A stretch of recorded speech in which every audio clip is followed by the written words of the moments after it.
audio check for me, that would be great. Give me just a second. Booga booga. Booga booga. That's a name I have not heard in some time. Right, takes a second, obviously, for my Twitch to actually realize I have gone live. It always kind of takes a minute before it's like, oh, you're live.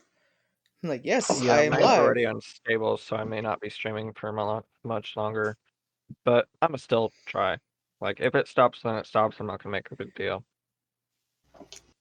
Unstable. Shouldn't be showing that as a past broadcast. I'm currently live.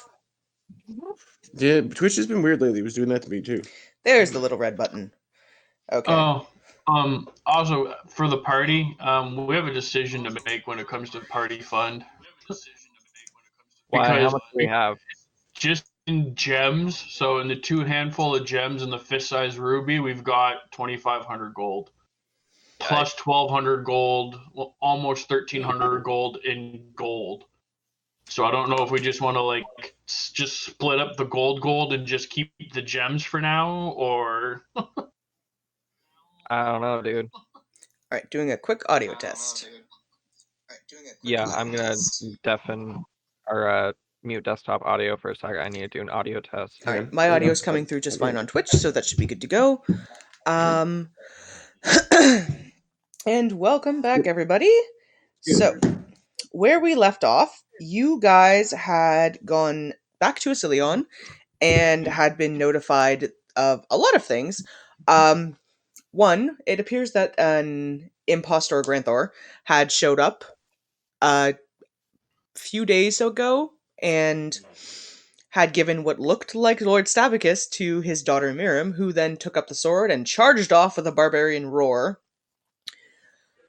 You guys found out that there were undead coming up from the underground that were starting to try and worm their way into the city. You guys set up a multi-factor authentication system. You set the guards on trying to hunt down any doppelgangers that had infiltrated the city.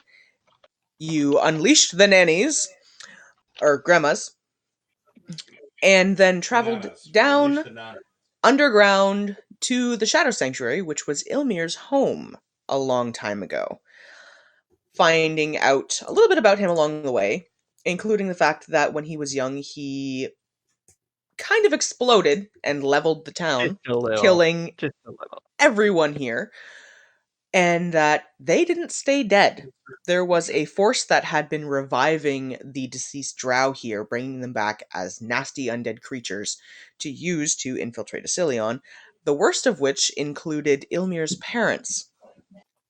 You guys systematically worked your way through the city, one homestead at a time, killing everything in your path, deactivating glyphs, accidentally causing a minor problem with one by shooting at it, until eventually you got into a large confrontation in a central meeting chamber, including an enormous glowing glyph on the floor that appeared to cause damage if you were standing within its radius, facing off against Ilmir's parents, who had turned into a banshee and a wight, all the while dealing with Ilmir himself, who had started to go slightly mad from being down here.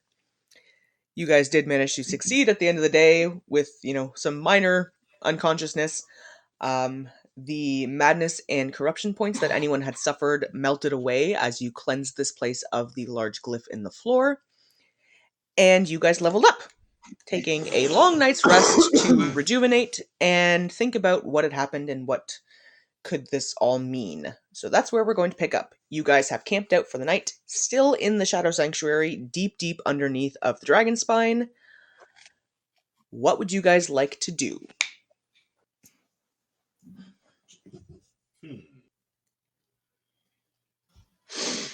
I would like to get out. Yeah, probably get out of here.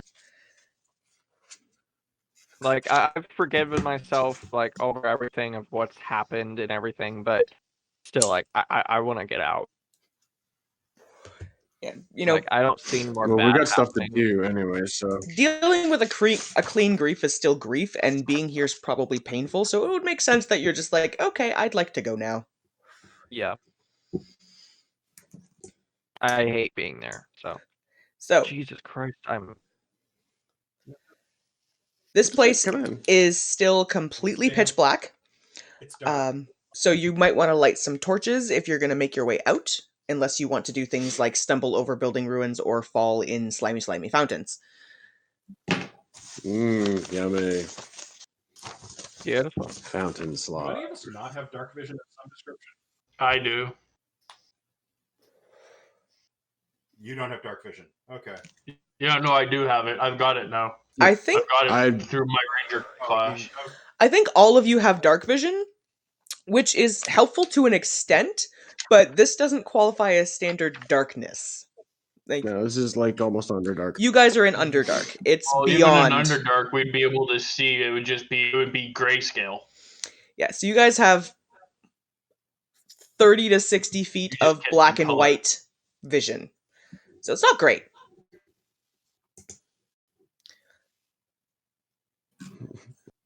The best way I'd heard that described actually was in a meme. It was like, PC, I have dark vision. DM, congratulations, you can see like a shitty security camera from the 1990s. Pretty much. All right, so you guys are going to make your way out of the Shadow Sanctuary and back through the tunnel system. That we are. Yep. Mm-hmm. We'll follow the string of yarn we carefully left behind us. So clever. No? I don't think it was overly far.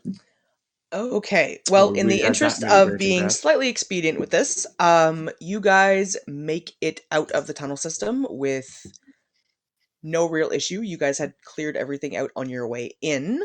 Unless there was a specific place in the Echo Labyrinth itself you wanted to stop before you made it back to Assilion, I will just jump you there.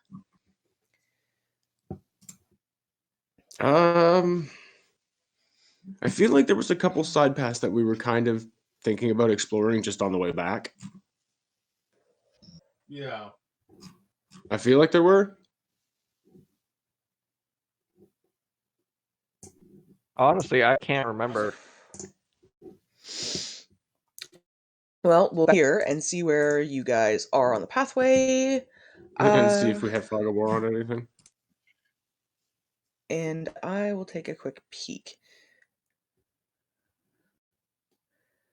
There is a very small patch of tunnel you guys hadn't really looked down, but it connects to the rest of the tunnel. So Yeah. Whoa, don't run away on me. So you guys really didn't. You were actually very thorough in exploring this. Actually, we did hook everything. Okay. So it takes you guys a few days to get back to the surface. It is a long trek to get back out of the Shadow Sanctuary to begin with, and then through the tunnel system. So you get back, it's been about 2 days, you're tired of being underground. You pop up at about 11 o'clock in the morning, give or take. And man, is it nice to see the sunlight. You guys have been underground now for about a week. And I just Oh, kind of boy. stretch in the sunlight and bathe it in, feeling its warmth. All right, so where you guys currently are in Assilion, Ilmir and Seeker, you guys were in the Shadowfell's Emporium. But I will move you guys all back to the gate for the moment, just so that you're in easier to locate because you guys haven't actually entered into the town yet. I was gonna say, well, plus, Um, more canonically correct. So give me just a moment to shift you guys all around here, and then you will have returned control over your character pieces.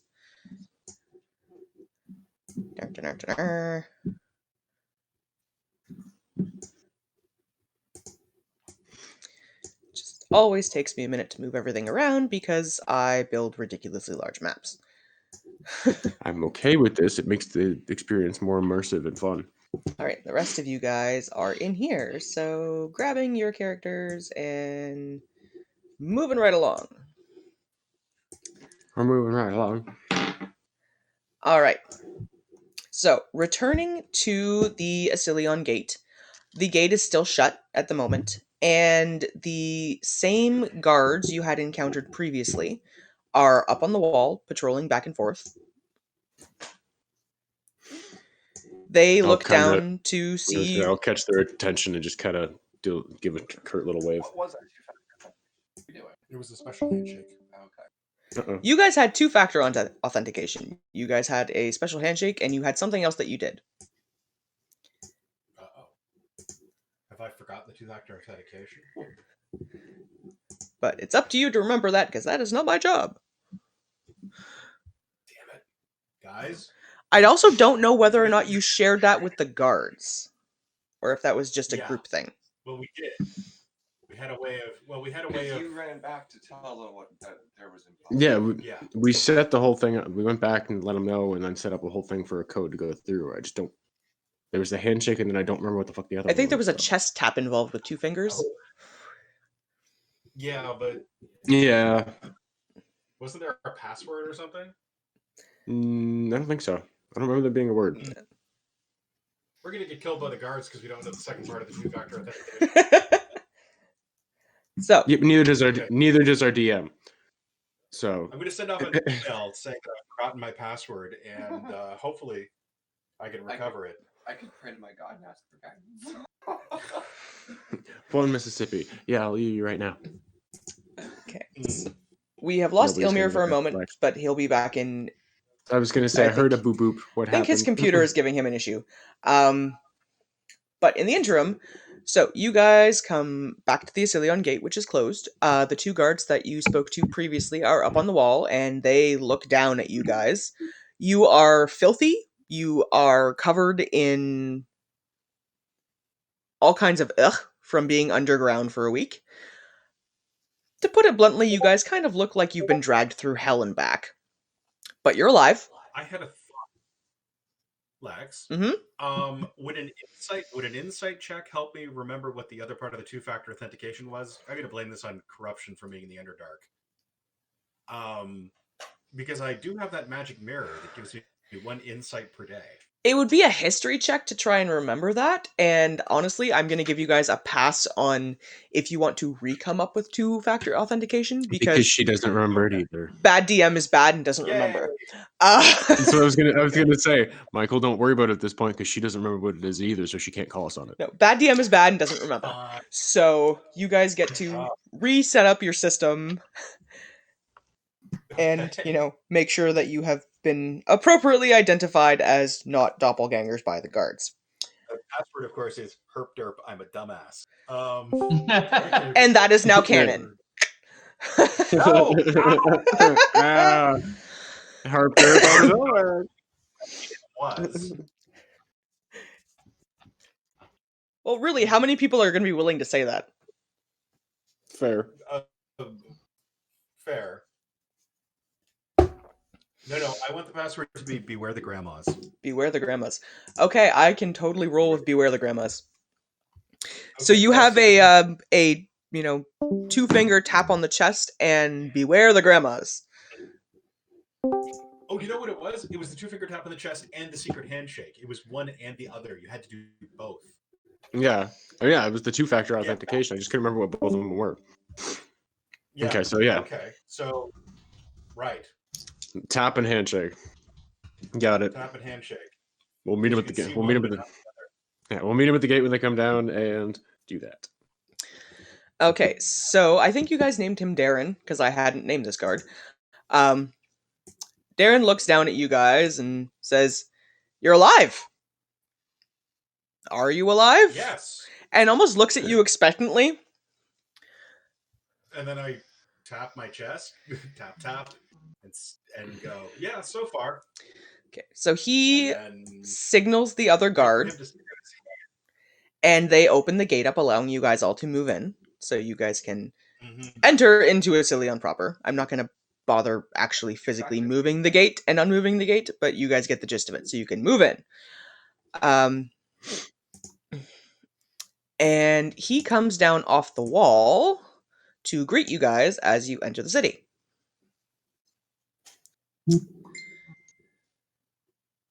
All right. So at the moment, on screen, you guys are to the very right hand in sort of the middle area. Yep. Sorry, I was just attempting not to die. So we'll shift All right. everybody As in. I walk up towards Darren, I'm going to do the chest tap and then extend a hand and look to him. He takes your hand and accurately performs this super secret handshake that you had taught him. So this Just is, gonna nod. This does appear to actually be Darren. Oh, good. He looks at you expectantly and goes, "So how did it go?" Also, there's an echo from me somewhere. I can hear myself. Not from here. I got headphones in, so it's not from me. I might have to turn my sensitivity down because it could be picking you up. You still picking me up okay? Yeah, I'm still hearing you okay. Yep. And Ilmir's restarting his Wi-Fi. So. Okay. Try talking for a little bit just to see if you get the echo. Chatting, talking. No, I think that's good. All right. Oh, if I do go slightly louder sometimes, but... Sorry, I can mix it back down a tiny little bit too.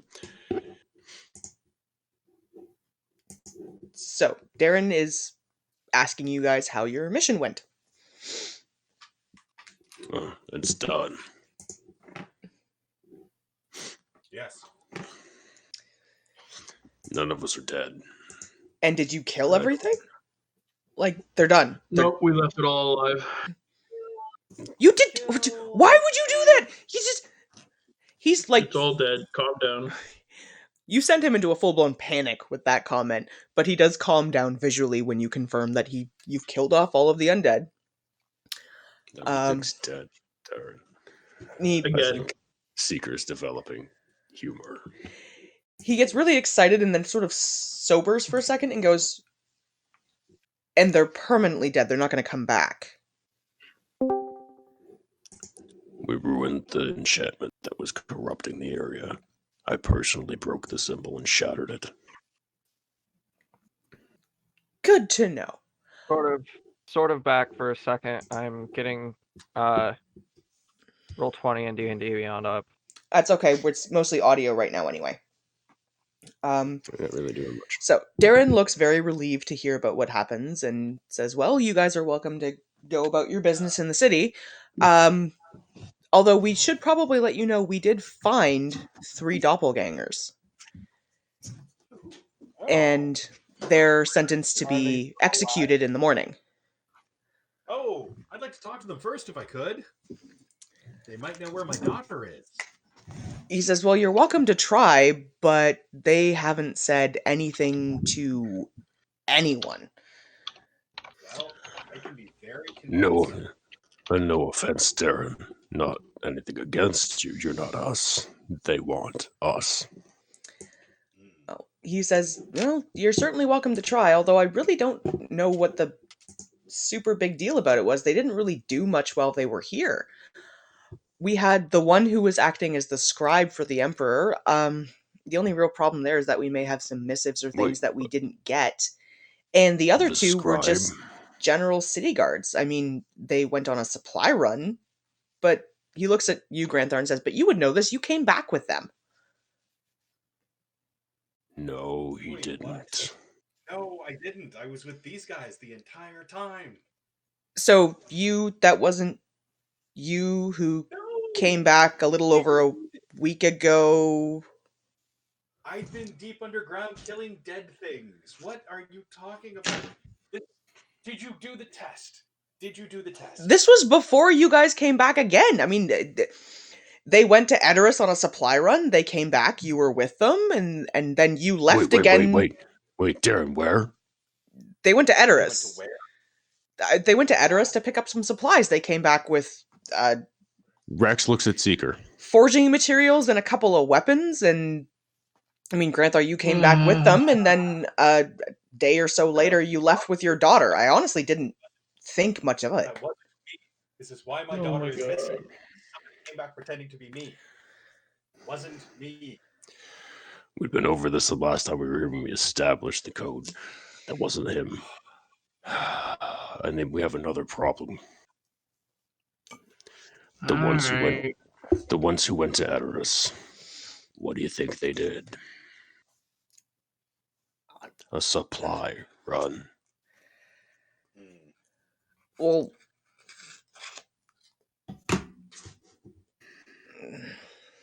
And you said the other one, one of the other ones was imitating the scribe. Also not good. yeah, Yeah, that's also not good. we went Seems through they know all your kingdom secrets. Cool. all of the missives and copies of notices we could find. It doesn't seem like there was a whole lot he got his hands into. A couple of prisoner transfer requests, but No. Yeah, that confirmed what I thought earlier. God damn it. I want to look at those prisoner transfer requests. That would be the supply run to Adoris. I'm gonna get up in the guard's face, and I'm going to try to. I don't know. I don't want to intimidate in the sense that they think I'm going to kill them, but I want to like convey the absolute seriousness of what I am saying to them, because this does not seem to be sinking in. So, Lex, Granthar is going to really get right up in the guard's face and turn on the barbarian, just ramp it right up. okay. And be like, you are not taking this seriously. You have got to be a lot more paranoid. They could be anywhere. There is no oops with these things. My daughter is missing, and with them. Have you made sure the Emperor is still the Emperor? He lays a hand on his sword at his side and looks at you. Rex steps forward and grabs his hand before he can pull that. I wouldn't do that, Darren. And goes, Granthar. now I understand you're dealing with your situation. And while we may not have handled everything perfectly here, we're not idiots. Of course we checked the Emperor. He was the first thing we checked. I think we need to double check. I just shake my head and turtle. I'm going to go off and be angry for a little bit.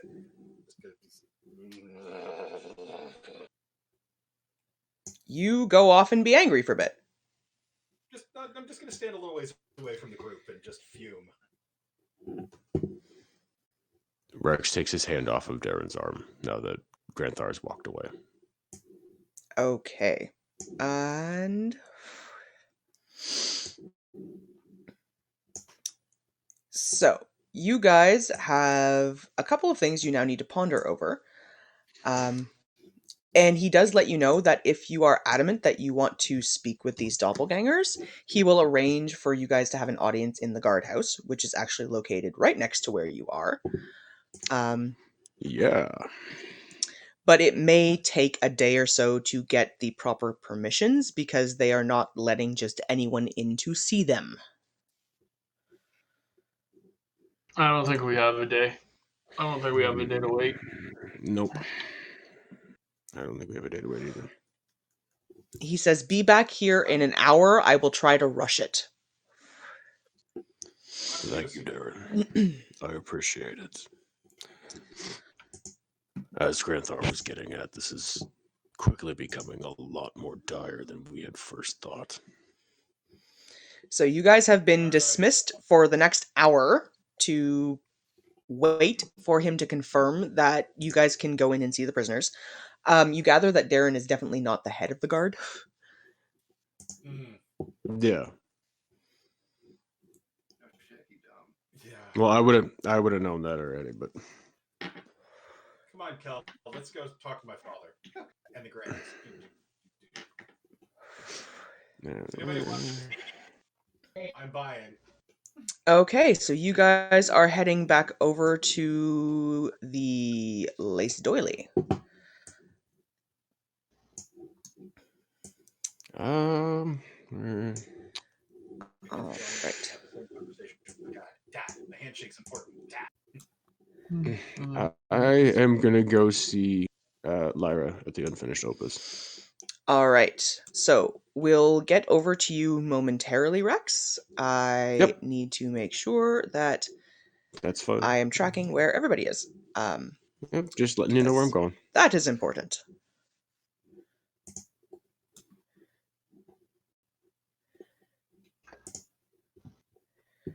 Okay, so Seeker, you joined with Granthar and Kel to go back over to the Lace The Doily? lacy thingy, yeah. Yes. And Ilmir, where are you going? You are muted right now, by the way.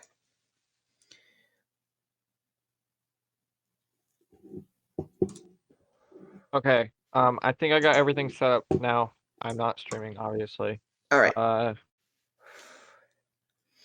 Okay, so can you? I'm pretty sure I know what I missed and all that because of the Wi-Fi bullshit issues. So what you missed was finding out that they had found 3 doppelgangers in the city that are currently imprisoned. 2 of them had been acting on city guards as city guards who apparently went on a quote supply run unquote to Edoras and came back with someone who looked exactly like Granthar. And this was a little over a week ago. They also found one of the doppelgangers had been acting as the Emperor's scribe, and all he had really seemed to have gotten into was things like prisoner transfers. So you guys have been told to find something to do for the next hour as Darren tries to get permission for you guys to go in and interview these doppelgangers. Granthar, Kel, and Seeker have gone back to his tea shop. Rex is off to visit Lyra at the Unfinished Opus, and I'm just looking to see what you are doing. I'm gonna go to the bar and just kind of decompress everything that went on. You go to get drunk. Noted. Not like drunk. I'm just gonna drink a little bit. I'm not gonna be like drunk. Maybe a little. Right. Bit You have tipsy. a couple glasses of wine. Nothing crazy. Yeah. Okay, so Kel, Granthar, and Seeker. You guys enter the Unfinished, or the Lace Doily. Granthar, your father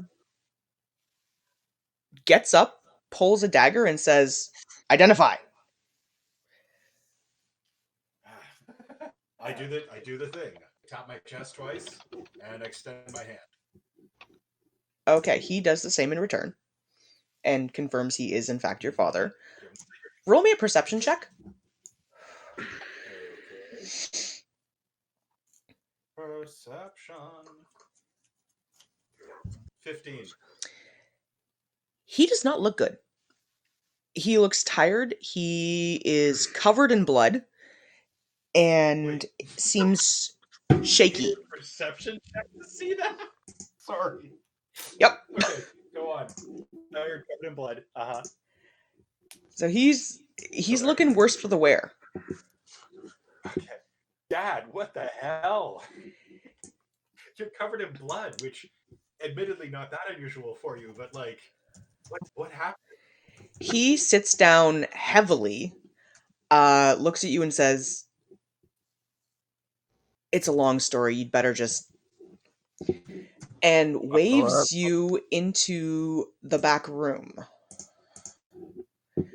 where, upon entering, you see a barely conscious, bleeding, and borderline dead. Hang on, where is she? Why am I not?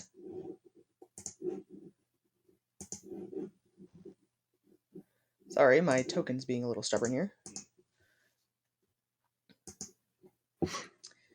Sharon. Laying on the bed, barely conscious, barely breathing, bloody, with like rough bandages on her, is Sharon. Cleric! Cleric! My daughter? Oh, is it? No. This was the cousin of yours that had taken This is leadership the one I on the boinked. tribe Right. in your Sorry, absence. mixed up names there for a second. The one you boinked. Wow. Very descriptive. And protectively curled up near her feet is Granthar the knows who that is. little tiny pseudo-dragon that Rex had left with her. She snaps and Hell, growls get here. at you as you enter the room in a protective sort of a manner.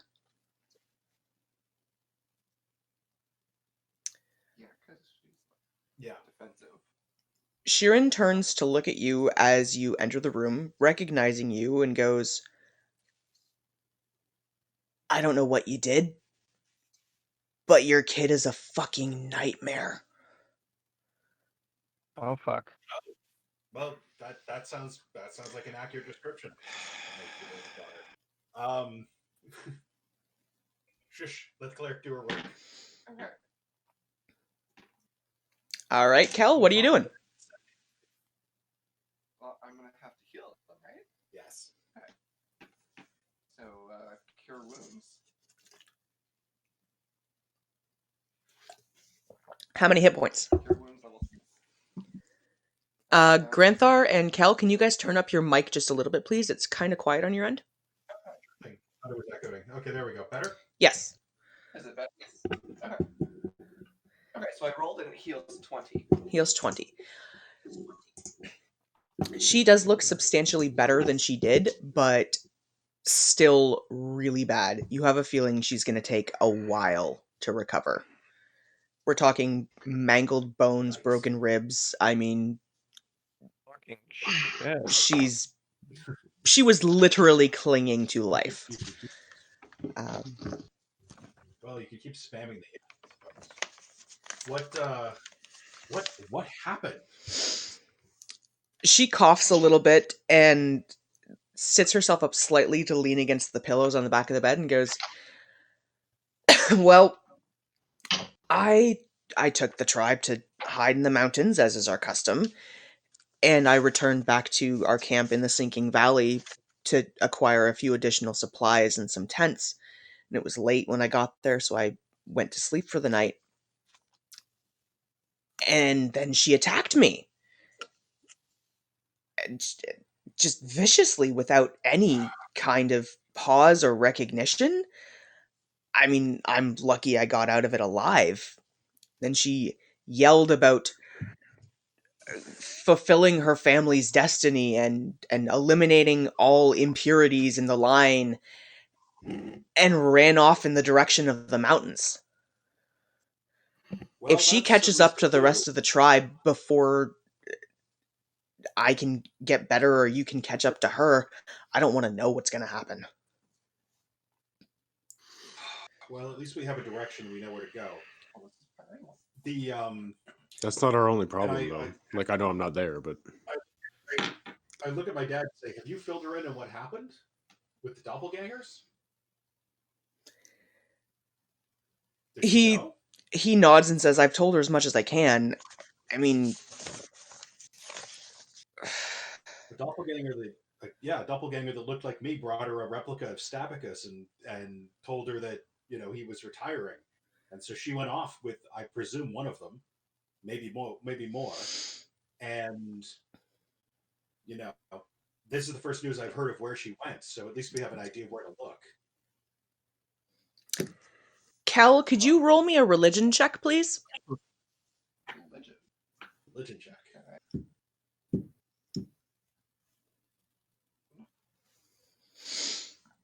21.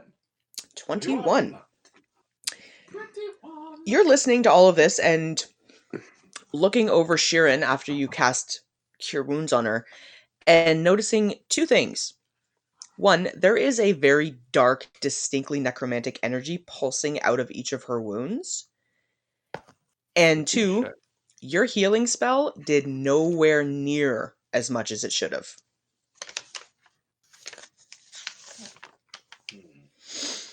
Sheeran looks at you, Granthar, and says, oh, that would have been the sword that she did this with.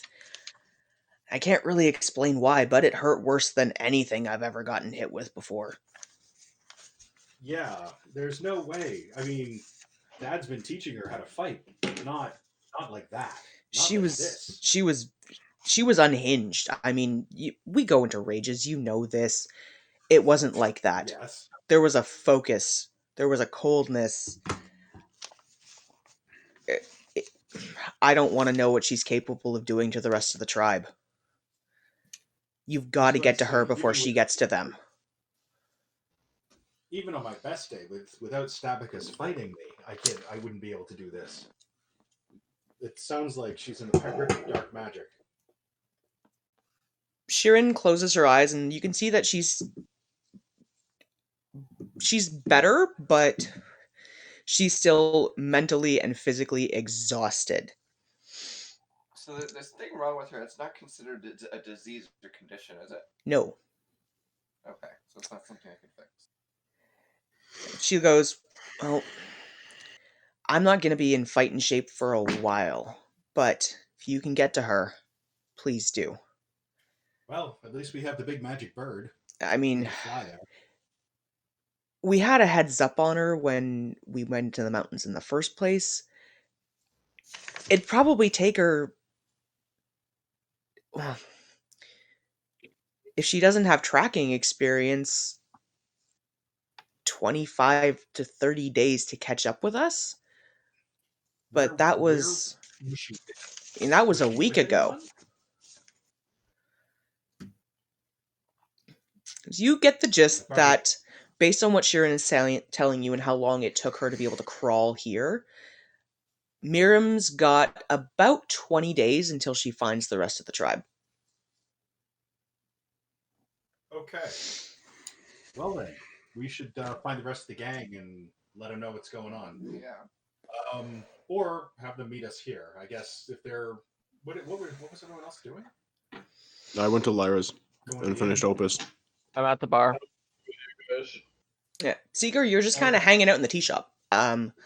So we'll get back to you guys in a moment. I'm going to go check in with Rex while you ponder the current situation. Sounds good.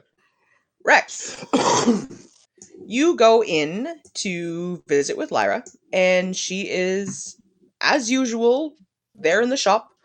Currently, she is floating above the ground like she is wont to do, and kind of looks up on your entry and goes, "You again? More books?" No, more books. Quite, What kind of books? quite possibly, yes. As you can see, we've recently come back from a mission. Assuming I'm still covered in blech. She's looking at you and kind of waving a hand over the assorted library volumes, leaving a bit of a subtle shimmer in front of them.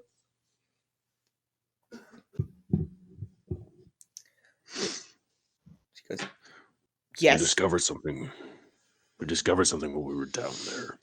It's more with the dead triumvirate. There was a city full of dead things, and a lot of their symbols everywhere that controlled them.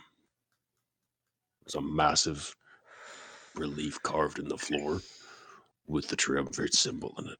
I shattered the symbol, breaking the power, but I want to know more. If you have any more information about this or any other cities of the dead, something tells me there's more. She kind of looks Possibly at you a lot little more. bit, reaches up, scratches at, one of the sections where she's got a quill tucked into her headband and starts staring off for a moment before going, "Glyphs and dead cities and hidden temples," and you just see books flying off of shelves. Get ready to make a deck save. Getting ready to make a deck save. She starts looking through volumes, dismissing them, looking through more volumes, dismissing those. I do need you to make a deck save because at this point these are flying fast. Yikes. There are 30 or so novels that are just flying off and on shelves. That's a 7. You get hit with one and you take... I need a d6. 2 points of bludgeoning damage. Oh. She looks at the book that bonked you and goes, "Ah, that one!" And it flies over to her, gingerly sets itself down. She flips through a few pages, switches out her glasses, and goes, "Now, glyphs of undead. There are several of these different kinds. The ones that you talk about disappeared after you killed the undead?" Yes. Time delayed. She kind of scans and goes, "High-level necromancy. Typically used as a holding symbol. When inactive, it will raise the undead and keep them in an area. When active, it will increase their numbers, their strengths, and help to send them on their missions. She scans down a little further and goes, if attempting to destroy a glyph before destroying the undead, beware. It will activate the glyph's properties. Yeah, we figured that out. She shuts the book, slides it off to the side, and starts flipping through a couple of other volumes, one of which is ancient looking. I mean, this thing looks like it was probably bound in some kind of skin you've never seen before, and it's crumbling a little bit in places, and she flips it open and starts going through, very gingerly turning the pages. I mean, barely touching them, until she gets to an area, and she goes, now, this is not fact, because unfortunately a lot of that was lost to our histories. But there is a rumor that there were 3 cities of dead. One that was deep under the ground in the mountains, lost to us for centuries. Another, the largest of the 3, that was set up near the coast. And a third one, somewhere in the dead ocean.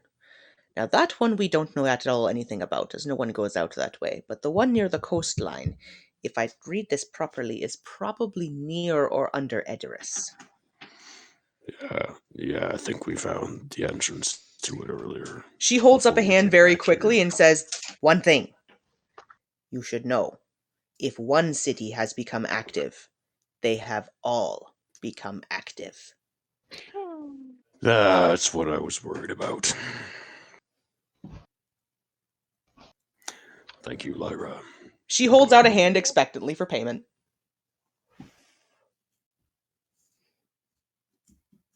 It's 50 again. She'll take 50. I'll give her 50. She takes it, tucks it away in her apron, and waves a very ginger hand over the book. And a small scroll appears in front of you with a rough kind of a map on it that shows you the general size and shape of Azavar, along with tentative marks of where these cities would have been. I look at it for a minute, kind of commit it roughly to memory, then roll it up and tuck it in Roll my little me satchel with some of my a other things. roll me an investigation check quickly. Okay. That's an 11. You're not 100% certain what you're looking at, but examining this map, you would almost swear it looks like there are tunnels connecting the cities to each other and to various other points along the continent.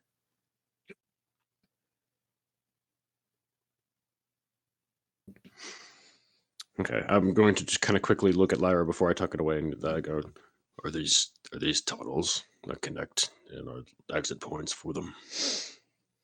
Strategic. She looks at it and she goes, we think. It's not good either. Many lives were lost to get even this.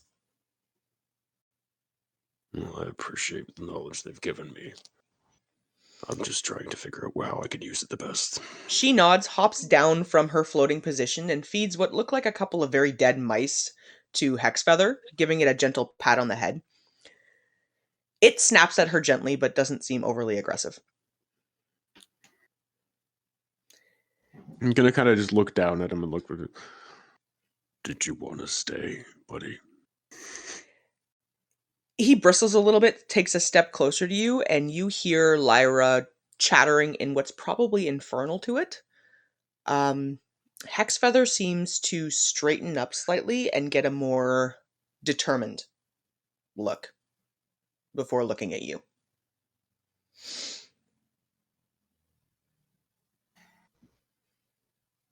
I'm gonna nod down at him and then pull another little piece of travel ration out and just throw it to him. Snap, snap, snap, snap. Is there anything else you'd like to do while you're here? Don't know if I have anything else. Sorry, I step away from Mike for a second. I don't know if I have anything else that I want to do. I don't think so. Okay. Ilmir, you are in the bar and are midway through your second glass of wine. Is there anything you would like to do? It's been 45 minutes or so, so you guys are scheduled to be meeting back up with Darren shortly. Okay, then I'm gonna go out for a casual walk, like somewhat slowly. I'm gonna kind of make my way over there. Can you spawn my pseudo dragon? Just give me a moment here. I am midway through spawning other stuff. Oh, cool. Oh, joy, you're spawning other stuff, are ya? I have some map setup I have to do. Um, What you call it? Is that what you call it? you just wait.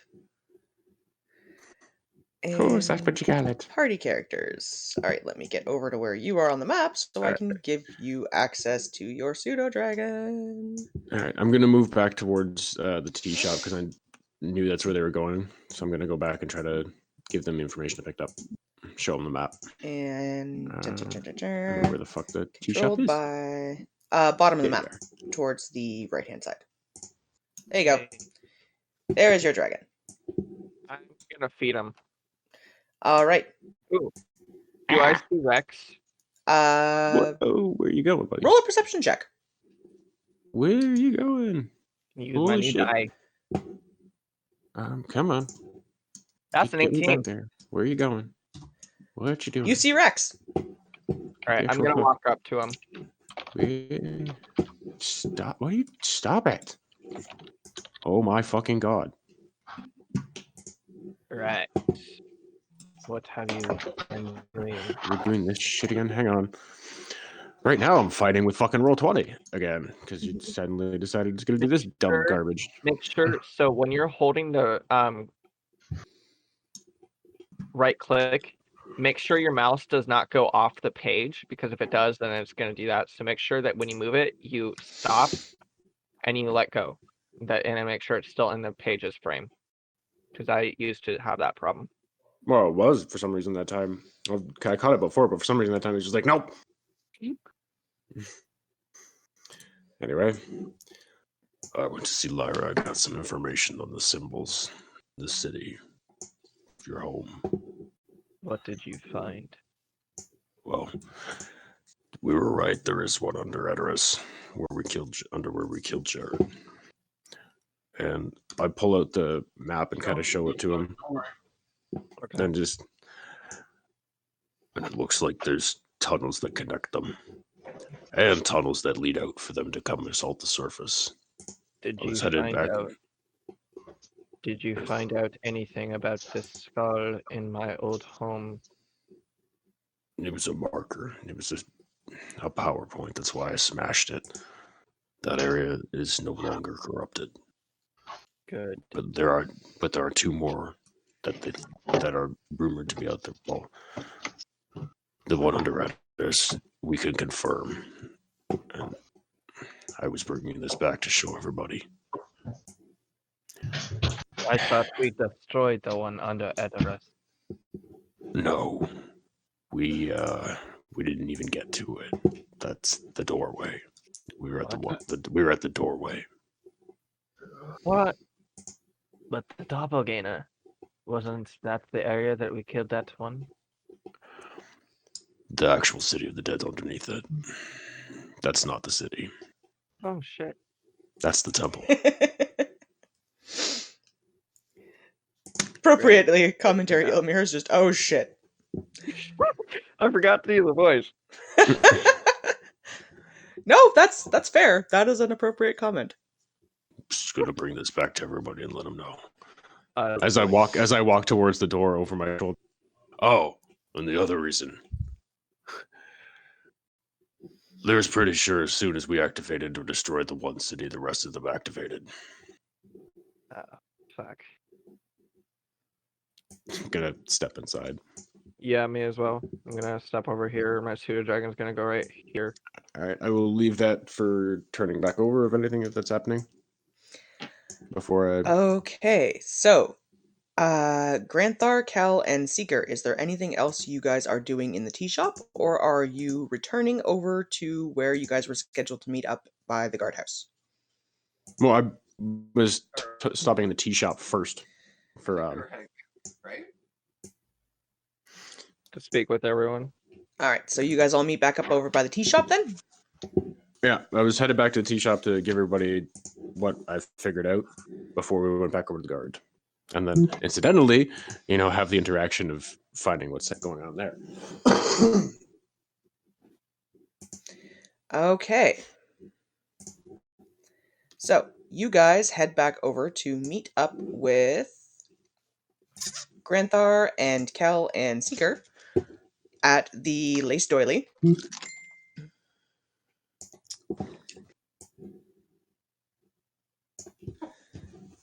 I'm gonna try to. All right, I'm coming in to have a smoke, so I'll just use your mic on. Oh, Titanium AIV2, thank you for the follow! What's somebody from Cass's Discord? I do appreciate that, though. That is awesome. Another TV viewer, BB Thumps and Idalara, good to see you guys. I hope you enjoy the stream. Please feel free to chat if you would like. Lex. Something I also made sure that works was the Nightbot. It's working dandy. I made sure to Perfect. add the YouTube command because it wasn't posting enough, so I just decided to add the YouTube command. But once you check it's more active, I can take it out if you'd like. The papers that are up on top, just pass them to me. Okay. So, Granthar, Kel, and Seeker, you guys are probably in the process of heading back out when you encounter Ilmir and Rex heading in to meet with you guys. I went to see Lara about the city and the symbols. Okay. I did destroy them. It is tied to the triumvirate. And here, and I kind of pull out the map for everybody to see and hold it up. There's Hold on, there Rex, is one under I address from the can't right. hear you. You're not coming through clearly on my mic. Yeah, and there's a bit of background noise from someone. That's what that's for. Let's try that again. Okay. Right back. I went to see Lyra. See if I could find out any more about the symbols, about the city we were in, the corruption. I got some. Among telling me what we figured out when, you hit it, it makes them stronger, or more of them. It's high-level necromancy meant to control the undead. We did neutralize that city when I smashed the symbol on the floor. And I pull the map out again and kind of just flop it down on the table for everybody to see and point at it. There are more. Edoras, there is one there. We were on top of it. And the other one is rumored to be in the Dead Ocean. But it's the Dead Ocean, and nobody really goes there. Now here's where it gets worse. Trailing a claw lightly across the paper, Rex traces the outline of the interconnecting tunnels and the tunnels that pop up. These are very likely tunnels that connect all three cities of the dead and give them easy access to assault the surface. And Wait. Lara added, from what she knows, Oh, wait. now that we've activated or Even destroyed know the that. one, the other two are opening. Which could mean more doppelgangers, couldn't it? Well, you guys didn't encounter doppelgangers when you went down to the Shadow Sanctuary. You guys encountered hordes of undead. True, so that means more undead. And they had started And- climbing their way out of the tunnels to attack Assilion. Question. Is there a way for them to multiply? Or what's the word I'm looking for? Doppelgangers? No, the undead. Is there a way for them to Reproduce? yeah, that. Jesus Christ. No, Yeah, kill a zombie things. and a zombie don't fucking pop out Okay. a zombie baby. Seeker. Well, no, that's not what I mean. Actually, That's not what I mean. everyone other than Ilmir, because you weren't involved in this particular situation, could you guys all make me a history check? Sure. Use your chonk. Don't History. curse my dice. 9. Everybody, in case you were wondering, that was the chonk. Yeah, that was loud. All I hear is just like boom, boom. 17. 14. Okay, so anyone who rolled above a 15, you guys would remember when you were in Edoras initially, you went down into the sewer systems and you encountered undead down there, and you also encountered a couple of dead bodies. It looked like there were citizens that were being killed and dragged beneath the surface.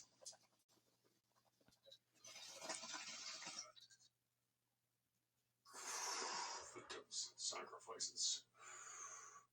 Like I said, kill things. That's all they need to do to make more bodies. They just need bodies. Did Don't anybody give them right access now. to a grave. who rolled a 17? Someone rolled a 17. I did. Seeker, you don't have a hell of a lot of knowledge on this, but you're intelligent, so what you would infer is that it's possible they were killing off citizens that wouldn't be missed so much to build their numbers.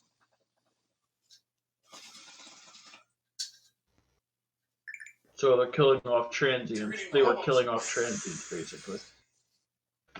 Edoras is also a crafting city, so it gets a lot of travel. It's a port, too. Alright, I'll relay that to the It's party. also a port city.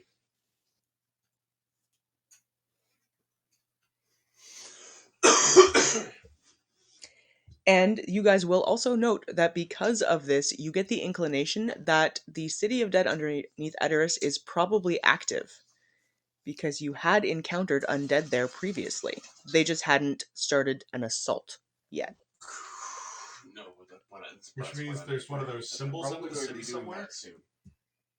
Probably.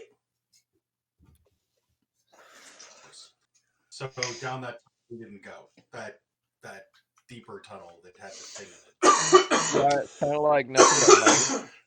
You guys got down into the underground temple in Edoras, but you didn't explore any further than that. The actual city of the dead. No, because we thought we'd gotten the thing we needed to get to. Well, fortunately, I know the owner of the house who sits on top of the access tunnel to that place. So, you know. Yeah, you're intimately familiar with the owner of that house. Yeah. We've been intimate friends since at least my 13th year. Well, because that is now him. I had a horrible thought, which I just realized if you really wanted to neutralize a good chunk of our party, you might send my daughter off on a genocidal quest with a cursed sword to distract me. I mean, it's working. That would certainly distract me from, like, you know, the other thing. Damn it. So you guys are going to have some decisions to make. Well, I can't let my daughter wipe out her extended family. That's That are important. also allies. We do have the bird. Ilmir and Rex, could I have both of you roll a perception check for me quickly? What's my perception? Somehow. Wisdom score. Roll your d20, add your wisdom bonus, and if you've got proficiency, add your proficiency to it. That's fucking. Okay, you're not. It's not rolling. Thank you. Oh shit, that was a natural 20. Holy shit. I'm called bullshit because fucking 12. Alright, you both notice that Granthar's father is horrifying looking right now and covered in blood. Ilmir, you can just barely see that there is a very, very injured woman laying on a bed in the back room. I try to go speak with her. What happened? Oh, Rex, by the way. What happened? My cousin's here. You might want to go say hi while you still have a chance. Yeah, I want to speak with her, say hi to her. Mm-hmm. Okay, so you guys are going to make your way into the back room to go and see Shirin? Wait, does she have a pseudo dragon as well? She does. She has a little tiny black pseudo dragon named Onyxia.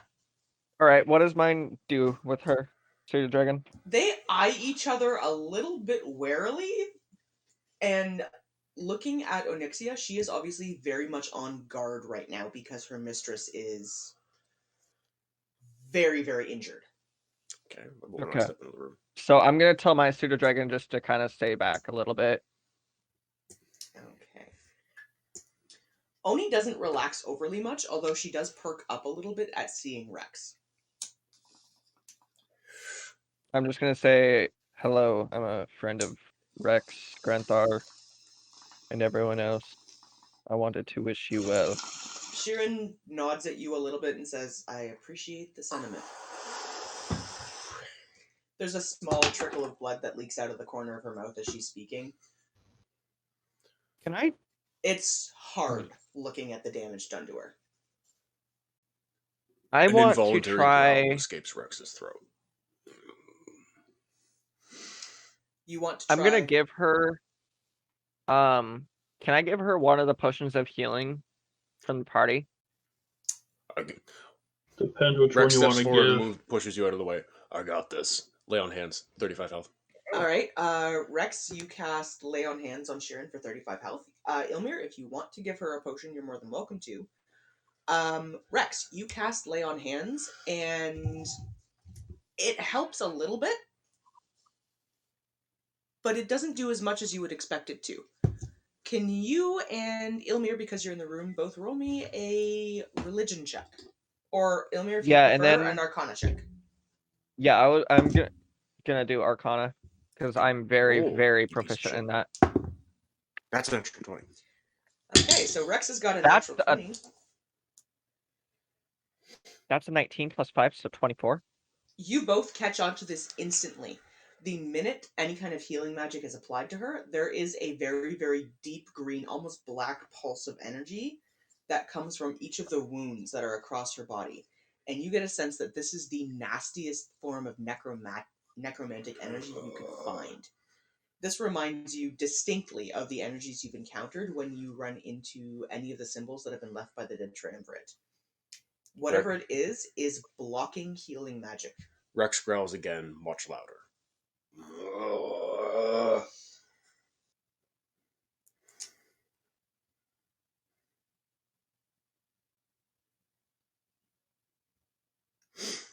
Trying to see if there's a spell I have that can make that go away, but I don't. Tail is lashing really aggressively because I'm agitated. Yeah, Rex is furious. Sheeran nods at the both of you and says, I appreciate the attempt. I don't know what's going to fix this. I need to rest. And she fades into, I want to say unconsciousness, but not in the you're about to die standard way, more or less in the, she passes out. She's hurt. She's going to bed. I'm gonna say farewell and just kind of smile at her Suited Dragon and then just kind of walk out. I'm going to lean down and kind of give Onyxia a little scritch. Oni nips at your finger playfully, So, takes a step over Sheeran's legs, and kind of hunkers herself down in a I got it attitude. I give her a little nod and leave the room and close the door behind me. Okay. So you leave the room. You guys are now back out in the tea shop after having seen exactly the kind of damage that's been done.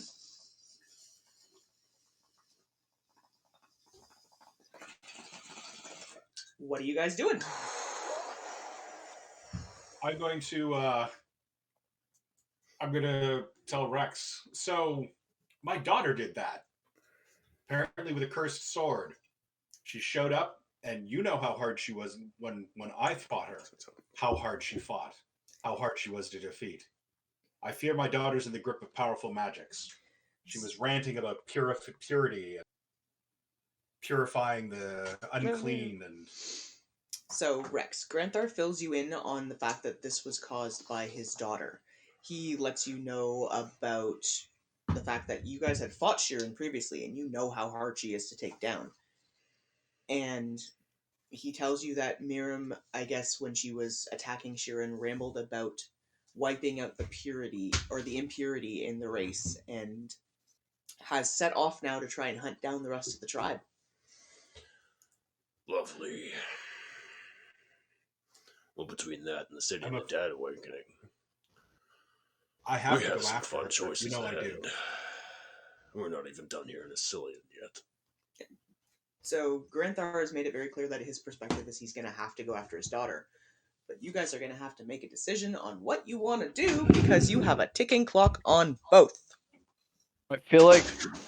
Oh, fuck. You know, Granthar, from what you've heard, is that you've probably got between. A little close. You guys have probably got between 20 and 30 days before Miriam hits your tribe, and you have no idea how long it is going to be before the City of Dead underneath Edoras activates in full.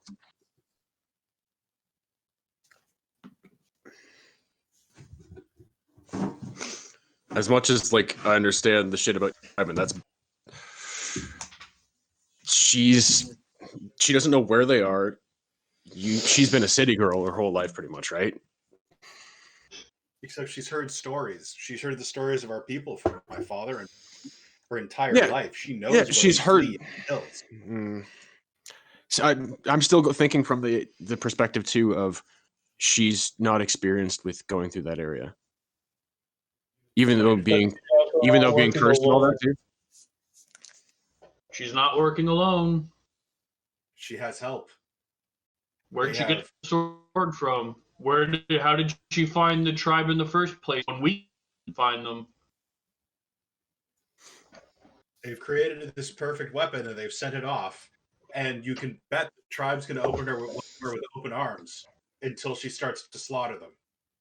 So your main question has to become: are you willing to risk her finding our only ally?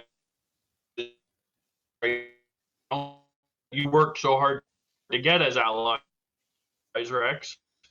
I find them and have allies moving forward because we know the undead are coming. I know. I think That's we what need I'm. the allies. That's what I'm. The thing is that has. And that's coming from a window. robot that doesn't have any goddamn emotions. Here's the thing I'm thinking on it. That still has a window. It's still time for her to get there and find it. The undead cities are already activating, and they connect to everywhere.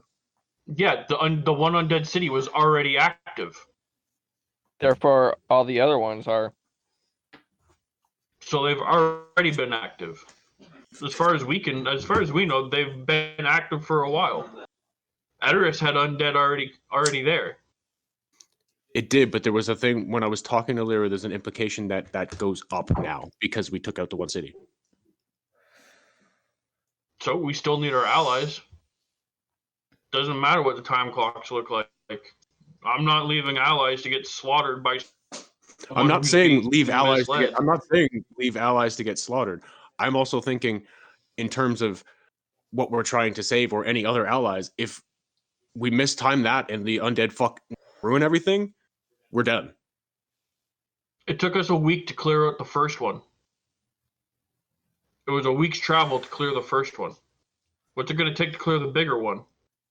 Let alone the one that you just said she thinks is under the Dead Sea, or the Undead Sea, The Dead Ocean. whatever the hell it was called.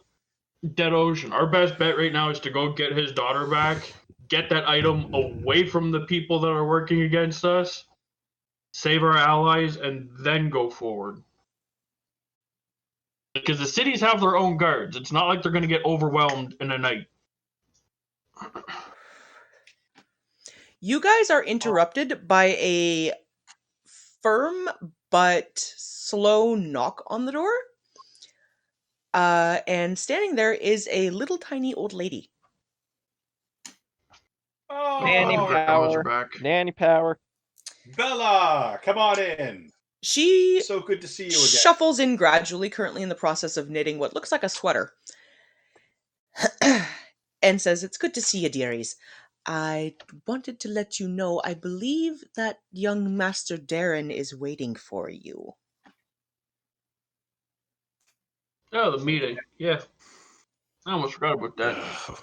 We can figure this out later. Granthar, she walks up to you very gently and places a comforting hand on your shoulder. You're standing a good head taller than you, and says in a very quiet voice, "The sweater cannot be unknit," and shuffles back out.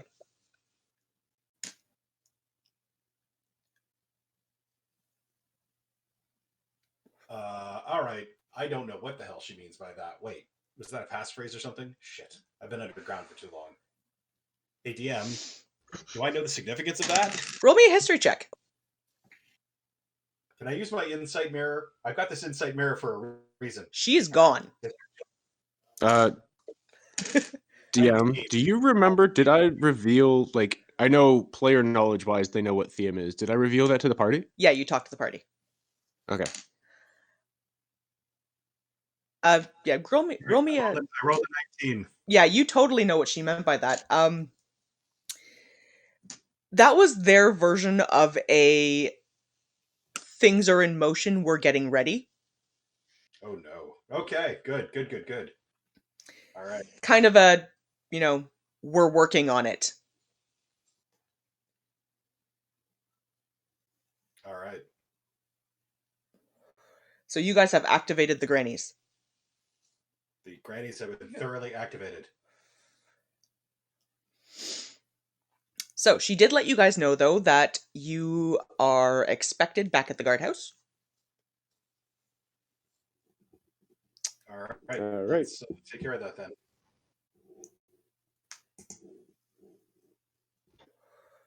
So you guys heading right back over there? Mm-hmm. Yeah, we'll go take care of that. Okay.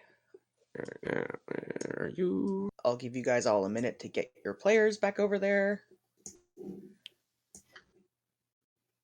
Come on, map. Behave. There we go. Zoom out.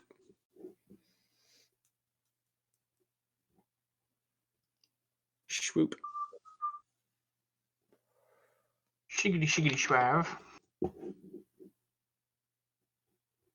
Okay, and I need this thing. So, Can you despawn my pseudo dragon, please? yes, I can. I just Thank you. need to come here, little dragon. Goodbye. There we go. So you guys meet back up with Darren. It's been a little over an hour, and he looks at all of you and says, "Given the urgency of the situation, the guardmaster has agreed to meet with you. He is waiting for you inside. We have separated all of these creatures into their own cells, mostly for safety and to make sure that they don't talk to each other so much. Probably a good idea. I'm not sure what he's going to Should have say, been that way the but first place. the guardmaster has agreed to meet with you. So you guys are given allowance to enter into the guardhouse. Sweet. Okay. Is that the entry there where I just plot myself? Yep. And the guardmaster is standing along the back. You can see that there are 4 cells here. 3 of them are occupied, although you don't get a full view of what's inside of them right now. It's a small house. They don't keep We're all gonna prisoners figure for a out very each long other in time. Walking up to the guard captain before I do anything else, I do the chest tap and put my hand out. He taps his own and extends a hand, gripping yours firmly, and gives you, identification that he is who he says he is. Okay. And I'll reach into my pouch too and say, and if it helps with understanding and easing the situation, and I'll hand him the royal decree thing that I've got the god signatures on as well. Okay. Like, not, obviously watching it, but hand it to show Could to him. I Like, have legit. the entire party make an intelligence check for me quickly? Ah, shit. I'm not like fully handing it to him. I'm basically like having it in one hand and hand it so he can take a look. But oh, fuck you! 14. I rolled a 1. fucking piece of shit. 19. I rolled a 3. A 3. Our cleric rolled a 3. 16 on the die plus 3. All right, so Ilmir, you've got a 19. Seeker, I think you rolled above a 15. No, I rolled a 14. You rolled a 14. Granthar. 14. Okay. Rex and Kel, you guys are completely confident the system you have in place is wonderful. Ilmir, you pause for a second and you go, hang on. We set this up to identify doppelgangers, but we had to share it with people to identify themselves. It's possible that other creatures now know about it. I'm gonna just go ahead and relay that to everyone. So Ilmir fills into you. No. I'm gonna quietly say it to the rest of the party. Go ahead. Huh? Please to relay. Go ahead, Montana. So it might be obvious, but I feel that the other doppelgangers have picked up on our little codes.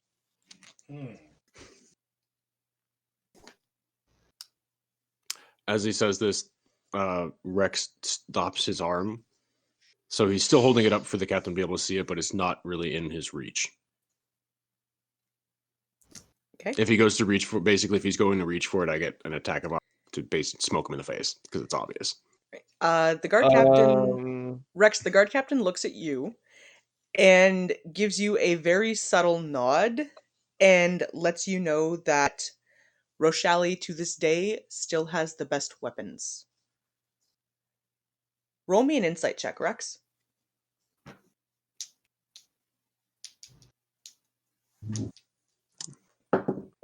So what do these That is a 17. 17.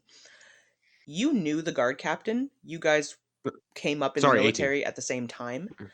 And only someone who had fought with your party would know that Roshali's weaponry is designed in such a way to be specific to each person that wields it. All right. I'm going to look back at the others and go, he's good. Okay. The guard And then captain I'll look relaxes. back to him and kind of tilt my head a little bit and go, apologies, you understand. The guard captain nods to you and says, "So, I hear You're not getting a hot dog. Go away. I hear you'd like to have a little bit of a chat with our prisoners." We would. Put the scroll back away.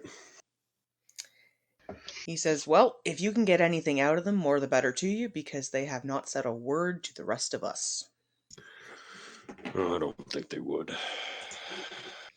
Becoming increasingly test them? complicated. Can I test something on these doppelgangers real quick?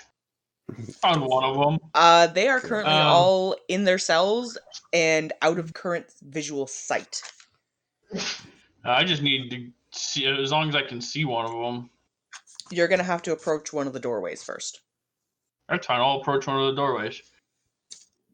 Which one? Let's go this one right here, I guess. Okay. You approach, and looking in, you can see there is in fact one doppelganger in the cell. It is currently sort of in the back corner and has no shift at the moment. You can see blank eyes, toothy looking grin, gray skin, long gangly limbs. It's really not a pleasant looking creature. You are one ugly motherfucker. Alright, so then I want to look in the other cells. I want to find one that's shifted. You look in the other cell and you encounter a same kind of creature. Oh, this one. None of them are currently shifted. God damn it. So then I can't do my experiment. Never mind. No, they have all reverted back to their base creature. That's I'm going to move The last to one you approach, this one over here. the last cell you approach, the doppelganger in it looks up at you and grins viciously. That's Seeker. I'm just gonna stare at him. Just like blank that- stare, just stare directly I think that's over here where I am. at him. That was the one I was approaching to.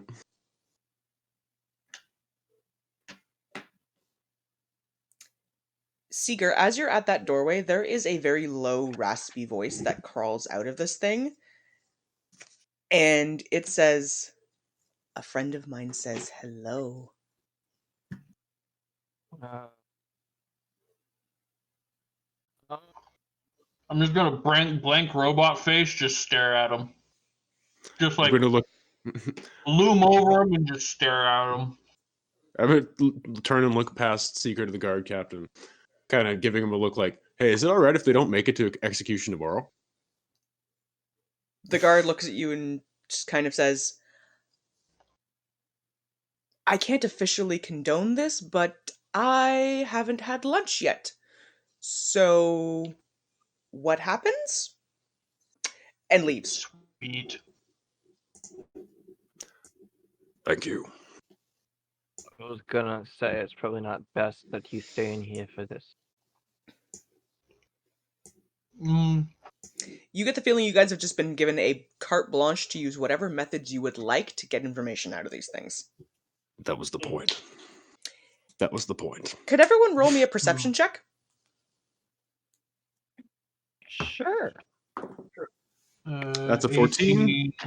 Plus 2, so I got a 20. Damn, natural 20. Natural 20 for me. Nice. 9. Oh god. Yeah, 9 as well. So, Kel and Granthar, you guys are distracted both by looking at these creatures in the cells and thinking about all of the information Sheeran has given you. The rest of you notice as the guard is leaving, he accidentally drops a set of keys on the floor. Oh no. Please. Who's picking these up? I'm gonna nonchalantly grab them. I'm gonna do it stealthily just in case. So I'll roll stealth for you.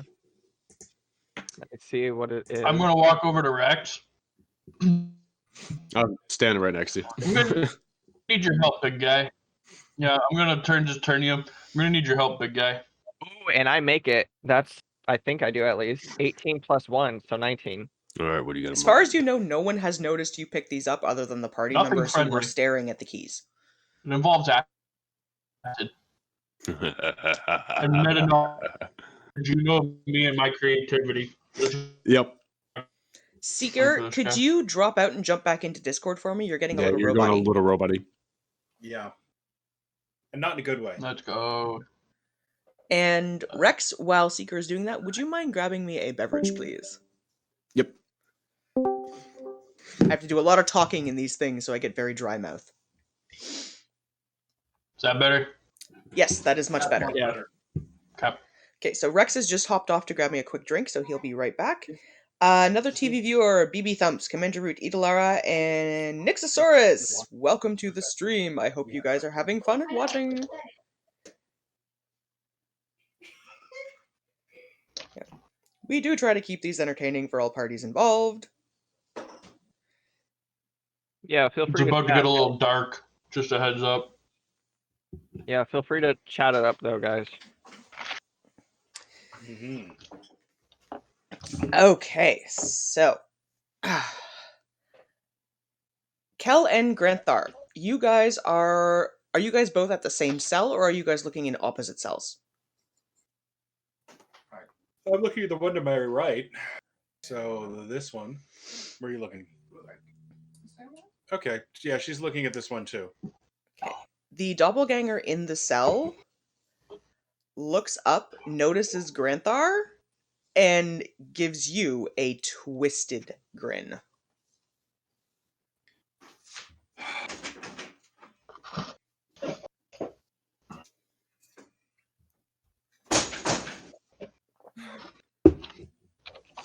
We have them locked in cells. We could just kill them. Yeah, I think so. Take them one by one.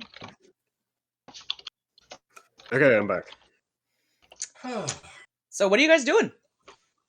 Did I see those keys get picked up off the floor? Roll me a perception check. Okay.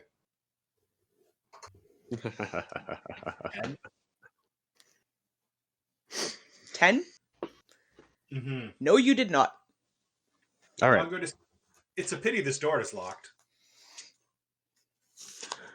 All right. So I'm going to kind of look over towards where the keys were. And see that there's nothing there. I'm Ilmir, assuming. are you going to tell the party you have the keys? Yeah, I'm gonna kind of wave them in the air with a smile. Just be like, Oh. I'm gonna do that little like clap mirror. And are you guys leaving the door to the guardhouse open, or are you closing it? Close it. That was it. Yeah, close it. All right, you close the door to the guardhouse. You are now left in it. It's lit by torches along the walls with 3 doppelgangers, 2 of which have given really unpleasant looks to some of your parties, and 1 of which has done nothing. Okay, wait. What was the second one? Another one gave a look to who? Granthar a look. Oh, okay. So I must have missed that when I was grabbing. Yeah, he grinned viciously at Granthar. All right. So I'm gonna make a motion at Ilmir and keys. I'll throw them to him. I'll unlock the one we're in front of and then throw him Granthar so he can deal with his nasty. Okay, Let's not unlock them all at once. Well, no, I'm going right. Seeker and I are going in on one. Granthar is going in on the other. I'm letting the other one closed for right now, and we can come in and finish him off after. All right, don't let them out. Oh, they're not going to get out. They're not getting out. We'll Alright. do this one cell at a time. So, Seeker and Rex, you guys enter the cell where there is currently 1 doppelganger. He scoots himself backwards so he's sort of seated against the wall and just stares at you guys. Okay. All right. Big fella, I want you to grab him, hold him still. Don't let him move, particularly his head. All right. Gonna restrain him, grapple him, basically, pretty much throw him to the ground. I think. While you're holding him, I'm going to use my. I'm going to pull out one of my bola rounds, and I'm literally just tie his hands. Okay. So I'm assuming that's going to be a dexterity check of some sort. Yeah. Do I need to So, make a grapple? Rex, you need to make me a grapple check. So I need a strength check from you, please. Yeah, that's a 22. Well, that's a 13 on my end, so nope. You're fine. All right, so I'm going to try to hog tie his hands. I'm Yeah. assuming it's just going to be like dexterity. Yep, roll Yeah, me a I'm gonna- dexterity check. Just don't tank it. I'll punch him in the ribs real quick to avoid him trying to swing, and then I'll put him in a headlock, and then Seeker can do that. It's an 18 on the die, so it's a 23. He is very thoroughly restrained and has not struggled. Okay. I'm gonna look at Seeker and Hold just his head still. Don't let his head move, hold. because this part's going to need a little precision. All right. Big dragon amidst gripping his head. Gonna look at Seeker and go, do your thing. Something's. All right, I'm going to reach into the syringe pack that I've got on my hip. Is there anything else that can? I'm going to pull out one of my vials of acid. There's lots Oh. Yeah, And this is I'm about, going to proceed to pour acid into this thing's eyes. Okay. You want to stare at me? You want to mock me? I'm not friendly. 2-1. What does your acid do damage-wise? Hold on, I wrote that down on my notepad thingy.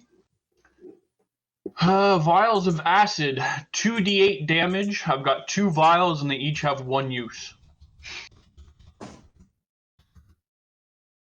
And there's no constitution or anything tied with it as far as a save. Alright, because so are you using all of it up on this it's one? poison, it's an acid. I'm going to start with 1 vial and I'm going to pour half the vial in each eye. Roll me 2d8.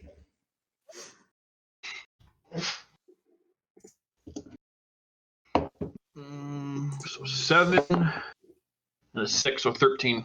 13 damage. Okay. Its eyes are burning in a really, really, really unpleasant way. Oh dear. Now I'm going to give him the option to answer some questions. Or we can continue. Okay. It would look at you if it had eyeballs left at this point. And other than a hiss of pain, it hasn't made any kind of indication. You haven't asked it anything. No, that's what I said. I'm giving it the option to tell me whether it's going to answer my questions or if it wants to continue. Something's wrong here. What do you mean? It grins a little bit and says, "You can ask your questions." But it's not. Go ahead, Rex. You're the one who had most of the questions. We're going to pause on you guys, and we're going to go over to Granthar and Cal. What do you want to do? I'm going to. Well, the door's not open yet. They're locked in there, torturing the other one. But so, Lex, Mhm. how much does my character actually know about doppelgangers? Like, just generally. Roll me an intelligence check. Thank you. Intelligence check. Intelligence. Not a dump stat. I only rolled a 10, but something feels off about this. Oh, it does, but I'm gonna roll with it for right now. You know Okay. a little bit See if we about can them. get anything. Partially from encounters you've had previously. You know that they can take on the appearance of any living creature they have seen. You know they're underhanded, kind of nasty things who are constantly seeking power and will align themselves with whatever gets them the most. You know that they do tend to work well in teams. And you know that they have the ability to read surface thoughts. Right. There's something bugging me about this. There's something really bugging me about. Okay. I know I've tried to do this multiple times during this adventure, but as a joke. But now I'm seriously thinking I need some insight because something's niggling at my mind about this, the whole thing, and I'm not smart enough to figure it out on my own. Can I try the insight mirror? The insight mirror will tell you whether or not something is lying to you. Right. But I feel like this whole situation is lying to me. Hang on, let me look at my notes here. So you would have to ask a Insight. pertinent question to be able to use it. Okay, one insight check a day. Okay, think hard about this question. Shit, because I feel like this whole setup is a lie. Like something is wrong with this. And specifically, it works on a Because- creature. So you're going to have to ask the doppelganger a question. Right, and they would have to answer me. Problem is they're not talking. But this is the thing. Oh, I know what's bothering me. Doppelgangers are inherently selfish. They're survivors. They're not going to like agree to die for the team unless there's a much bigger reason for it. Like this isn't this feels like we're a setup. Yep, I know. But we can still get anything out of it. I feel like it's a Okay, but distraction. Yes, that's what I mean. Why are these doppelgangers willing to die? I feel for like this when we're plan? doing this, I feel like there might be some outside. Okay, I don't have a question yet, but I think I know what I'm gonna do. Okay, I'm gonna untie my scabbard from my belt. I don't want to take Stabicus out, but I want to show it to the doppelganger in the cell. Okay. I'm gonna say, do you have a name, doppelganger? You It don't have looks to at answer you, me. and that same kind of a scratchy, hissy voice comes out and says, "I have many, none of which you could pronounce." But I'll know it soon enough. Do you know what this is? Do you know about this sword? One of your kind made a copy of it because of my description and gave it to my daughter. A cursed sword. But this Didn't mean to punch my mic. you know what the curse is? He looks at you, looks at the sword you're holding up, and roll me a perception check. Sure thing. Ooh, 18. There is the barest of little grins, like he knows an inside joke that you don't, that shows up on his face, and his eyes flicker over to the empty cell next to him.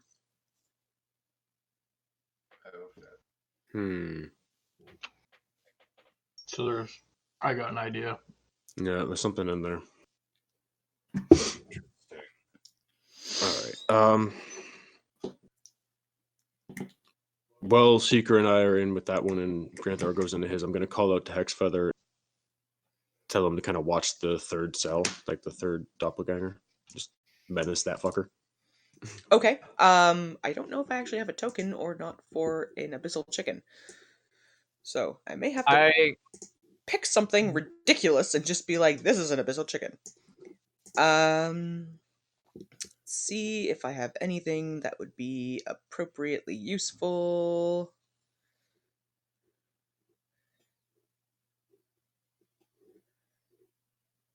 Otherwise, we're just going to imagine that there is an abyssal chicken there.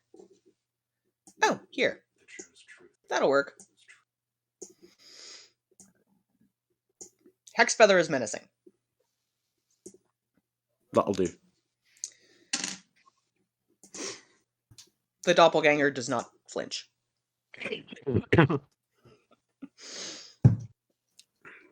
It's more like keep an eye on that guy. All right. So, Granthar, you have gotten sort of a response. I'm going to go look in the empty cell. Like, I'm going to look through the bars of the empty cell. I'm really curious as to why they glanced over at an empty cell. Roll me a perception check. Okay. But 9.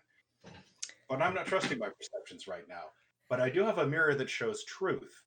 Can I look at the empty cell in the reflection from the mirror? Because if there's a lie happening... Yeah, spin around the other way and look into the mirror, facing towards. I use the mirror to look into the empty cell and also look through the door at the doppelganger. Like, I'm just going to sort of do a slow pan to that side of the... Okay. You look in the cell initially on your own, and you don't see anything. No, I don't. But you hold up the mirror, and looking at the reflection in the room, something shows that you didn't see before. What do I see? You see a glyph on the wall that is pulsing. Oh, shit. Slowly. Oh, for now. Shit. But roll me. Yay! You know what? I Because you're using the mirror, I'm just going to give it to you. That glyph seems like it is speeding up with how quickly it pulses on each one. Oh god, it's a bomb! It's a bomb! It's a bomb! Well, hang on. I got to tell you this first. Though. I know. I'm just saying meta-wise, it's a bomb. Come look in the mirror. What is that? Look in the mirror. Ilmir, you look in the mirror. Roll me an Arcana check. Me? Yeah. Yep. Me? You. No, Kel. Anyone who is called over to look at the mirror to see this glyph. Okay. I rolled an 11. Before we go over, I'm going to look at Secret Good We Done. 20. I don't think he's going to answer anything. This feels wrong. Facing away. 24. No. 24. Nice. No. 17. 22. Wow. Jesus Christ. 22 will do it. Moment. 22 will do it. Dumb brain moment. Two things you notice. One, there is a definite trap attached to this glyph. And two, there is magic that seems to be tying it to something not here.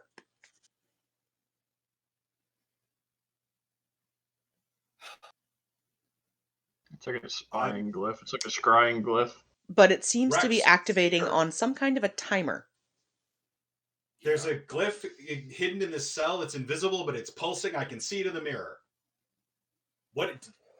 and it's getting faster. I'm We going might to want to say, go.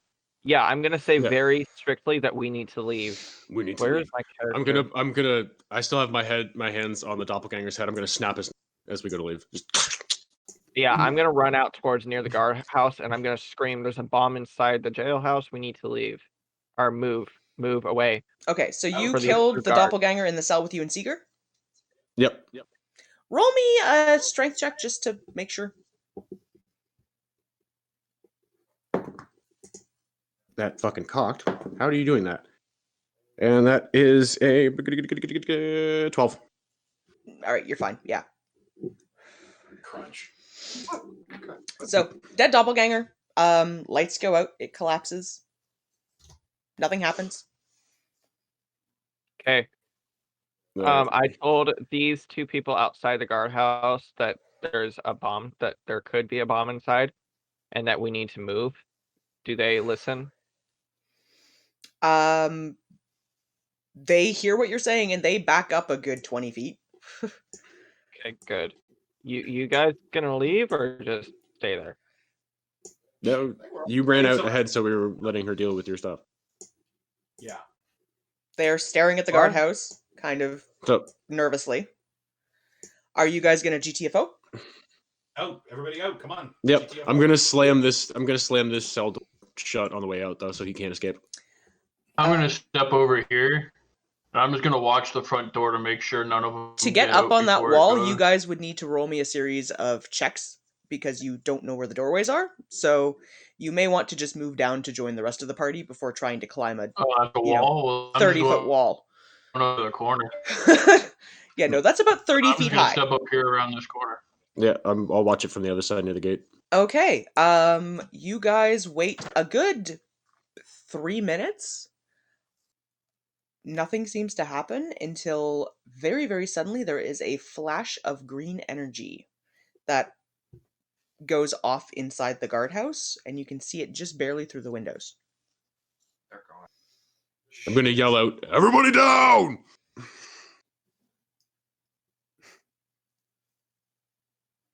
In case there's The any guardhouse civil- is intact. civilians and people in the area. It doesn't seem to have been affected by whatever it was, but there was a I'm gonna flash of run green back energy. inside. I'm doing the Yep, I'm gonna go back. Check. Yeah, run back then. Okay. That definitely looked like it was gonna be a boom. Inside, there is still a dead body of a doppelganger that you killed, and two what appear to be living doppelgangers in their cells. Really. Has anyone Granthar. approached what had been the empty cell? Yeah. I'm Yeah, gonna- that's where I was going to look. I'm gonna, yeah, Seeker, you are not made of squishy meat. Can you get this inside? All right, Yep, so I'm gonna go the see what I can two find. of you, roll me perception checks. Where's my 20? There you are. 21. 21. 19. Looking in the cell, you can now very obviously see the glyph on the wall. It is no longer pulsing, and there is writing underneath of it. Ah, shit. What's it say? Can I read it, actually, is the better question. You all speak common, I believe, right? Yeah. Yeah, Yep. there is Yep. very sickly looking green writing that says the city of dead is awake. 30 days. Yeah, How we many? knew we had that anyways. 30. That was not enough to give us a timeline. Yeah. Fucks us. No, it actually means we had more time than we thought. All Yeah. right, I'm done playing around with this guy. Rex, can you unlock the cell? You Yeah, I'm keys, gonna- right? I'm gonna open it back up, Okay, you open the cell. I'm going. and I'm gonna go towards the third one, unlock that door, and go in.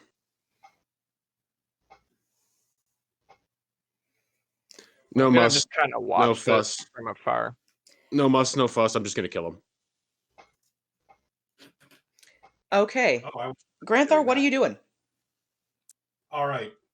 I'm going to half draw Stabicus from its sheath, but Mhm. not entirely because I don't want to fall into a rage just yet. Okay. I'm going to walk up. I'm going to walk back the doppelganger into the corner. It shifts back.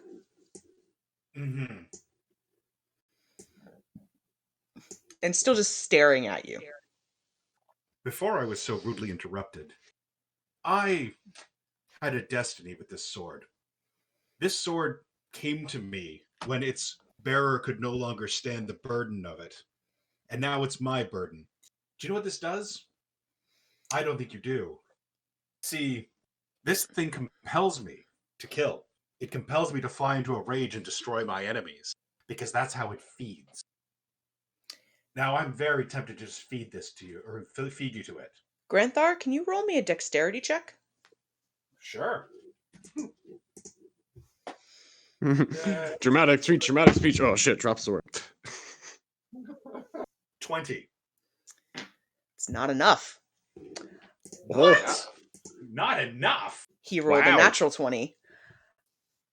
He looks at you, grins a very unpleasant grin, and says, "Your daughter's very pretty.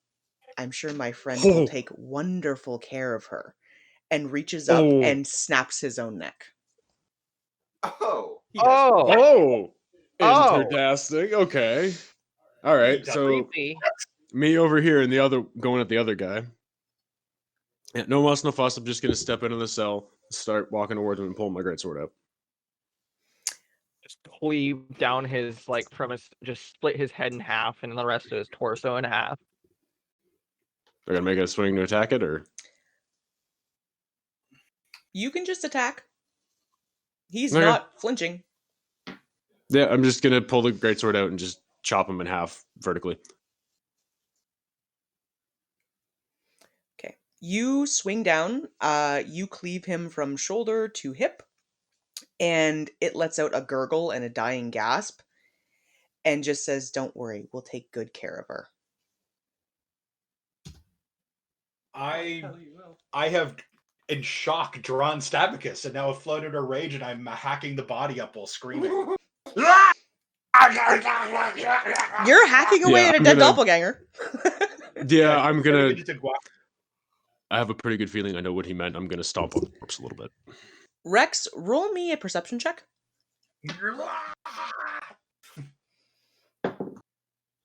That's done. Bye-bye. That's an 11. As he dies, his hand opens and a small golden jewel falls out of it. I'm going to take a closer look at that. You recognize this. It was something that Dahlia used to wear on a bracelet on her wrist. Doing my own flying into a rage, I'm going to pick the corpse up and start smashing it up. Mhm. Okay, so you guys are rage maiming doppelganger corpses. Oh no. I know the belt out of my fight. And this is a good time for us to take a quick 5-minute bio break. Yeah, I was going to say this is a bio break time. Do other things. Let you guys process. In glory right now. We're just gonna talk to them and then, smearing them into paste. So, 5-minute break, guys. Use a washroom, grab a beverage, express your vicious hatred for your dungeon master, whatever makes you happy. And we'll be back.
And we're back.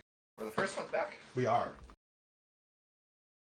We win D&D. So we'll wait until everybody's back in. How are you guys feeling about your current plot relevations? It just keeps getting What's the better fuck- and better, yet, at the same time worse. Yeah, I and don't make the worse. doppelganger's active character.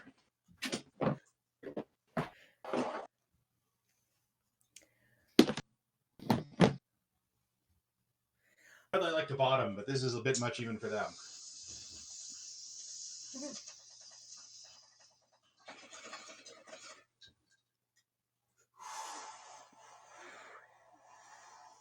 Josh, are you back in yet? Yep. Quick question for you. Did you actually get confirmation on if that doppelganger was the one you were looking for? Which one? The one that we arrested? The one that you guys killed here? No, I wasn't concerned if he was the one I was looking for. He looked at me wrong and I didn't like it. Okay, fair enough. I just wanted to make sure I'm keeping track of things.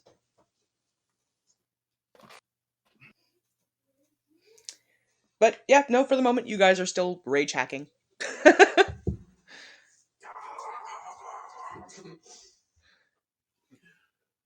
Now, if we were in the words, if we were in the point where we'd be getting fan art, that would be getting all the fan art. Just the prison with everybody else just kind of standing awkwardly in the middle while Rex and Granthar mutilate bodies. At this point, they're going to be like paste. Yeah. Oh, crap. What have I done? What the heck? You've reduced a couple of doppelgangers to paste, and there's one who's just dead. And creepy, ominous back? writing on the wall. Are we all Almost. back? We're almost all back. I thought I took too long. I was scared. I had to do a few things and grab a snack. We can do some kind of light preliminary before we get going. All right, so, what are you guys wanting to do? I want to know what this rune actually is. Rex kind Hey, stalks the rest of the Rex. party and goes, Rex. "We need to go talk Um, to Thiem." Rex Okay. is, I'm going to be translating for him because he's in with me right now. Granthar is looking to ask you a question. Yeah, Rex.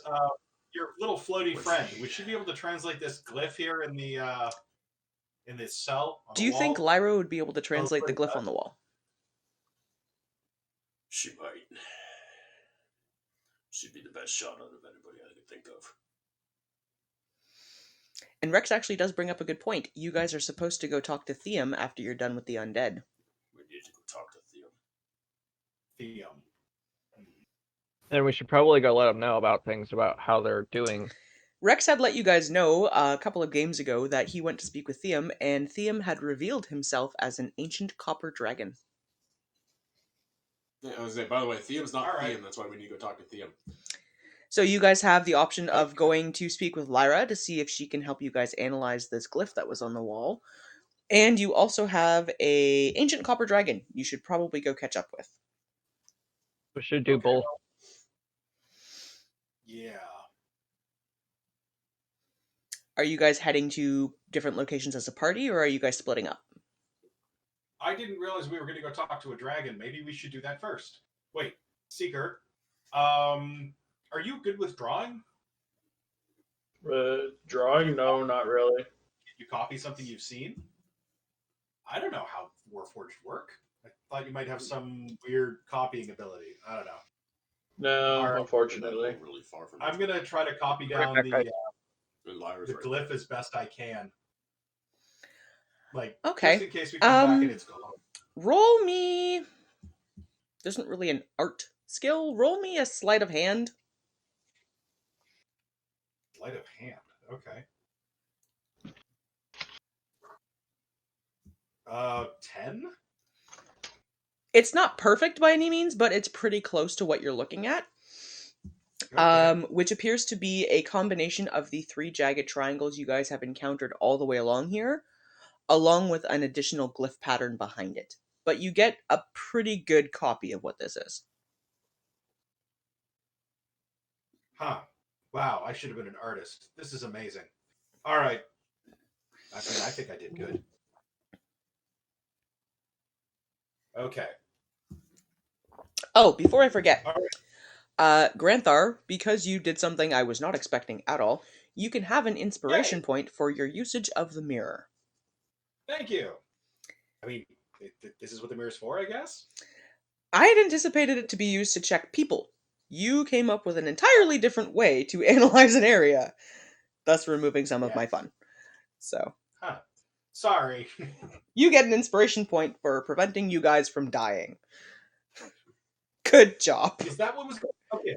What would have happened if we'd been in the No, building when the thing went off? 4d8 of necrotic damage. Oh dear God. Okay, well then I'm glad I was getting suspicious of the surprisingly out of character doppelganger. Yeah, that would have hurt. Yeah. Even at max damage, I still would have been over half health left. Well, regardless, it's a solid plan. I'd much rather not take, 32 points of necrotic damage. Yeah, nobody wants to take 32 points of necrotic damage. Right, so Rex is off to rejoin the rest of the party, and you guys, are you heading to Theum first or to Lyra first? Rex is saying that Lyra is closer, but I need a consensus on what you guys are doing. Probably the best one. Yeah. We'll just drop it off and be like, hey, question. Or can you go look Ready, at I'm this back. thing while we go talk to somebody?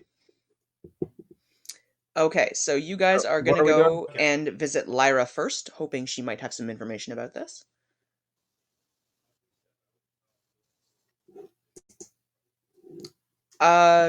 Rex, your mic is not picking it up. Because I forgot to hit unmute. There we go. Yeah. Herp derp, I'm an idiot. Invalid passphrase! Please try again. You didn't say the magic word. Herp derp, I'm a dumbass. There we go. Alright, so you guys go up to visit Lyra. Okay, on the way out, I was going to say I stop and say to the rest of the party, I'll meet you there in a minute. I'm going to wait on the guard captain to come back. I want to let him know a little bit of what happened and like, hey, you might want to kind of lock the building down. Okay, he thanks you, kind of takes a cursory look inside, goes, ugh, and just shuts the door and locks it and says, I'll deal with that later. Oh no, some sort of wild animal got free in the jail cells and killed all the doppelgangers. I don't know what happened. I mean more of I meant more in the sense of there's an act. Well, it's deactivated, but we don't know if there's still anything with it. The glyph. He does notice that you've pointed that out for him and thanks you, but lets you know that he's going to be keeping everyone out of here until you guys figure out what's going on with it. That was more or less what I was trying to get at. So, the guardhouse I'm gonna nod at him, kind of clap him on the shoulder, and then head over. So the guardhouse is currently locked down. The rest of you enter in, and Lyra, the tiny gnomish librarian, is there as usual, looking up to greet you guys, and in her very typical manner, just goes, "Books."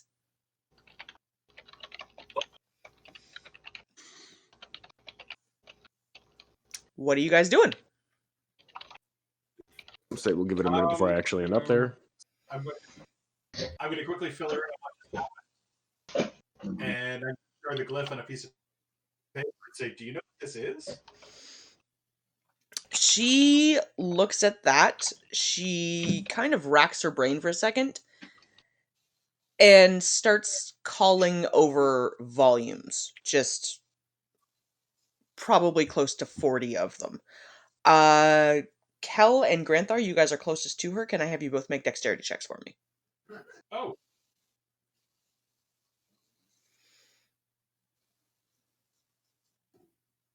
Last time I did now. Oh man, 5. Okay, apparently we were not prepared at all for what was about. Okay, so neither of you are paying a lot of attention. We always end up getting smacked with books going to and you both take 4 points of bludgeoning damage from getting whacked in the side of the head with a book. You really Should I? should just Sorry, learn to I was duck preemptively. takes damage. Cal and Granthar Cal do. and Granthar. Okay. After seeing that, I'm gonna kind of keep myself very much aware. You guys are still currently towards the doorway where the books are not flying around at really rapid speeds. Then technically at that point, I'm still coming over, right? I haven't put myself in the building No, yet. you're still getting up to him. So she starts flipping through Oh, various. Hang on. What were you saying? Lyra starts flipping through various books and Yeah. tomes and. Wait, honey. We're waiting. Yes, I Yeah. can hear you. I'm not hearing Michael. Okay. Okay, well, hold on. Our DM's not hearing you. Hang on, I'm going to Yeah. disconnect and reconnect, okay?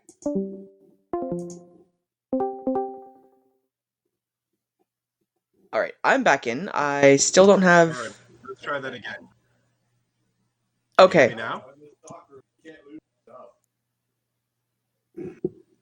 I'm Michael talk. You, Michael, but I can hear him.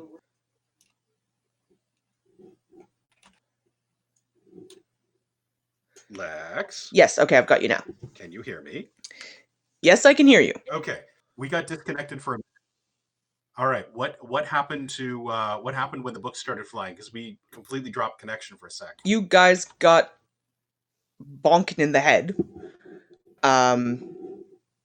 But Take damage. you took 3 points of damage each. Okay. Both of us. Yeah, you both got hit. Yep. Alright, and Ow! Lyra is flipping through books. What the hell is that? Oh, health points. Okay. I'm like, there's something on my screen. She starts summoning books and dismissing them and flipping through, and it takes her a good solid 10 minutes until she lands on one. She kind of looks at the scroll you're holding out for her and flips through pages and looks and flips through pages and goes, I'm not overly familiar with this particular glyph, but it is similar to one I have seen before. And she explains to you that if it operates in the same manner, this is set up to count down before setting off a trigger of some kind. And it also attaches to a glyph in another location that is set to have a different effect. Okay. guessing that different location with a different effect is probably the city start or like the city of the dead waking up. Right. Yeah.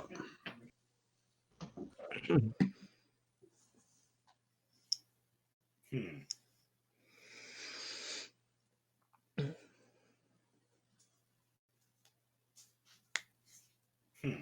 Okay. All right. Well, that we kind of knew that, but thank you. How far away does the other glyph have to be? The one it's connected to? She Is there a kind limit of to its range? cocks ahead for a second and goes, well, anything I have used has a limit of 6 miles, but it's Oh boy. possible this could have unlimited range depending on the ability of the caster. So, Well, there's a meta just realistically based on the power source, it could be infinite. She does kind of look at you and say, I will charge no fee for this as I cannot fully answer your question. There is one more part to this glyph that I cannot identify. it may be my lousy penmanship. It's on the wall of the jail, if you want to go look. She points to a small section at the bottom where it has a little tiny symbol that is clearly written, like you were thorough in copying this, but it seems to be in a language she doesn't understand. All right. Wow, we've actually come across something Lyra doesn't. Okay. Well, I'm actually gonna give her like 20 gold as a tip, like as a thank you. She takes it from you gratefully, tucks it away in her apron, and says, I would suggest to identify this, you need to find something much, much older than me. I'm Okay. gonna kind I of. think we can handle that. I think we got that covered. And also, DM, am I there at that point? Yes, you have encountered the rest of the party. Okay, did I hear that specific thing? That You line that heard she just said? most of it. You Like weren't that there last for part, the. basically. Was You weren't there for them the getting whacked in the head with books, but you did. no, but like the end part there, where it was like to look at the thing. I don't know this. You might need to, if you see something much older. Yes, you would have caught that. I'm gonna look at her and kind of with a smirk on my face, and a knowing smirk, go, I think we can do that. She Kinda letting her nods know with a that- tiny twinkle and kind of gestures for all of you to head off and be on your way. Basically letting her know that we also know now. Because, yeah, in case anybody else wasn't aware, she totally knows who. Okay, so are you guys heading off to go and visit Theum? Yep. Yes. I have no clue where he is, so I'm just gonna stand there. You're gonna just follow along with the rest of the party. You guys are all heading Rusty to Nail. the Rusty Nail. Okay. The Rusty Nail. Which is directly to your left a few buildings. Rusty Nail. I'll come out front. And Theum is there as usual, kind of putting a few things away on the shelves. He turns as you guys enter, spots Rex, gives a bit of a grin and a nod, and then looks at the rest of you, almost checking to see if you know. They know. You just gonna get my blank robot face. Okay, Seeker, I don't see your character over just yet. Because my map's being a jerk. Alright, well, you'll catch up, but Theum grins a very large, very toothy grin, kind of gestures with a hand, and the door closes behind you with that same shimmer you had seen previously, Rex. He goes, can't hurt to have a little privacy in these discussions. Makes sense. So how did the Especially undead considering go? I'm gonna gesture to my still and now even gorier armor because I was just actually poked around for a little bit. Yeah, I'm coated in Gru, come to think of it. He nods and looks at over all of you and says, well, you're not dead, which is a good start. Now, I assume you're here for something other than my pleasant company, and I do still have that favor to ask of you. Well, that will be why we came by Theum. Also, we do have something that we might want you to look at. Granthar. Oh, yep, I'm going to show him the paper. And as Granthar pulls it out, I'm going to explain to Theum. This was on the wall of the jail building. He looks it over, lets out a really low Like, feral growl almost, and says, just now. I will have to have Lyra dispel this thing. But I do know what it does. And Want to he relays interrogate the same information, doppelgangers. that it's set up as a trap and as a timer system. Specifically, he's able to tell you that the small symbol in the corner you hadn't previously identified is set up as a trigger not only for a location, but also to activate or to let people know it's time to start something. The language in question is something that is very, very dead. But he does understand it, and he's able to relay that it has set off like a countdown clock in a location for where it was attached. 30 days. But has also Well, we know where given that's attached. anyone who had this symbol branded on them it's time to go. What language is it? He looks at you quizzically and he goes, this is ancient infernal. Oh. I know Infernal, but not Ancient Infernal. Different dialect. Yeah. would have changed over time. Yeah, this is something from like 1,000 years ago.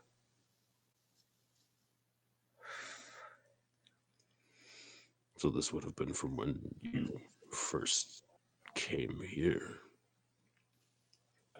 He winks at you and goes, "We don't talk about my age." I'm gonna just chuckle. Rex just chuckles a little bit. Now, I What will do you say? have a conversation with Lyra about dispelling this. I do it myself, but don't really want the rest of the town to know about me.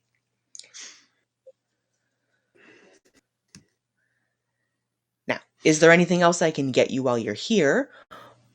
Or is it my turn? How do you dispel it? If we come across another one of those, how would you dispel it?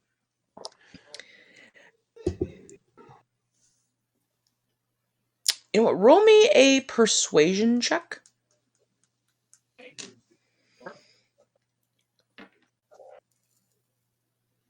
Holy shit. I got a +7 in that. So what's your total? Holy shit. Natural 20 +7. Okay. Okay then. Theum looks at you and says, "You're a caster. You can may add that. be able to get the gist of this." It's kind of hard to put this into character knowledge. So what he's telling you is essentially you would need to cast a dispel magic at a high enough level, along with a remove curse. Oh, so that's an aggressive fucking seal. Lovely. Along with what? Along with a remove curse. So Okay. eat 2 spell slots, more or less. And this would be an 8th level spell. Jesus.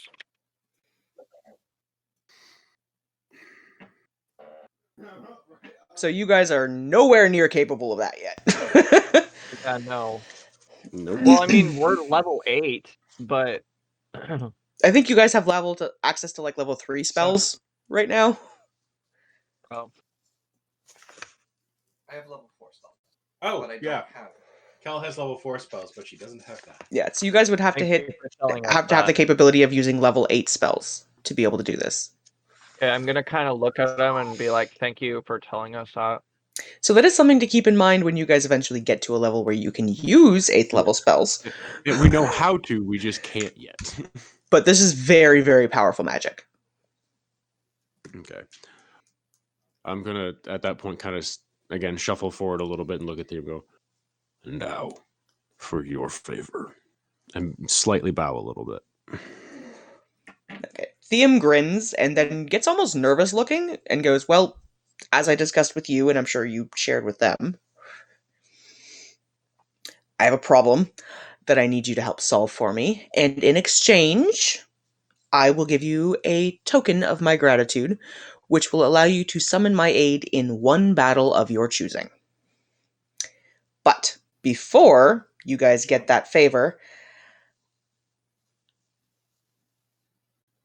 it's... You know, no one here knows what I really am. And I'd like to keep it that way."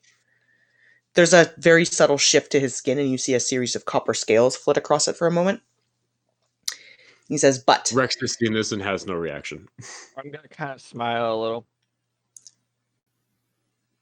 Do any of you So that's a thing. know Inahiri? No, what? The At language. this, Rex looks up at him and starts laughing, just slowly. Inahiri is Shadowfell's assistant in the Shadowfell Emporium. She is a drow. She's a drow.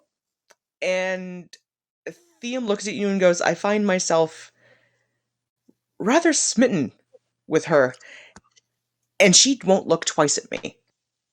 Still chuckling, Rex leans forward on the counter on his hands and kind of leans in towards Theum and goes, "You realize the catch-22, if I may use the, it's a reference that doesn't make any sense. You realize the predicament that you've put yourself in. You don't want anybody to know. The reason she won't look at you is because you're a mousy man. And if you want to If you are interested in her, she's going to find out one way or another. He says, well, therein lies part of my problem. I would like very much for her to join me for tea one day, and to see if perhaps she'd be amenable to a relationship of sorts. But I realize I also need to reveal my True nature. larger size to her. And I don't know how to do that. So I put it to you. Find a way to convince Inahiri that it is okay for her to be with someone such as myself, while letting her know what I am, and get her to agree to join me for tea. If you do this, I'll owe you a favor. I feel like I would be good at this because I'm a drow. Well, you could probably go prep her for sure. Although, remember, you are a bitch boy. What? Drow is Drow a female-run I knew society. somebody who ran a tea shop. Yeah, Drow Society, Could you're a set bitch something boy. up. Well, I was gonna say another thing. I was gonna have an idea. Wondering. What do you mean? What do you mean I'm a talking- bitch boy though? Drow society Drow is Society. Drow society is a matriarchy. The women usually go to battle and things like that. The men typically are the ones who monitor the homestead. Remember, like you will be able to talk to her drow to drow, but you're not on the same level as her. That's what I mean. That's what I mean. Is you in her eyes, you're a bitch boy. Until proven, she wouldn't look at you as a warrior. Okay. I guess I'll accept that. That's, societal. And Yeah, so you have an advantage being drow, but you're not on the same level within that drow society. you do remember when you were little that mom was in charge. Yeah. I'll take that a little bit too seriously. Okay, so Theum looks at you all and says, well, are you going to help me here, or do I have to do something unpleasant? I'm gonna Rex. Oh, yeah, Rex no, is absolutely. kind of just absently stroking at his chin. He goes, "We'll help. I'm just trying to figure it out." Well, you guys go figure it out. I have a shop to run, and I'd rather not leave my door magically barred longer than necessary. He unlocks When we figured and out how to get you to. he unlocks and opens the door and kind of gestures for you guys to go plot elsewhere. I can guarantee that the Lace Doily will have not only a table free, but the entire place to themselves. Well, I have something in mind. Like Alright. I wanted to stay behind to talk to Theum for a second, but something that somewhat involves the lace doily. So I'm gonna kind of make a motion for the other ones I'm to gonna go, and go. I'll catch up. Okay, I'm going to the Lace Deli. I'm gonna go take a bath. Okay, Yeah, Lace Granthar. Doily. Anybody who wants something to eat, Sounds good.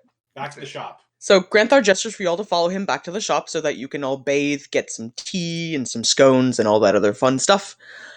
Seeker, are you staying with Rex or are you following along?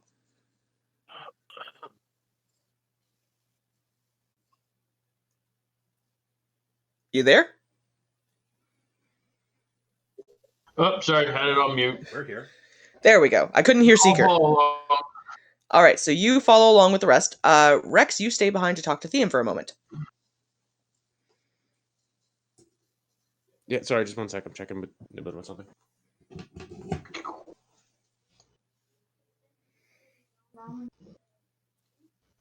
What are you trying to do? you got your own plate, mine. All right, so while Rex is currently on pause, the rest of you all return to the shop. Sheeran is still there and still looking worse for the wear. Your dad has cleaned himself up at least, so he is no longer covered in blood, and is keeping a watch on the room that Sheeran's sleeping in. But you guys go in, you get yourself cleaned up. Right. You settle down to a wonderful cup of I'm gonna oolong. go to this other room that I can't. Twitch gets weird about trying. Okay, it is a back room that has a couple beds in it. I'll unlock that for you. So it's sort of like sleeping quarters. You just might have to answer. Thank you. I'm gonna go in there and pull the tin bath off the wall and take a bath. You take a bath. It's And warm scrape all enough. the glue off. Yay! You Yeah, well, we always have lots of water. It is a tea shop. you do have a moment of pause looking over at where your daughter's bed was and seeing it unused. Okay, I'm gonna have a very angry What up? bath. You have the angriest bath in Angrily clean existence. yourself. There's You're water just gonna all over the angrily place. clean yourself. You're very clean, almost painfully clean. Scrubbed pink. The rest of you, as Granthar is bathing, you hear angry barbarian rah! Noises along with splashing and the occasional squeak of a rubber duck. I'm gonna kind of shout. Dare you defy me, rubber ducky? I'm gonna kind of shout. It helps to not fight the water. Float upright, damn you! Upright! That was glorious. Thank you for that. All right, you guys are all cleaning up and bathing. Rex, Of scrubbing. what are you saying? Just gonna kind of stop for a minute and look at them like. Now the others are gone a little bit, and like, I don't know, dragon talk maybe a little more freely. Do you have any ideas how you want to try to go about this? He looks at you and there's a sheepish look about his face and he goes, I honestly have no idea. I've never done this before. I've never tried to approach another dragon, let alone a drow, and she's beautiful and strong and intelligent and sharp-witted. Oh my god. He's Twitter-pated. And I've lived Yeah. as You're in Liam love. for so long that I don't even know how to explain what I am.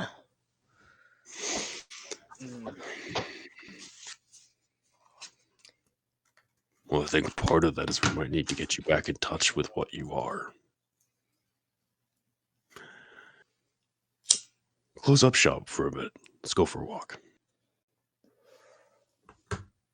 He looks at you quizzically, but nods, and there's a subtle wave of his hand again as you notice that same kind of a shimmer starts to appear over shelves and bottles on the wall. And he agrees to come along with you for a walk.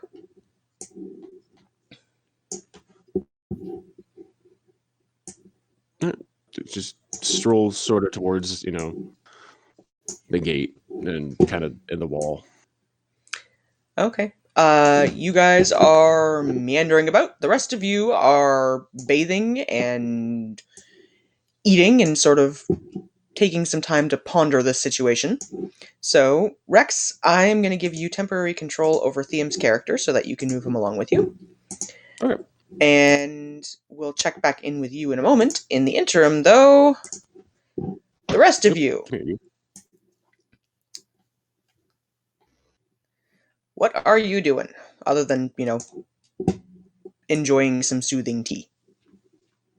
I'm gonna pull out my poisoner's kit and start trying to make some poison out of the random ingredients I have. Okay. I'll blow up the house with chemicals. Did you say you'd fill up the house with tentacles? What kind of hentai nonsense is that? So don't blow up the house. I'm in with the tub. I chemicals. do not want naughty tentacles in my tub. I said don't blow up the house with chemicals. Oh, don't blow up the house with chemicals. It sounded like you said fill up the house with tentacles. That's what I heard too, and I'm like, no, huh. no, Yeah, I don't heard fill up the house with with tentacles as well. I was like, what? What? Actually gave me pause for a second because I'm I- racking my head going, is there a spell that would allow you to do that? Tentacles! Big exclamation marks. So, Seeker, roll me a poisoner's check. So, I think it's nature-based. Yep. 18 plus that 22. 22, and what ingredients are you using? What do I have? Let's see. I've got Dracus flowers, nightshade berries, silver foil, lavender. You know what? I'm going to use Dracus flower, nightshade, and dried ephedra. Let me just get into my herbalism here. Dracus flower, nightshade, and ephedra. I'm gonna have to see what the catalysm between those would be. Kel, I assume that you're sort of waiting for a cleanup. Yeah, pretty much. Hmm. Not much else to do. Okay. So, come on, you can do it. There we go. So, dried ephedra increases the dice size by 1. Dracus flower. There we are. It's a modifier of a +2. And nightshade is an automatic poison. So, how much of each do you have? If you check the Discord, I found the perfect icebreaker card. I've Check the got Discord. one satchel of Dracus flower, 2 bags of nightshade berries, and 1 bag of dried ephedra. So I'm assuming it's a bag of Dracus flower, not a satchel. It'll use a bag of each to be able to do this. Everything else is in bags. What you will be able to do is choose the damage type of the poison you're creating to either fire or acid damage. It still does poison on top of it, like along with it. They're considered poison, but they're going to take either fire damage or acid damage. And these will each do 2d8. So you'll have a vial of poison that is useful for 3 uses. It'll do 2d8 poison damage, which the instant damage is either fire or acid. You have to tell me which one. And the con save has a +2 on the difficulty. It'll be DC 17 instead of 15. So it'll be a DC 17 poison that does 2d8 damage. And like We'll any make other it fire poison, damage. it lasts a minute. Okay, and we'll make it fire damage. Alright, so just make a note of that so that you can tell me when you're using it. You said it. I got 1 vial and it's 3 uses. You have 3 uses. Okay. So that That's a Dracus flower is gone. We got 1 bag of shade left, and the ephedra is gone. So that's a pretty gnarly concoction. Yeah, it's going to get even worse next time I'm able to work with something, because I'm going to use some of that crystal that I got that increases the die of the poison or healing up 1 die. So it's going to go from 2d8 to 2d10. You do need time to be able to properly process that crystal into a powder, but once you've done that, it is something you can add. Because I got enough for 10 uses. It acts as a modifier. So if you wanted to spend an hour, you'd be able to grind enough down for 1 bottle. Yeah, I'll do that right now, just to add to that poison that I just made. And that would increase the damage from d8s to d10s. Yep. Herbalism, everybody. Lots of fun if you know what you're doing. I use it to make Wait till you tea. see the. That's why I already know what my next feat's going to be, too. I'm going to take the poisoner feat. Alright, so Granthar, you're clean. Kel, you've taken a bath. Ilmir has not filled the house with tentacles. And Seeker has spent about an hour concocting a really nasty-looking liquid. I like to bathe. Ilmir also takes a bath. So at this point, you've had 3 party members taking a bath in your house.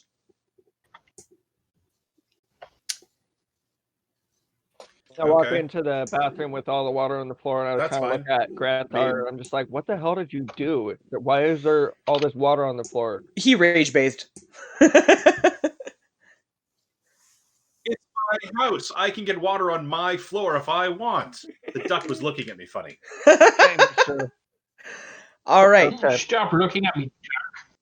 So, Rex, you are wandering around with Theum right now. Yep. So as a start, I'm kind of just as we're walking, go. So we need to figure out a way to break the ice, and you need a way to shake off. Although I understand the reasoning, the obfuscation, you need to find a way to shake off the meek Theum persona somewhat. And I think part of it will be as simple as getting you out of the shop for a while. Because has anyone seen Theum anywhere other than in his shop? He kind of looks at you a little bit and goes, well, I do travel out to my real home every couple of days, but never in the same guise. Don't really What want I'm the getting at is I townsfolk think following me back. understandable. What I'm getting at is I think part of the way to ease into this will to have Theum start to become more confident. He's seen more, especially with what's happening right now. And I gesture kind of to the city as we're walking, and like the little bits of obvious, siege marks and shit from all the undead. So, come with me. Let's keep going. I have an idea, and I'm going to head us towards Shadowfell's Emporium. He follows along reluctantly at this point, figuring out where you're going, and it's just like, what are you doing? And then I was trying to figure out how I was going.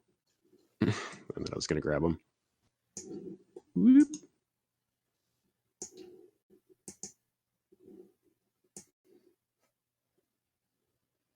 So you guys head up towards Shadowfells. Mm-hmm. What are you doing now? Okay, hang on. Sorry, I'm trying to get my map to cooperate.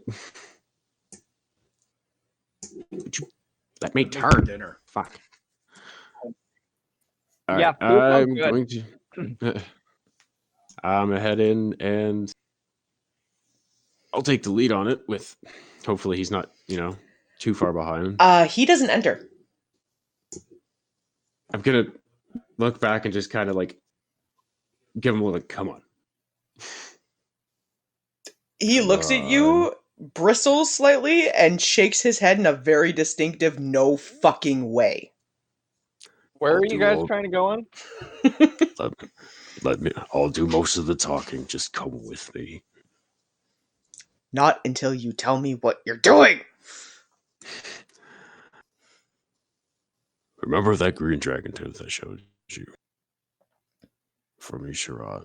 Yes. I still have it. I'm going to use it as an icebreaker that I went to bring it to you, and you suggested they might get more use out of it than you simply selling it as a curiosity. Enter where you can chime in. I'm going to start talking about what's been happening lately. Again, I'll take a lead, but gives you a little bit to try to chime in and shows you being out. As to why you're with me, I'll explain that I figured it might do you some good with what's going on currently to get some air, to get out of your shop for a bit. So I volunteered to be your protection.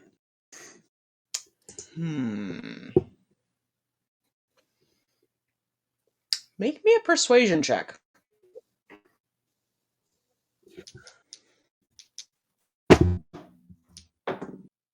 That's a natural 20, Yikes.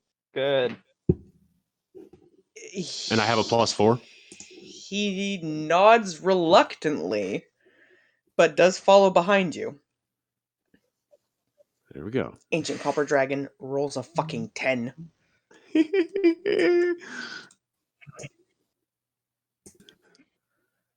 Love makes you dumb. That is very true. By the way, this is amazing. I couldn't have predicted I was going to be playing fucking Hitch for an Ancient Copper Dragon.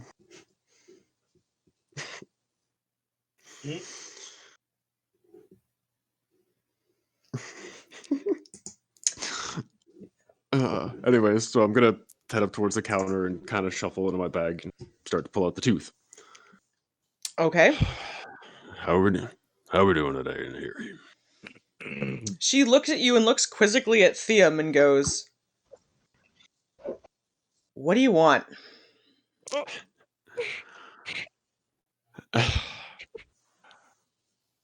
Look, I thumped the tooth on the thing and go, I brought this to Theum a little while ago. When we were in the Sinking Valley, we killed a green dragon. I thought because he collects curiosities, he might be able to sell it for a decent amount of money, but he had the suggestion that you and Shadowfell may actually get more. Either grind it down for powder into a potion, extract any leftover poison or magic out of it. But the point was, figured you might get more use than him just selling it for some coin. And he's with me because, well, I'm sure you're aware what's going on. And you're a fighter, you're well adjusted, but I think Theum needed some air to get out of the shop for a bit. She looks I at Theum volunteered to be his with protection. a kind of pitying glance. And goes, "Well, not all of us are built to handle this." And she picks up the tooth and looks it over a little bit and goes, "I'm sure I can find something to do with it. Never did like greens much. They're kind of a nasty species, so good to see there's one less of them in the world. I mean, if I had to take my pick, this is not the dragon I would want to deal with." I'm going to also kind of pull out the little map of the thing and kind of lean into it. Now, this is another thing that I figured I might want to bring to your and Shadowfell's attention, because you guys might actually be able to use the information and coordinate possibly with Lyra to help with future defense of the city. And I'm going to kind of point out where we were and where we cleared out the Shadow Sanctuary. This was where we just went. We cleared out the the undead that were assaulting the city. But I'm going to show all the connections go. And we have a lot of reason to believe that these are now also active. She looks at the map and takes out a separate parchment and starts kind of copying it over and says, "I'll be sure to speak with Shadowfell about it. This is going to be a lot to deal with if it does turn out that we have to deal with more of these undead. I don't know what we're going to do. There are some of us here who can handle ourselves, but without something a lot bigger than me, I don't think we could deal with a swarm." Well, I wasn't expecting just one person individually. It's one of the other reasons I have him with me. I've talked to him. I've talked to you now. I've talked a little bit to Nathric and Rochelle, trying to coordinate between the people of influence and that I know in the city and that have some ability to be able to help and deal with anything should we not be here when something happens. Roll me a perception check. That's a natural 20. Jesus Christ. As you're talking and as you explain that you went and spoke with Theme about this, she starts looking at him almost critically. There's a bit more of a respect in her glance than previously, as if you know something that she doesn't know. But it's less pity and now more, what makes you capable? I catch it and kind of look back at her and sort of clap Theum on the shoulder and bring him forward a little bit in like a supportive gesture. Like, he's the general shop and he has access to some pretty interesting things. He has an eye for curiosities. It might He come in handy with logistics. he lets out a tentative smile and says, "Well, you know, in Ahiri, you ever need anything, you're always welcome at the Rusty Nail." And he leaves the room.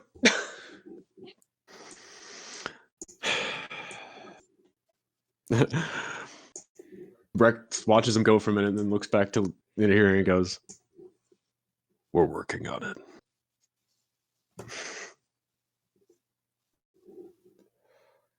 Clearly, as I said, he needs to get out a little more. But I think he could be a large help. Like I said, he's had some interesting things when we've gone to see him for supplies before. And this situation, and I tap the map again, is increasingly getting more and more complicated and surprising. She looks at you and how do I want to do this? Roll me a persuasion check. Okay, I was going to say, I was going to look up and go, and frankly, I could talk to you more than Shadowfell, fighter to fighter, and he seems to leave the general running to you. Roll me a persuasion check. Come on, another natural 20. No, it's another natural 20. Holy shit. Did you eat a horseshoe I'm not even today? fucking kidding. Apparently. Okay. So you can't roll those when we're fighting I know, horrible monster, I know. but when you're trying But to seduce yeah, a pal on behalf of the dragon, anytime I'm dealing with shit with Theum, I'm like rolling like a motherfucker. She looks at you, God kind of damn it. looks roll at the to identify this flower. Natural 20! She looks at the back room a little bit just to kind of make sure that Shadowfell's still out of earshot, and then leans onto the counter and looks at you and goes, Theum's always seemed like a sweet enough kid, but I never really thought there'd be much more to him than that. I mean, look at him. He's this little untrained human. Well, If I had to pick my allies in battle, I'd be looking at something more like you. Now, if that's all, I got work to do. Get out of my shop. yikes. Poor Sam, dude.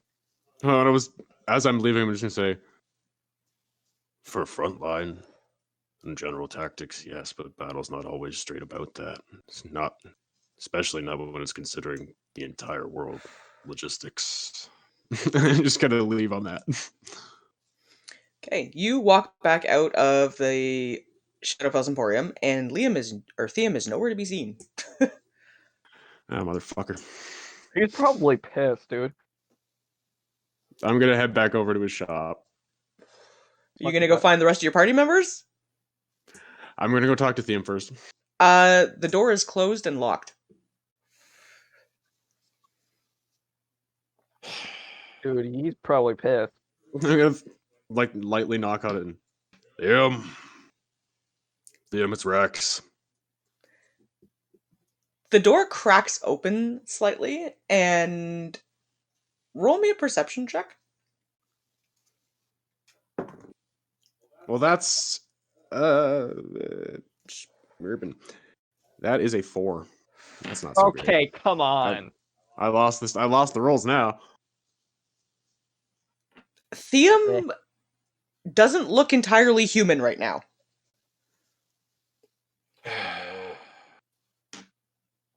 And the door kind of shuts again, and he goes, Give me a couple hours.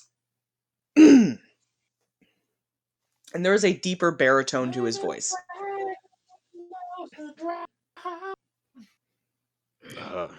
I'm sorry if that backfired. It didn't quite go as planned. I'm kind of winging it here myself. Yep, just, give me a couple hours. I'm gonna just kind of give a solidarity thump on the door and then walk off. Just like yep, sorry. Okay, the rest of you guys, having no idea what's going on, are all cleaned up and well fed and resting in the home, kind of keeping an eye out just to make sure that Shirin isn't getting worse. She isn't. She does appear to be very, very gradually improving, but it's slow going. I'm gonna head back towards the tea shop So, to go get cleaned up myself. Rex, as it takes you some time to get back there, the rest of you, Yep. What do you think you guys should do about this?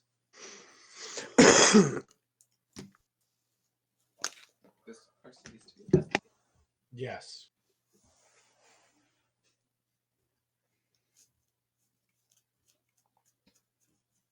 Well, we have 30 days before the dead erupt from the ground, if the glyph from the bad guys is to be believed. I mean, they could be lying. It could be set for next week, and it's meant to lull us to a false sense of security. Or it's meant to send us into furious activity when their plan is rolling out much longer. Coincidentally, that's about the amount of time it's going to take my daughter to find the entire extended family and put their heads on pikes. So, thoughts? I know what I want to do. I still say we should go find your daughter because we got to preserve our allies. Well, yeah, and also my daughter. I mean, there's nothing else. There is nothing else I for me count her than as an saving ally. her. She is an ally, Yeah. is she not? I kind of And agree yes, with we have a Seeker. responsibility to our allies. Yeah, I'm with Seeker and you on that. All right, I mean, so what use saving the world if I lose the love of my life? you guys are voting on attempting to track Miriam down, and you'll have to just let fill Rex in when he does finally show up, on that being your main game plan here. How are you guys planning on tackling Theum's request?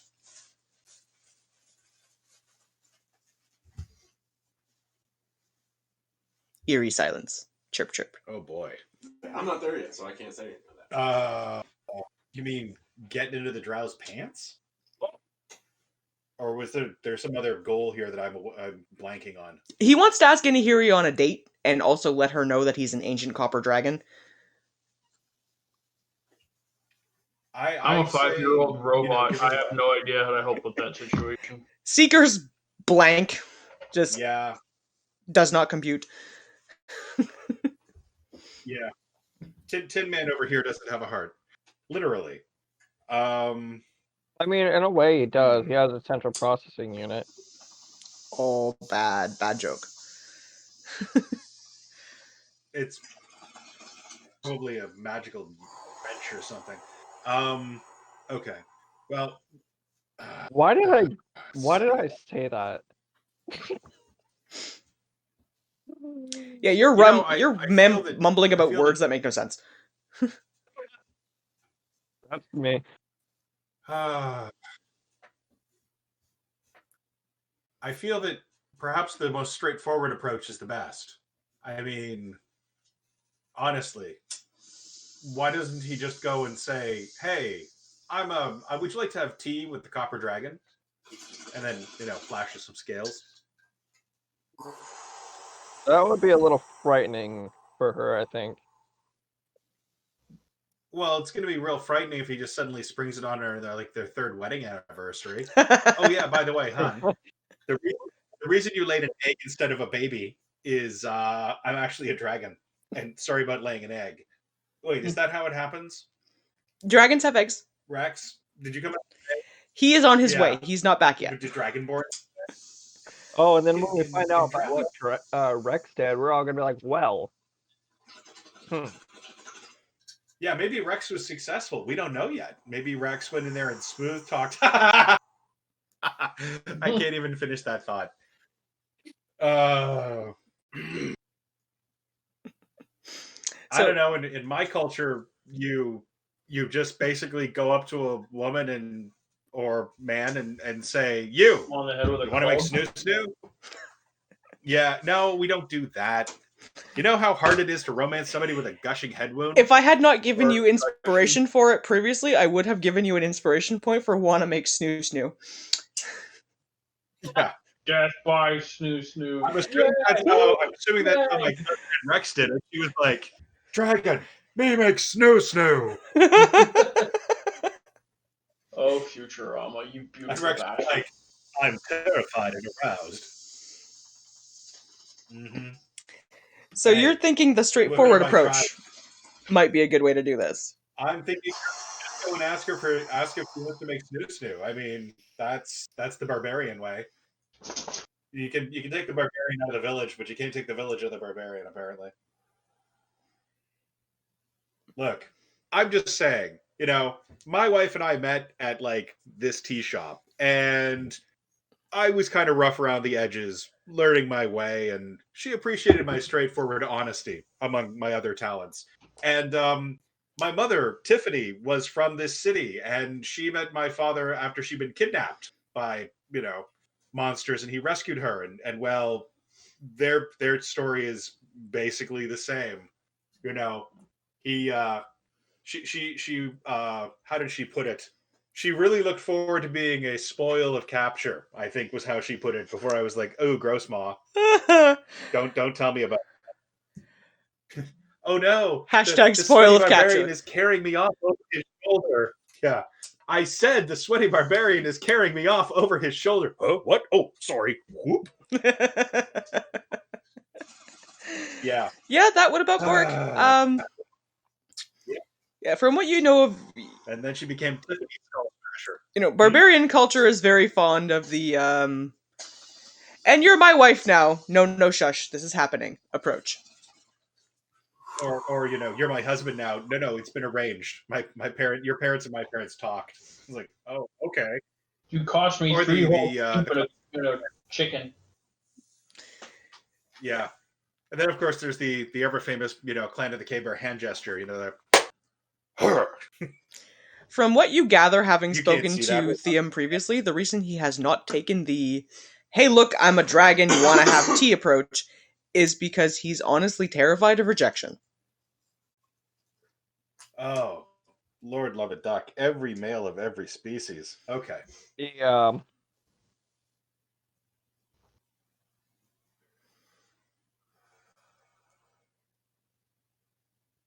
So how do we go about that? That is the question. I'm working on it.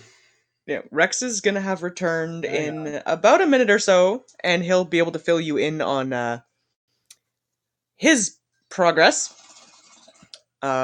Which isn't. Look, I just vote we get them drunk and we put them in a room with some lute music, and a bard with a deep voice, and we just let nature take its course. I mean, I'm gonna say, she's a warrior. Do you think that'll work very well? She's a warrior. have you met warriors? Holy crap! You put enough booze in us, and we're pretty much ready to romance anything. I mean, that seems to be the best approach. Just Ilmir, You roll got me me a there. history that bard check. with the lute being like, I'm going to make love to you, woman, and lay you down by the fire. Plonk, plonk, plonk. Ilmir, roll me Has a to be history either check. case singing it, though. You roll you a what? Roll me a history check. Okay. I think I got +3 on. Because this is dealing with drow culture specifically, you have advantage. Dude. Okay. Maybe we should get So I her rolled to twice. rest for danger. So I rolled twice and picked a higher. Yep. Yep. All right. Well, I guess I'm obviously going with the natural 20. which Jesus was a second Christ! roll. Yeah, I'm gonna have to start having you guys send me photos of these. We've had 6 of them this game? Well, Ilmir, you know everything about drow culture, apparently. And while you have Everything. you never really partook in this so much, you had your first kiss, obviously, when you were younger. But you do remember watching some of the other grown-ups in courtship, and you actually remember from when you did have your first kiss, is that drow women appreciate a proven warrior, someone who they have witnessed in combat, and that generally speaking, they do not find humans attractive. Okay, I'm gonna say that to everyone, and also that needs to change for me. It's no longer just gonna be the first kiss. Am I That needs back? to change. Yes, you have just gotten back into the shop. So as Rex walks in, can I be saying that? Sure. Okay, so I basically tell everyone that drows are women drow. I basically say it the same way Lex said it. So Ilmir fills you guys in that drow women are a fond. Generally, if they're going to choose a mate, it is the mate they're going to choose is going to be a proven warrior who they have witnessed in battle. and that drow in general tend to find humans unappealing. That makes Maybe sense. she's a pervert. I just went for a walk with Theo, talked with him for a little bit, and we went to see an area. All of that pretty much falls in line. That's all right. He's okay. But all of that pretty much falls in line. Now, part of what I'm thinking is to begin with, we need Theum as Theum to be seen more, to be known, be less of a recluse, to not be so much he just timid and he hides in his shop. He needs to be known more, be seen about. That's a start. It makes it seem less jarring and less odd that he is who he really is. So he has to like win a battle. Hey, maybe we can summon him to a battle she's watching. Well, We do get to I summon him I to have battle. thoughts on that. I have thoughts Oh on no! that. Crap. Wait. Okay. Why don't we spar? You, me, Theum, we're the marshal. You and me, we're the martial ones. We're up close. If we can get Theum to spar with us and let loose some of his actual potential and have her witness it somehow. I would like to So you're watch asking me to this. fight a dragon and lose? Yeah, Don't die. pretty much. So That and I with should leave with Stabicus. Stabicus. Yeah, how are you gonna deal with that with I'm Stabicus? confused on this. If you draw I'll Stabicus, have to fight then him you're with in the race. Agathis. I'll have to fight him with Agathis frying pan. Okay. Well, here's This is okay. gonna be interesting. Just I'm interested. from a player note, here's the thing. He could probably go full on the rage. That might actually benefit us. Think about it. If he goes Okay. full on the rage and he's not holding anything, Theum can't hide him with it anymore. He has to actually go, oh fuck, and knock you out. But you're asking me to you're asking me to attack a dragon in a uncontrollable frothing rage. I don't I'll let him know. I'll let him know what's gonna go down first, obviously. Stabicus is Theum's gonna hear this and be like, oh. I'm pretty sure he can handle it. And not I'm kill just kind you. of worried about ending up a grease spear on the ground. I'm pretty sure he can handle it and not kill you. I'm more worried about my accidentally killing him. What if Stabicus is just really good against dragons? I don't know everything about this sword. I hardly know anything about this sword. All I know is I can't get rid of it. I'm gonna Apparently it talks. my tipsy side is gonna kind of be like, well, for someone Actually, you know what? sword this On that thought. All right, hang on, I Rex. can't think. Elmir? Hang on. My tipsy side is gonna kind of be like, well, for a sword that's in someone's culture for so long, you don't really know much about it. So what have you learned about it? Because I like this sword. Wait a minute. This is not me calling you off and saying that like you need to learn more. This is me genuinely interested in the sword. Like I want to know more about this sword. I just had a thought. So Theum's ancient. Okay. What if he knows more about your sword than you do? What if when we go to talk? No, I don't think so.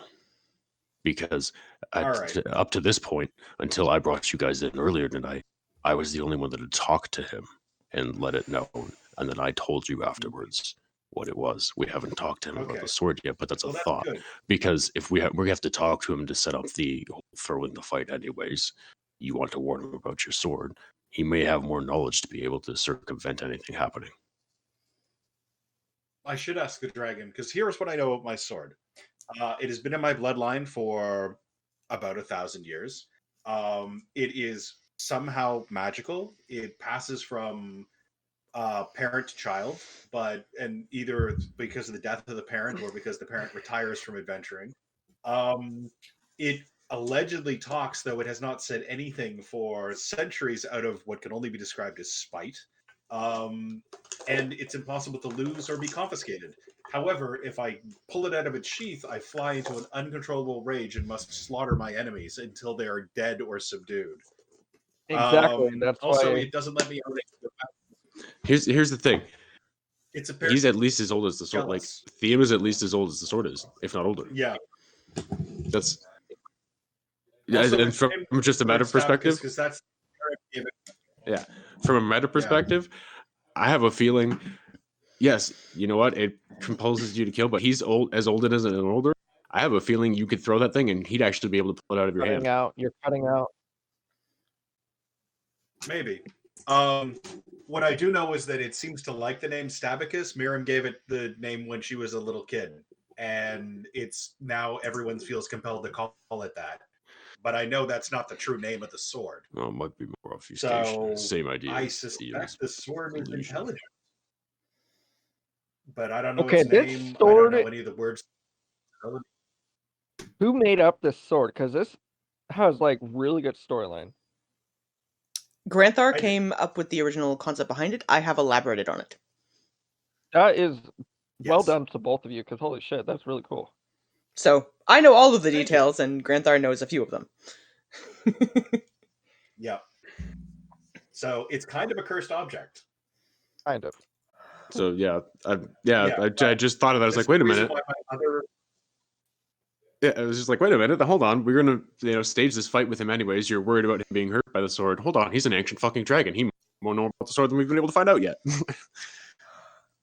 Well, maybe I'll go talk to him then, because I didn't realize that he was this thing until you told me. Give him a few yeah. minutes. Give him a while. Maybe Yeah, in the that's morning. why my other primary weapon is a frying pan, because it doesn't count as a weapon, and I can actually own it. Okay, I'll note it and go. We'll go see Thiem and talk to him about this, and maybe try to set this idea up tomorrow. Yeah. What time is I it think he in game? needs. Okay. I think he needs some time. It is currently about 7 Yeah. o'clock at night. I'm gonna go get cleaned up. So Yeah, Rex, the water in the tub should be, not entirely sludgy. goes off to use the bath. You guys have been changing the water, so it's not horrifying. That's There's good. still water on the floor from your rage bath, Of course. Hashtag rage bath. but he does go and get cleaned up, and And- you guys have all washed your armor and made a point of looking less like you just dove into a pile of sludge and blood. Mm-hmm. Did you guys want to take a long rest and then reconvene in the morning? I'm fine with that. Yes. Yeah. Alright, so you guys are all going to take a long rest, and we're going to take a quick 10-minute break because I would like to run and use the washroom. And we'll Yeah, pick PvP back up time. in the morning with you guys figuring out how to get Thiem into a fight. All right. To be noted, I'm going to set up my bedroll on the floor in Sheeran's room. Okay, you go sleep in Sharon's room. Onyxia opens an eyeball and looks at you while you come in, but doesn't seem to flinch at all about it. Where are the rest of you guys I sleeping? get to sleep in my own bed. Happy day. I'm sleeping in my bed. You go sleep in your bed. Kel, Ilmir, and Seeker. Seeker, I assume you're finding a corner to shut down in.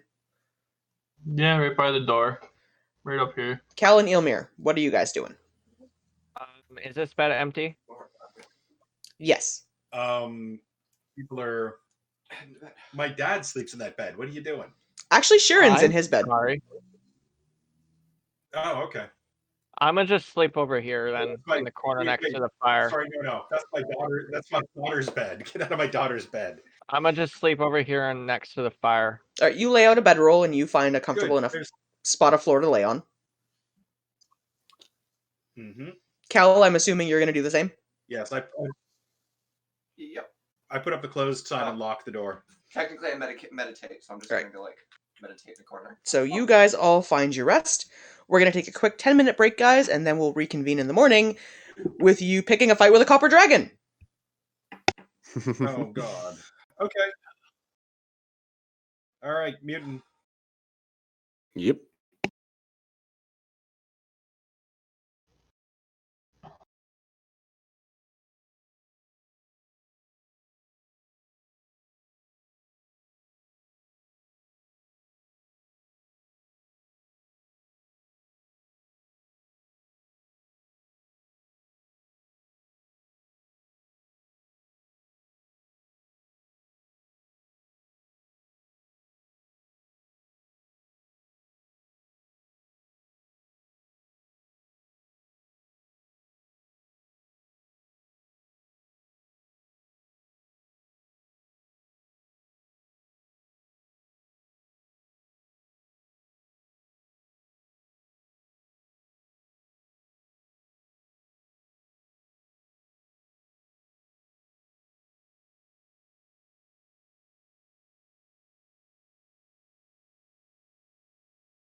Be back.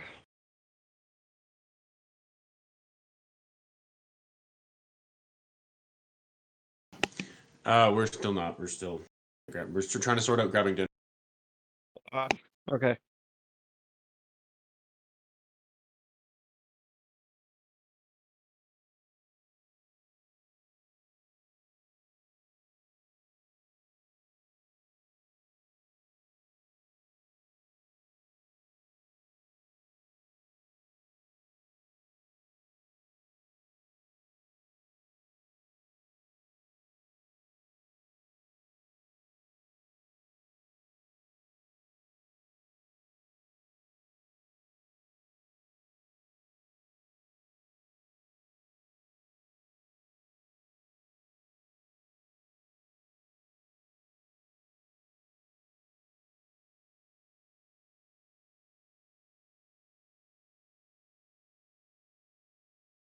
Oh Jesus.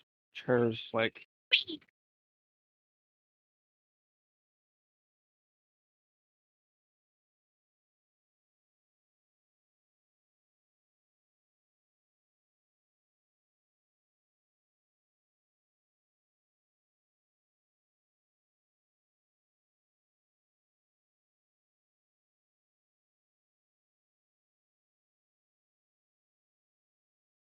Let's see if I can do this.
Damn it.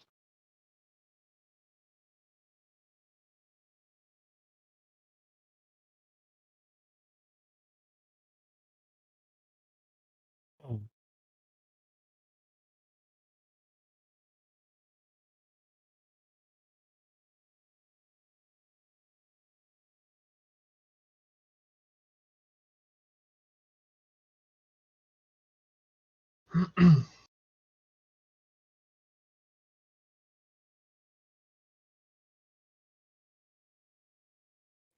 We're back.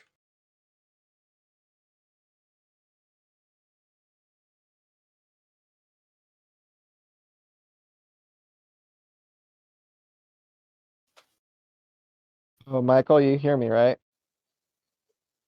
I can hear you. Okay. Sorry if earlier me asking or mentioning that what I said about your sword. Sorry if that sounded like me shitting on you or like saying like, oh no, you don't know enough, so you need to learn more. No, I didn't mean that. No, that I did not take that away from that at all. That's a hey, wait, what do you know about this thing? Because yeah, that's kind of the point of the object is the we've got this The weapon. We don't know what it does. we just can't get rid of it. Yeah, you've missed earlier sessions where I would do things like chuck it into a forge and walk away, just like yeah, because I've got a really contentious relationship with it. Mostly, it's irritating to me. Um, and then it, of course, it reappears on my hip not too long after. Oh, fun. Yeah, well, that's it. It's the Michigan J Frog of magic weapons. It's like the It's like, well, mask there's Jim Carrey has to deal with.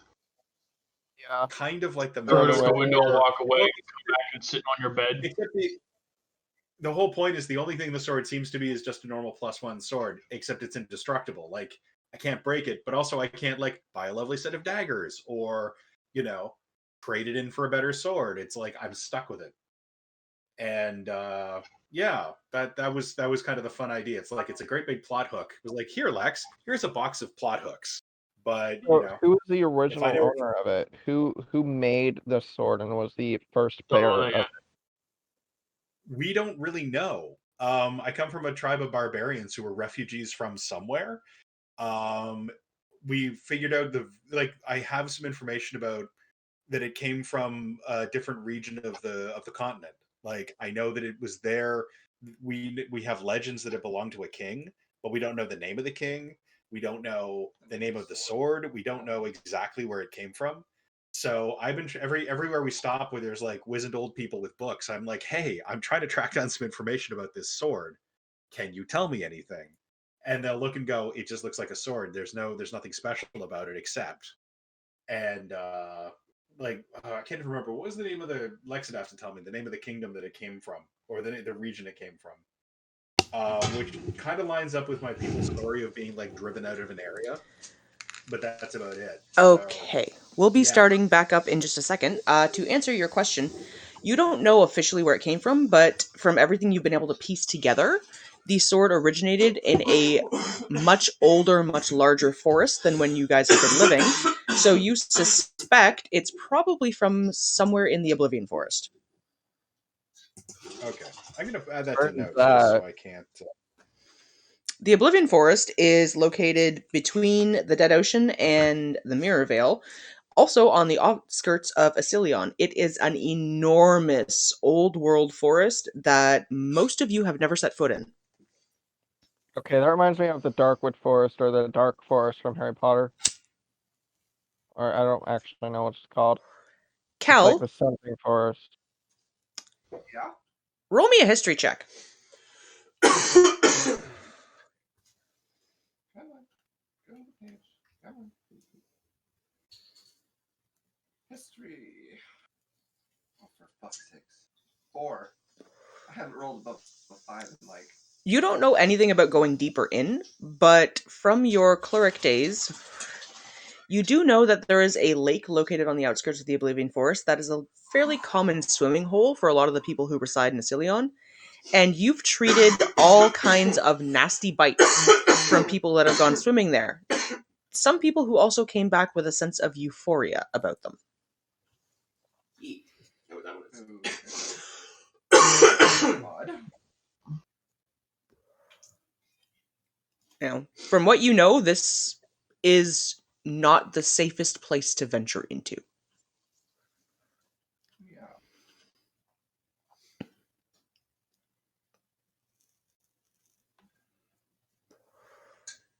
And Rex, actually, if you could make me a history check as well, that would be great. He's in with me, so I can keep an eye on him for the moment while he's finishing his schmirk.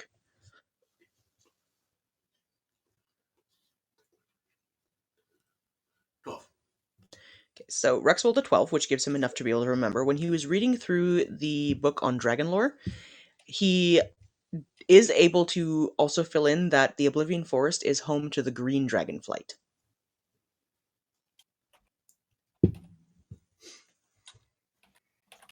Alright. That most of the party There has we go. encountered They've come from before. Oblivion. From what you guys know about green dragons, they are underhanded, nasty creatures that are decidedly evil. Would I know anything about it? I don't know if you said anything that I would know. You don't really have a reason to. The Oblivion Forest was never anywhere that you had visited previously, so it's not something you would have known about. You know it exists, but anything about the makeup of it or anything else is lost to you. So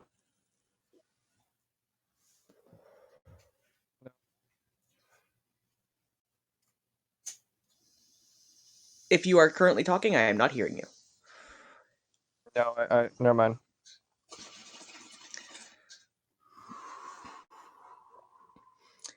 So it is the morning. You guys have had a long rest. Ilmir, you are chatting with Granthar about, where his sword came from and anything he knows about it.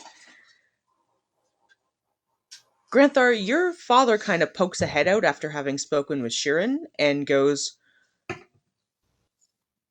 well, there are some bits of history that we sort of don't talk about.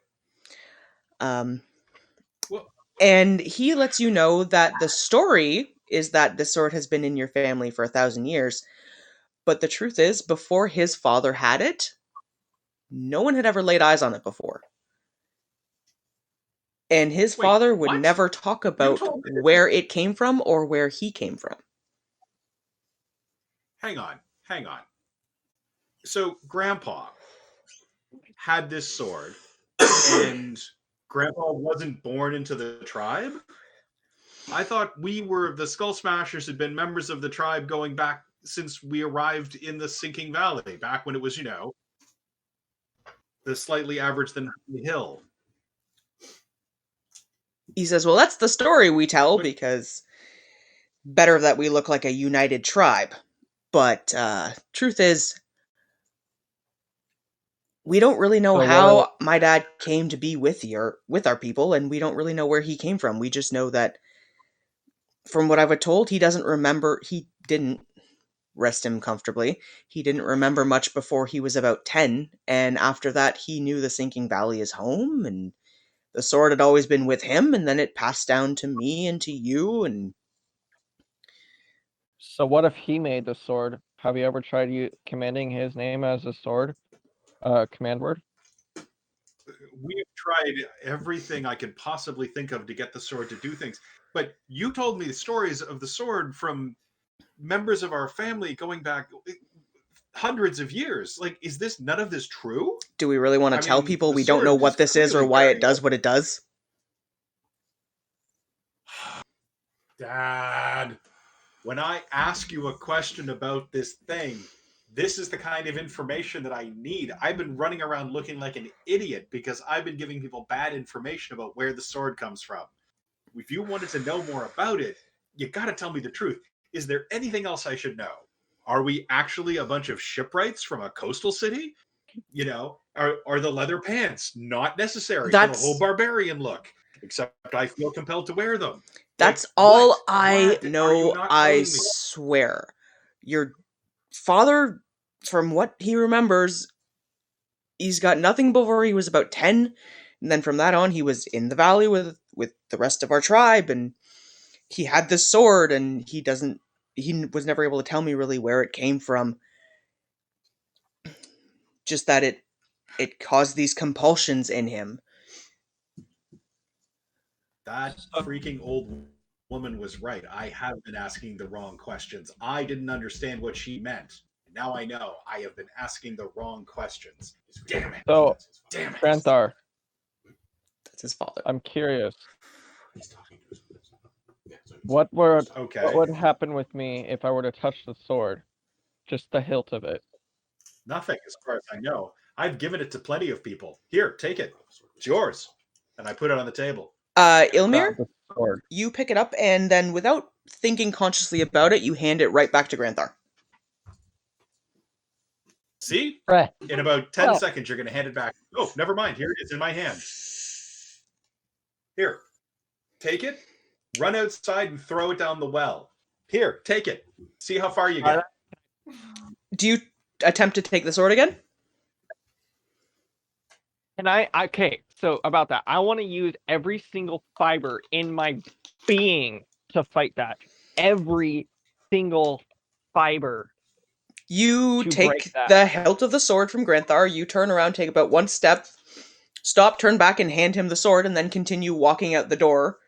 You get 5 or 6 steps when you realize you don't have the sword. It's back in my hand. I'm gonna turn around, walk back in with a really pissed off face, and then I'm going to look at it. Why is my watch's alarm going off? I'll just let that go off. I don't know. I'm gonna It's the look sword's at it, fault. Yeah. and I'm going to. I'm just gonna shrug and go, see? I'm gonna Annoying, look isn't at it? it. I'm gonna look at it and say, "What are you?" And infernal. It doesn't respond. It's a sword. Damn. Yeah. I spent 2 years learning Draconic because somebody told me it might respond to Draconic. Oh, I know. I speak Draconic fluent too. Draconic now. I know Draconic too. Yeah, no, Draconic doesn't respond to Draconic. No. It doesn't But respond to now civilian. that I know the truth, Dad, the stories about it talking, are those something that Grandpa made up, or does Grandpa actually know this for a fact? He swears he heard it talk. He doesn't remember much of anything before he came to us, but he swears he has memories of being really young and seeing this sword and hearing it speak to someone. Oh boy, oh boy, oh boy, oh boy. Okay. DM, So Yes. after I'm just want to do something after. Let that finish up. Okay. I just want to let Well, me know hang who's on. gonna do As soon as they're done, I'll I'm let you gonna know. go- No, that's what I was just I'm saying. gonna Let go you talk know. to the dragon. Yeah, I'm gonna come with you because I'm really interested in this sword, dude. You're gonna Kel, go you talk coming? to Theum. Okay.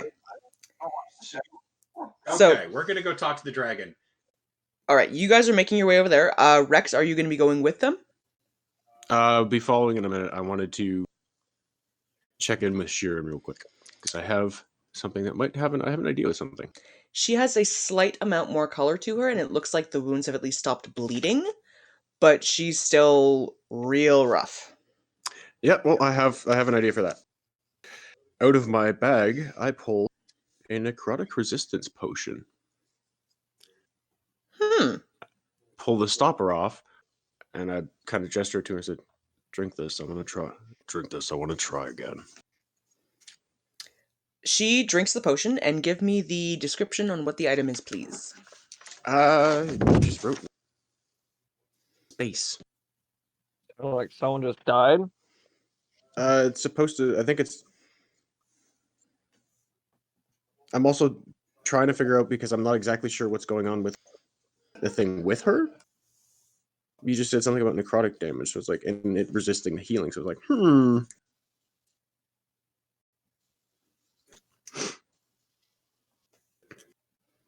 There's an item I had never gotten the full description for. It was one of the random potions that we had, and then got identified. All right, let me just check this out. I also don't have that too thick. Potion of resistance.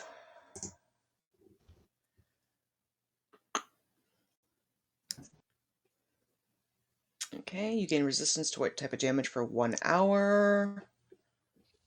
Okay.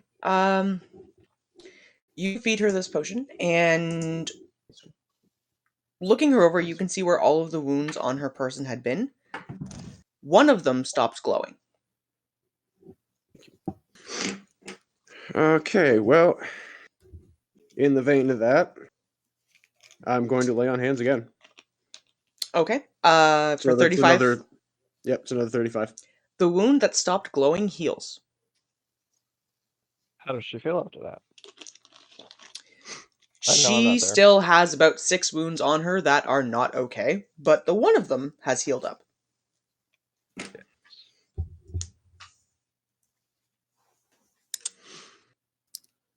Well, that's something.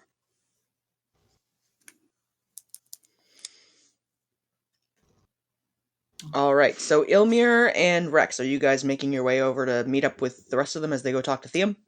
Oh shit! Yeah, I thought I moved my character. Yeah, I'm gonna go. I'm gonna kind of just give Sheeran a look and a little like shoulder squeeze, and then Okay.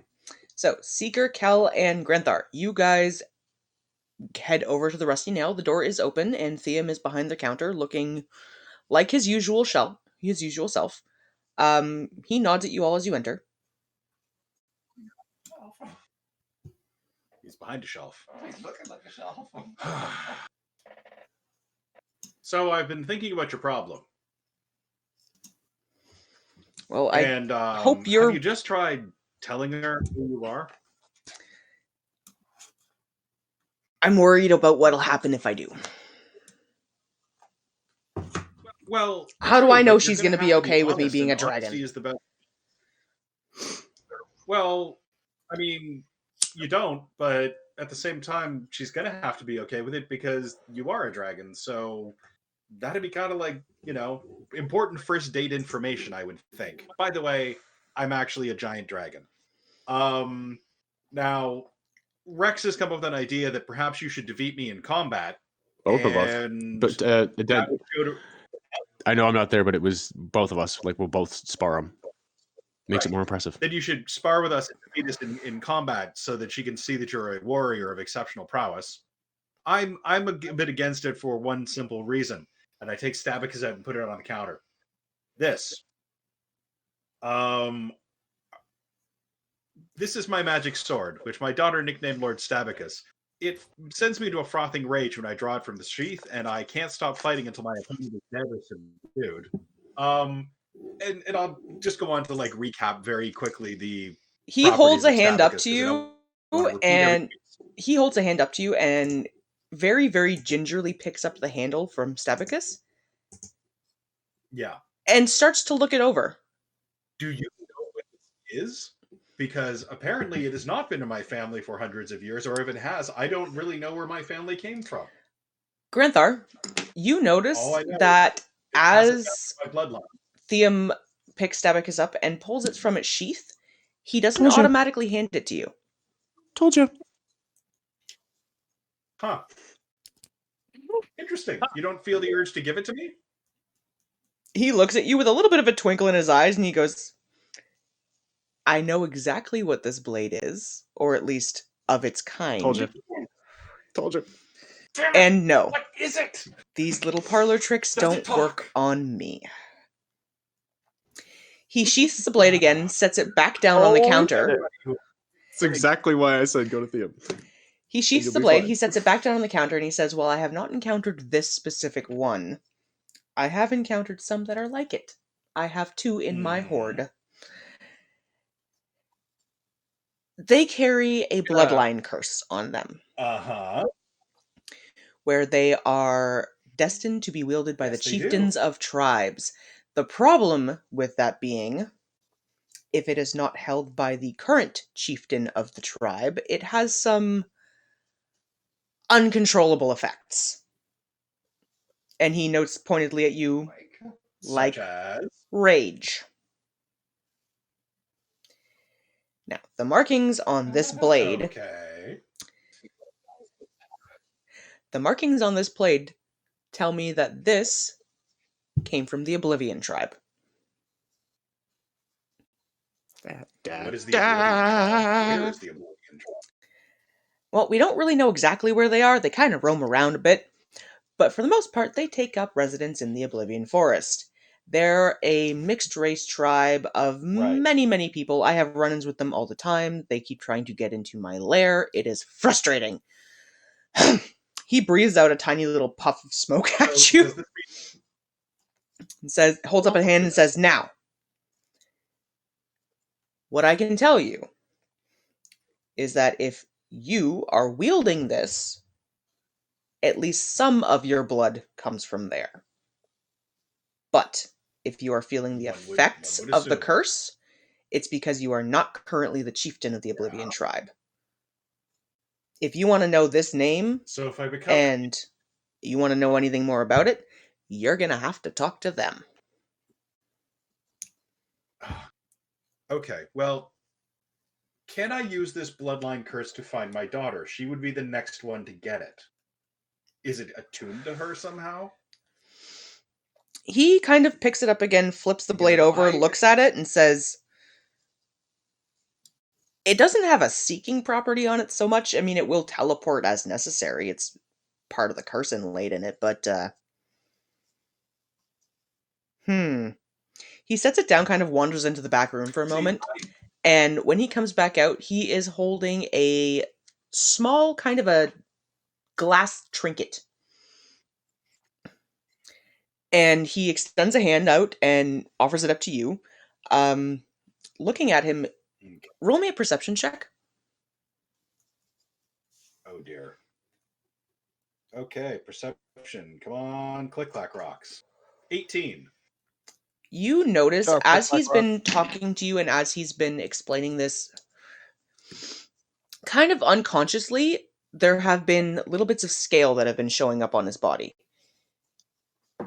He hands out the trinket to you, and you can see that there are scales on his palm, and his nails have elongated a little bit, but he doesn't seem concerned with the fact that he's changed.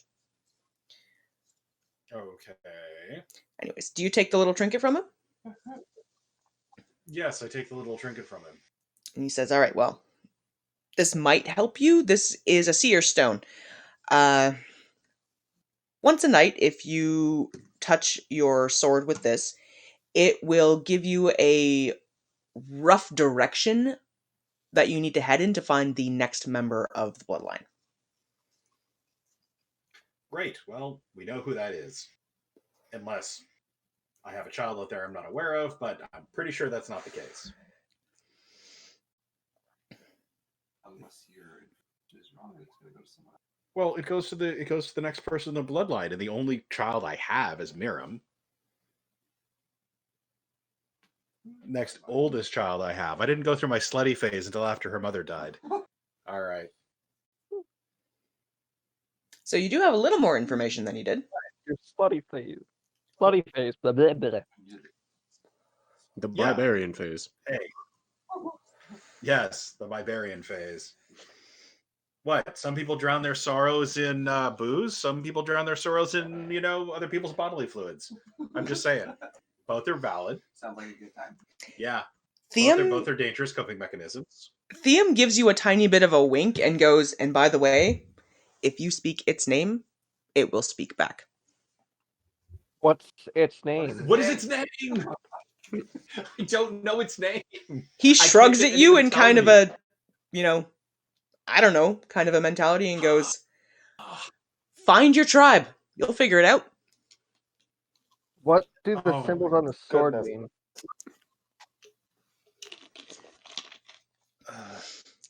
He looks at you and he goes, Clearly not its name. curse markings. What'd you say? Sorry. You Ilmir faded had out asked after what the symbols on the Curse sword means. He just lets you know they're curse markings. there. Of course but they what are. All right, Abacus. Okay, well, clearly I'm not in the presence of enemies because handling the sword is not causing me to fly into a rage. I put it away. Now, if I were to fight you with this sword, would you be able to subdue me without killing me or vice versa? He cocks an eyebrow at you and, there's an almost predatory grin. Again, I was gonna say, dude, yeah, we don't have a problem. Trust me. It's like, I'll try not to kill you. I just want to... Now, Thank you. I'm just why saying, are we getting into a if we're fight? going to do this stupid thing to impress a girl. I'm gonna Okay. tell All him. right. Am I there Oh, yet? By the way, I placed Rex, myself. you have come into the room now. You can notice that Theum has got scales that have started up over different parts of his body, and his personality has let go of all of the human Theum persona. He's gleeful, almost giddy at this point, and there's an See? excited nature to him that you haven't seen before. I'm gonna cock. tell him. I'm gonna cock my head up and go. See, that's a start. I just had a thought. If you could look like a human, why can't you look like a drow? I mean, couldn't you just look like a boy drow?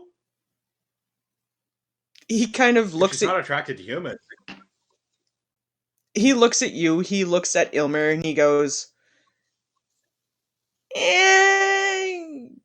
humans are more discreet. Okay, but I mean, you could go to her and be a boy drow. If she's not attracted to humans, she could be like, and I chose this form because it's more pleasing to you. Hubba hubba. Maybe don't say the hubba hubba part. He's been showing himself as a What? human all this time. If he starts randomly showing himself as a It's gonna drow, look weird. yeah. But I'm gonna tell him Okay. that female drow. I'm gonna basically tell him what you told me, Lex, about the female drow and how they feel about warriors. And I'll Well- I'll back it up afterwards and go. After you left the other night, she indicated as much. Also, Right. I don't think she's completely opposed to the concept of draconic. She mentioned if she were going to look for somebody in battle, she would look for someone like me in terms of martial prowess. But I think she was reading some of the other Right. things that were happening in Wealthium. So you might be good. Okay, I get that. I'm just saying, and again, I might not be the right person to make this analogy because I am a bit of a slut. But, you know, if, say, a female troll came to me and then indicated she was actually a dragon who turned into a troll and then turned into like a really good looking human, and said, actually, I can just look like this. I'm not stuck as a troll. Might be more inclined to date them, you know, or whatever they ended up looking like. I might not be down with shapeshifters for the near future, but you know what I mean. He kind of 'Cause quirks his head really, off to the the dragon side. is the real you. You know, he tilts Just his head to saying. the side and goes, that's a later problem. For now, I just want to get her to talk to me.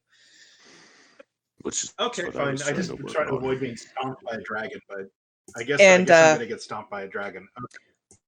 by the If way, you want Grantha, I'll take most of the hits. It's more Just, impressive if he throws me around anyway. in the interest of honesty, Oh, my name is Ivanum. yeah. Even him. He bow again, bows deeper this into. time. He goes into a fairly regal, if playful looking bow and says, Ivanum the Lightkeeper. Pleased I to don't know meet what you, that Evan. means. Pleased to meet. It's his name, Oh, it's a title name. and you should Okay. bow. And I'm I gonna bow bow as very well. deeply. Right. I'm gonna bow and say, Okay. pleased to meet you I'll formally. Pleased to bow. formally meet you. He has taken on an appearance that, at the moment, looks kind of like a mesh between a dragonborn and a human, where he still has humanistic features to him. He doesn't have a snout or anything else like a typical dragonborn would, but there is scales that are bursting out over his skin, and his eyes have started to turn to a kind of coppery sheen about them. It's visually quite stunning. Hopefully, what's Took her my name? advice, Doesn't I walk see. in. No, she's getting I was some gonna say, why invention. don't you just show up looking like that? That's impressive. He grins a little We'll bit get and there. says, well, as it currently stands, I'm not exactly recognizing it as Theum, so you said we were going to get into a fight. Why don't we see what she thinks Yeah, but of Ivanum? oh boy. He's gonna go for two All right. Well, you multiple guys personalities. plan this. I'll go with whatever you decide.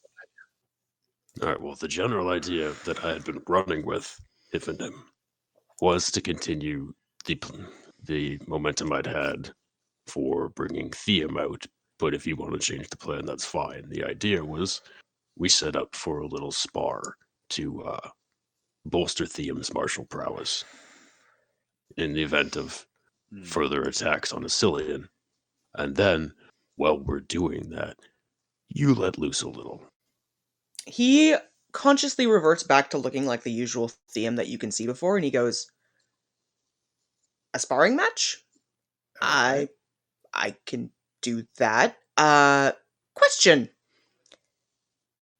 How are you going to get Inihiri out of the shop? Because I assume we're not going to get into brawls in the middle of her store. I'm gonna try to. No, but I had figured for that as well. She's a fighter. We I'm could gonna try consult to- her as well for, see if she can help with instructing you to be able to fight properly. It gives you a way to get closer as well in the middle of doing it. She can show up, see you kick our asses. Yes, and purposely try to kick their asses. So you guys are planning on running into the shop with a, Morpheus is fighting Neo kind of a. Sure. Hang on, I think our why pizza's not? here. Cash is in here, hun. This is a wacky scheme on top of a wacky scheme. All right. So we have a Morpheus is fighting Neo moment here. This could be glorious. I'm going to be curious to see how this goes down. And just to clarify, you guys are aware that you are purposefully picking a fight with a copper dragon. Yeah, somehow I've been roped into a wacky scheme. All right. Maybe we should Okay. get outside of town.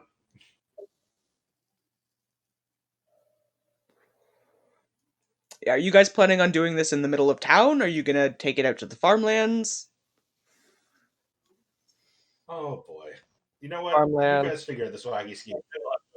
I will have no part of this planning. I want to be innocent of this. I will just attack the Farmland. dragon. Farmland. Bear in mind, any plan Wait. that involves me being anything clever, once I draw my sword, is going to be a waste of time. I'm just going to phone Wait. out and go into a rage.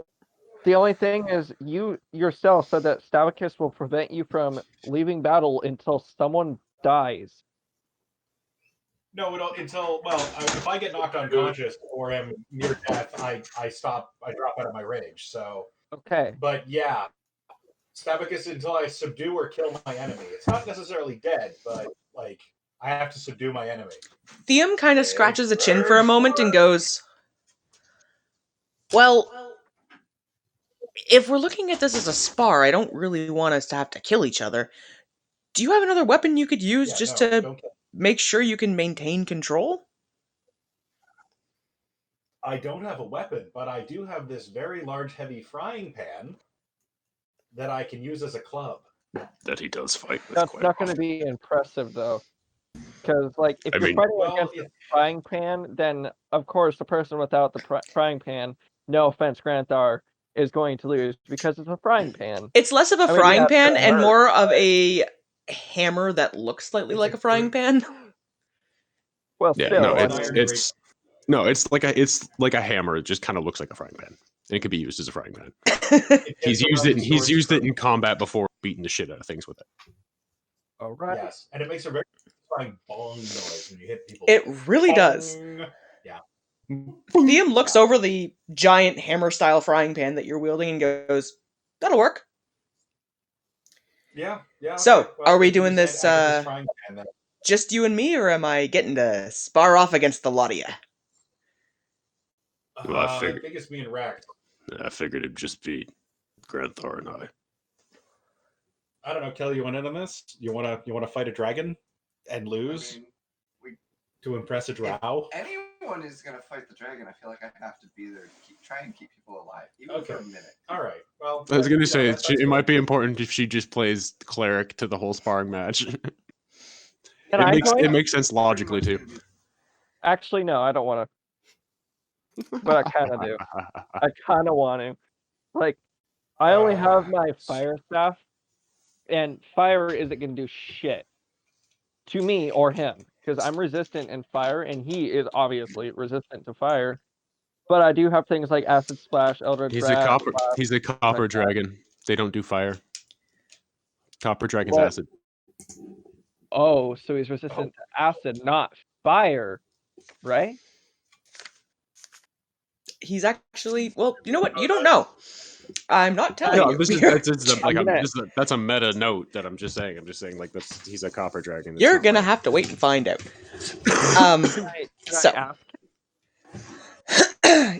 Theum looks at you if you do choose to ask and goes, "That's for me to know." Okay. Rex just. Then I'm not fighting. So he looks at you and he says, "It'll take me a little bit to get out of this," and he gestures to his sort of peasant-like appearance and put on some decent armor. But where do we want to do this? I like the dragon theme. Theum's been one of my favorite characters from the beginning, and then as I found, he's become more of my favorite character. We should do this in the farmlands, away from where we can possibly hurt people.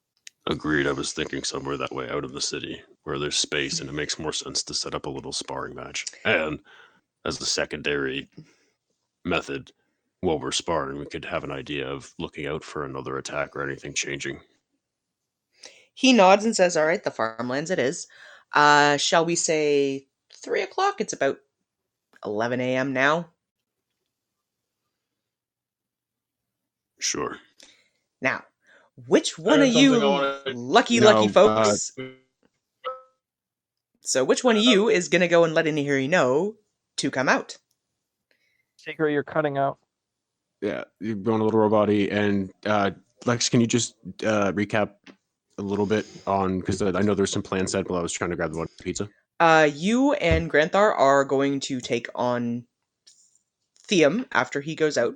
As far as you know, he's planning on keeping mostly a human appearance, but he's going to put on armor at the very least. Kel is going to be Yeah. there to make sure you guys don't die. I'm gonna try. I'm gonna be And sitting there watching the fun. currently, he is asking which one of you guys is going to go and make sure that Inahiri shows up. Oh, I can do that. You know what? Yeah, I'll go with him for continuity of putting everything together. Of like kind of and continuing with like what we talked about the other day. It was like, hey, you know what? We're thinking we're gonna do a little sparring match with Theum. Did you want to come along and maybe offer up some tips? Okay. And Seeker, you had something to add. Yep, I'm gonna go get a whole bunch of people to come watch this fight because I'm gonna keep keeping a book on it. So you're going to go and locate a whole bunch of other people to come and watch this fight. Come gamble on the fight. High school. Tell them we'll give them Don't- fair odds. Don't do that. Don't do that. Don't do that. Wait, hang on. Are we Don't trying you to tell keep me it what secret? to do. I'm a rogue. I'm doing what I want to do. You guys are fighting a dragon. You got someone healing. You got a drow going together. Haven't been able to do jack all game. I'm bookkeeping. And if anyone's got a problem Okay. with it, they can fight me. So Seeker is setting up a gambling ring. Okay, here's what I'm getting to. Someone may fight you about that. You realize Go what that's ahead. going to mean. You realize who's going to possibly fight you over that. Bring it Yeah, on. well- I don't care who it is. That would be Theum. He doesn't want the Hmm. whole city knowing that he's a dragon. Exactly. That's what I was getting to. I'm Yes, not telling him he's a dragon. I'm doing the bookkeeping because I already know this fight is set up where you guys are going to lose. Everyone's going to bet on you guys to win because they think it's just That is true. Theum fighting. They don't know who he True. is. That's true. I'm not doing this because I'm stupid. I'm doing this to make money.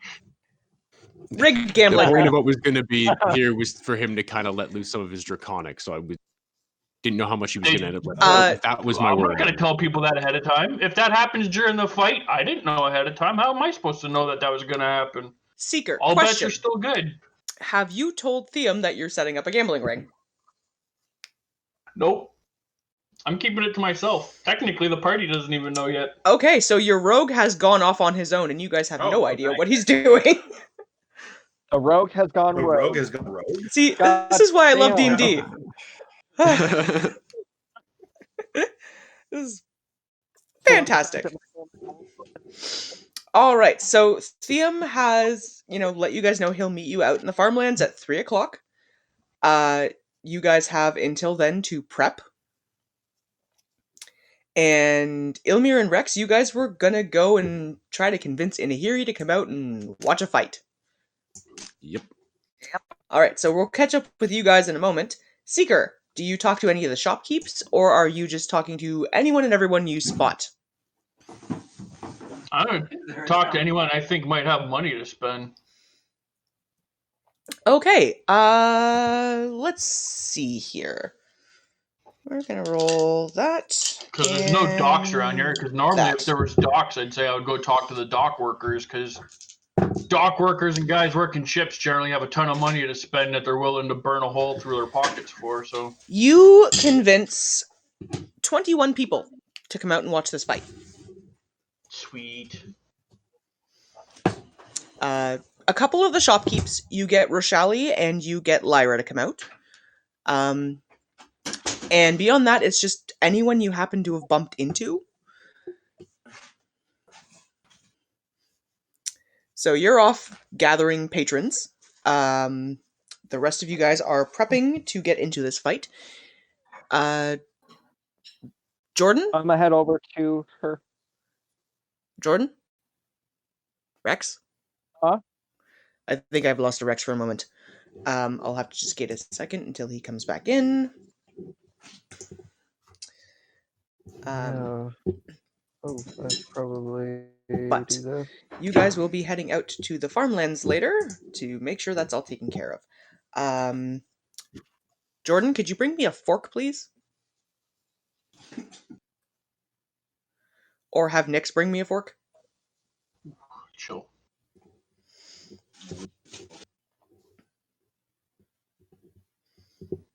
Your mic didn't catch that if you were talking.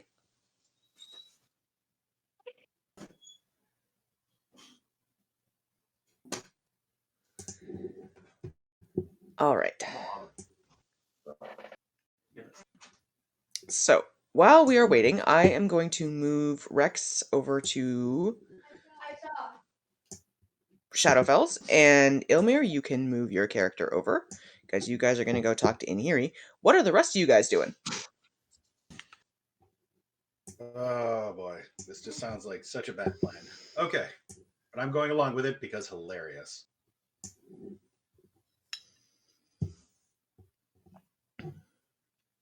You have some time to prep. I don't even see why I would bother. I'm just gonna make sure that the frying pan's nice and clean, and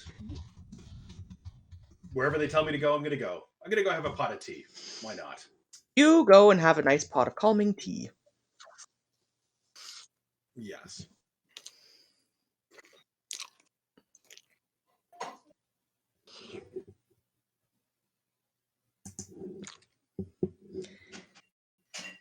All right. Rex, are you back? Yep. So I'm currently stuffing pleats in my face. Okay, so you have gone with Could you grab my fork? Ilmir over to see Inahiri. What do you guys say? Say hi. I don't know if you remember me, but I'm Ilamir. We just wanted to see if you wanted to step out for a little bit. You're around 3, and And I lost hear I was thinking about what we talked about the other day with Theum. And he does have potential logistically, but you're right. He could use a little bit more martial prowess. So Granthor and I set up that we're going to do a little spar and training session with him. And I figured since you gave me the idea and you're an accomplished fighter, you might want to come perhaps give some tips. Inahiri looks at you guys and you go, "You're really going to go fight Theum?" We want to train him to be able to stand with the rest of you guys should anything happen to the city. Yeah, because there's a lot of bad stuff going on right now, so it's better Well, to train everyone and make sure that everyone's You capable. saw that map in a hurry. 3:00, you said? Yep. I don't have anything Out better in to the do. farmlands. Could be fun. Yeah, we'll be at the farmlands if you decide to go, which we'd really be happy to see you there. Ilmir, Your knowledge and experience would be valuable. Ilmir, she gives you a bit of an appraising look and goes, "Are you fighting?" Huh? She asked if you're fighting. I can.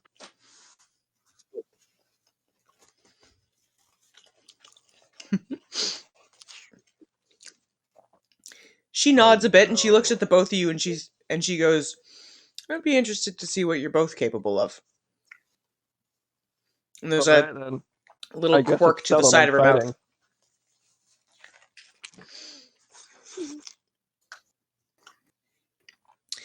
But she does seem to have agreed to come out and watch this fight. Right. And Rex, as soon as you and I walk out, I'm gonna say this is gonna be an unexpected surprise for Theum. That I'm gonna be fighting. He can handle it. Oh, I know. Ilmir, He'll just be happy.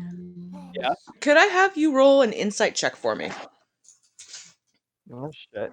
Hopefully she didn't hear that. Wait, what's my modifier for that? Probably should know that.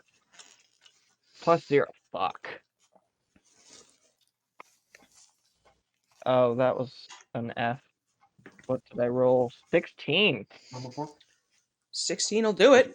Um, it was subtle, but you did catch the inflection in her voice that let you know that she is definitely curious to see what the victor is, in the sense The victor? of she's waiting to see who wins the fight, in the sense of to the victor go the spoils. Oh, Oh, She's hitting on both of you. yeah.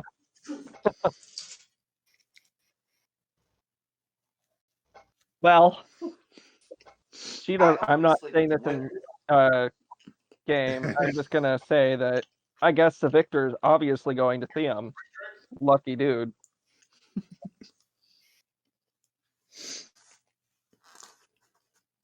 Sorry, grab a drink.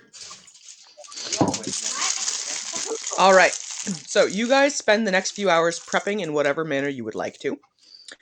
Um,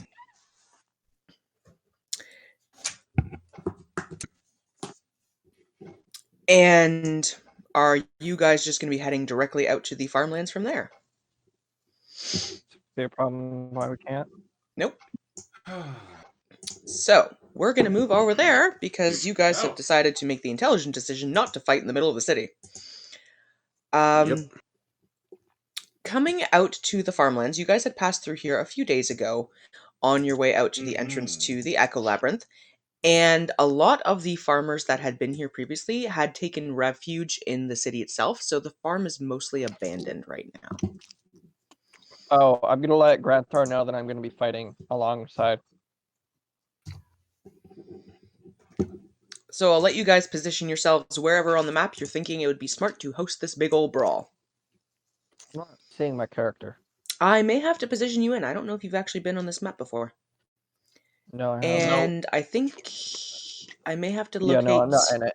Kel, because I don't know if she's on here either. So I'm going to kind of put you guys in the middle of that. I can move And myself. then you can move yourselves. Well, I'll eventually be able to move myself. I'm working on it. You just got to give me a second here. So, Ilmir Good. and Granthar, are you still controlling Kel? What are these? Let me check. What are these things? Nope. Scarecrows. Scarecrows? Yeah. I think actually right here kind of works with the scarecrow.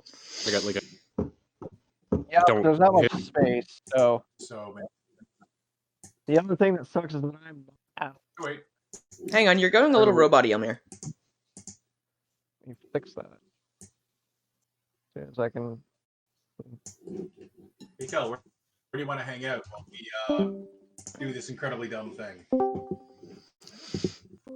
to hang out with the horse? Oh, where the horses go? There's cows. Any better? I think so. Hopefully, I'll be eating food here soon because I was hungry. We've And then- actually just gotten our dinner, so we're munching away while we're playing. It's only 4:38 p.m. here. It's a little later for us. Yeah, it's 6 for you guys. It's almost 8. 7. Yeah, 7:30 for you guys. 7:38.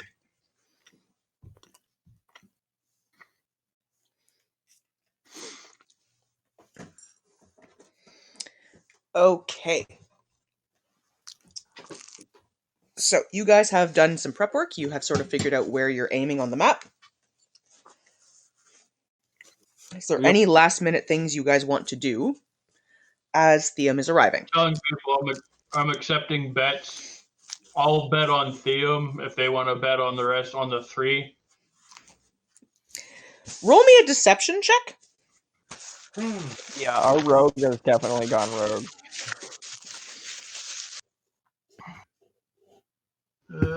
Deception is where? Charisma. Ooh, and I got proficiency in it. Even better. Yeah, I got efficiency there too. I 19, got 21, 23. 23. All of the townspeople that you offer this bet to kind of laugh at you, going, "You're going to lose your money." You had 21 people, and what is the bet you are offering? Whatever bet they want to make, I'll. Do I want to do it straight up, or do I want to be a little bit greedy?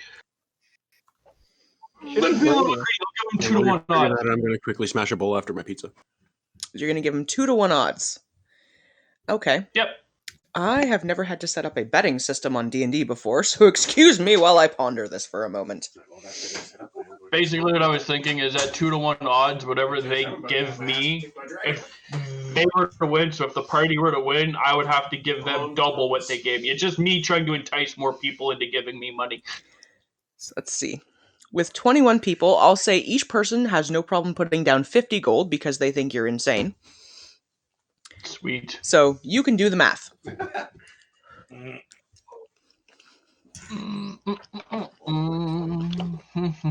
So every 2 people is 100 gold, 1,000 gold, 1,050 gold. Tranthar knows I'm fighting alongside him, right? I don't know. I believe you did tell him that, yes.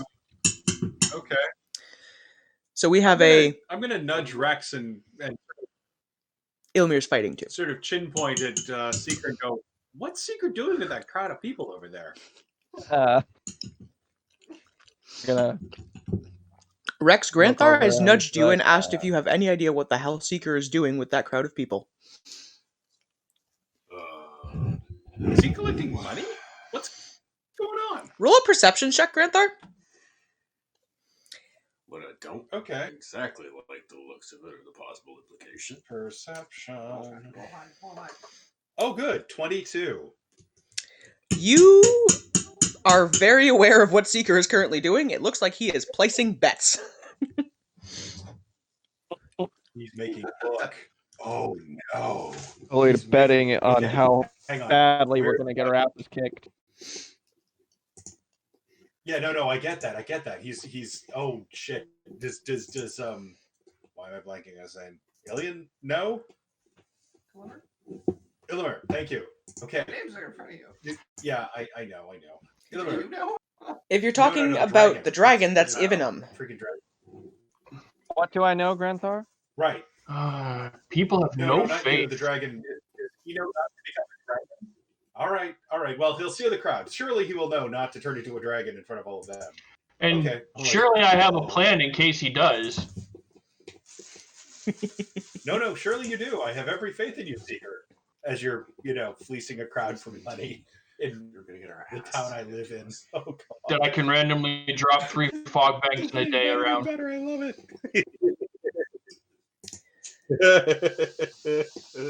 I've got plans, don't worry. You're not going to know what's going on. Sorry, this is the player who's giggling in wonder at how awesome this is going to be. No, like Granthar is kind of mildly crapping his pants at this point because it's like, what have I gotten myself into? But as a player, I love this. It's meta laughter. Okay.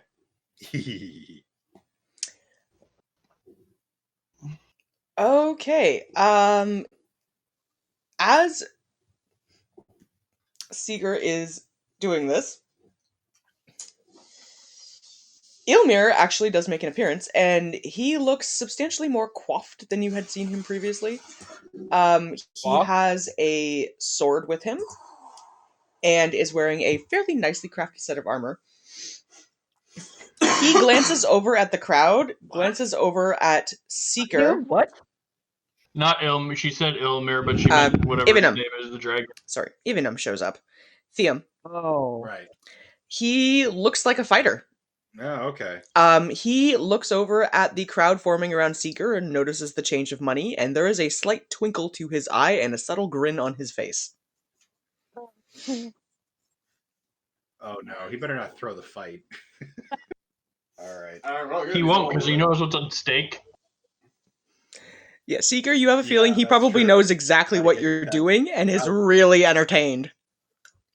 I figured he would. He's not an idiot.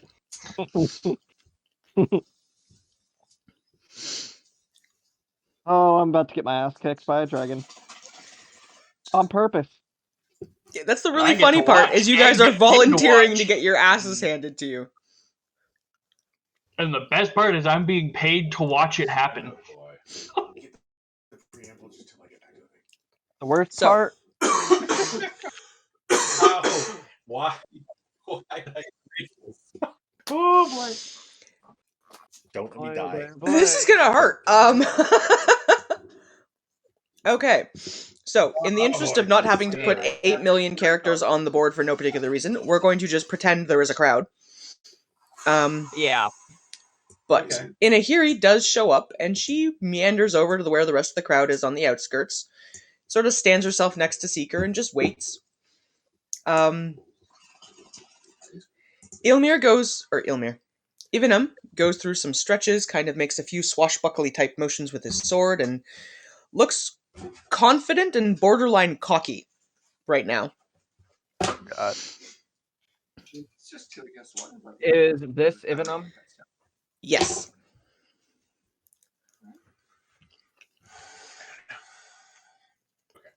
At the moment, It's going to be 3 against 1. I the think. people who are planning on engaging in this fight are Granthar, Rex, and Ilmir. And you guys do have your cleric on the outskirts in case somebody fucking dies. But I'm ready for initiative. Like, I'm excited. Yes. oh, don't you worry, we're gonna get there for a moment. So, Ivanum approaches the three of you and kind of conspiratorially makes a show of looking like he's, Okay. shaking hands in a good sport, let's have a nice clean match manner, and conspiratorially leans in and whispers, "So just so we're clear, I'm gonna try not to kill you, but let's make this at least look real." Thank you. I kind of smile a little bit. What is this? Can I do my else? I think that's just some weird thing that showed up on my map, friend. I don't know why.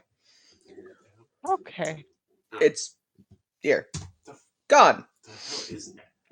Oh, doodling a crowd. I realized it was not going to work very well. Yeah. I kind of just nod back to him. Just You could have just Okay. made a bunch of dots, but that would have been meh. Any preemptive spells to Blackbird? If people would like for realism while we have a minute, I am going to insert people for a crowd. I just wouldn't bowing through my because it would like my post-meal PC. Nah, we'll days. getting ready to have my ass kicked by a dragon. So, if you guys would like to take a quick 2-minute break, just in case you need to use a washroom before we jump into this fight. And then when we get back in, we Okay. will have everybody roll initiative.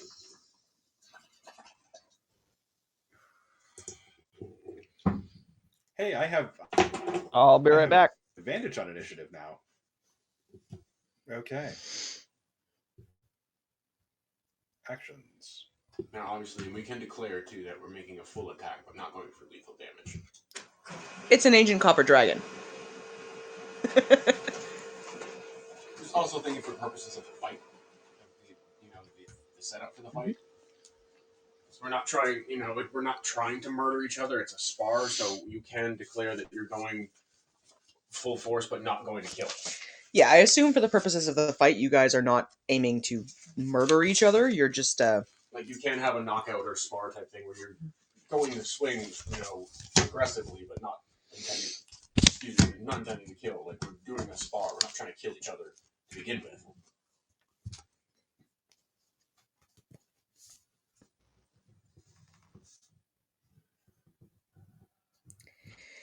and I am going to need my initiative tracker so that I can keep track of what you guys are doing. I didn't know you guys were planning on going the let's get into a fight mode, so I didn't have fight sheets made up for this. I had a plan working itself out right now. I'm just going to take advantage of the situation. Get to watch a fight and get paid to do it. Thanks. Yep, Seeker is, operating a gambling ring. No problem.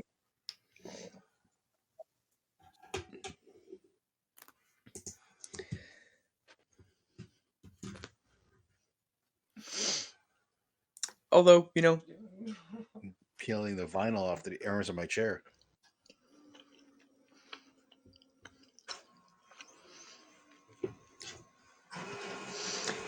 But you guys do have a little bit of an advantage because you are fighting him and he's attempting to appear human. He probably won't be breathing anything at you.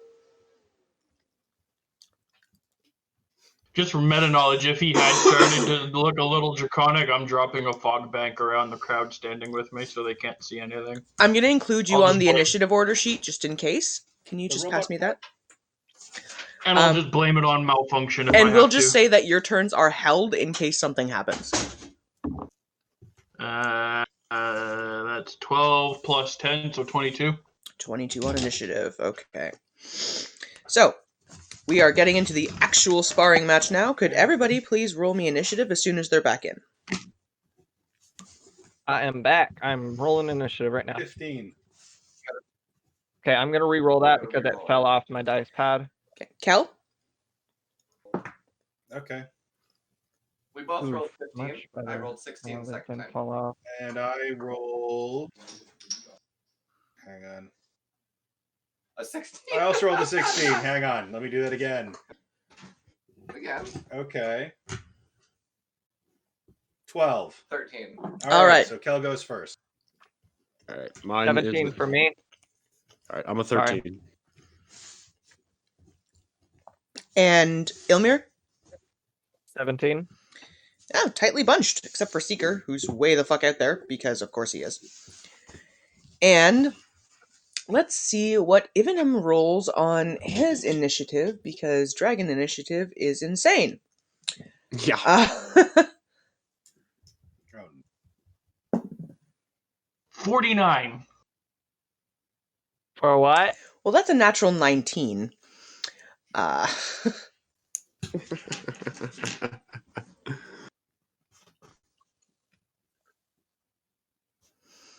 So he is going to be going... Really? Only. So he's going to be going on a 20. just say first. He's going to go first. They actually don't have that insane of a dexterity bonus, so...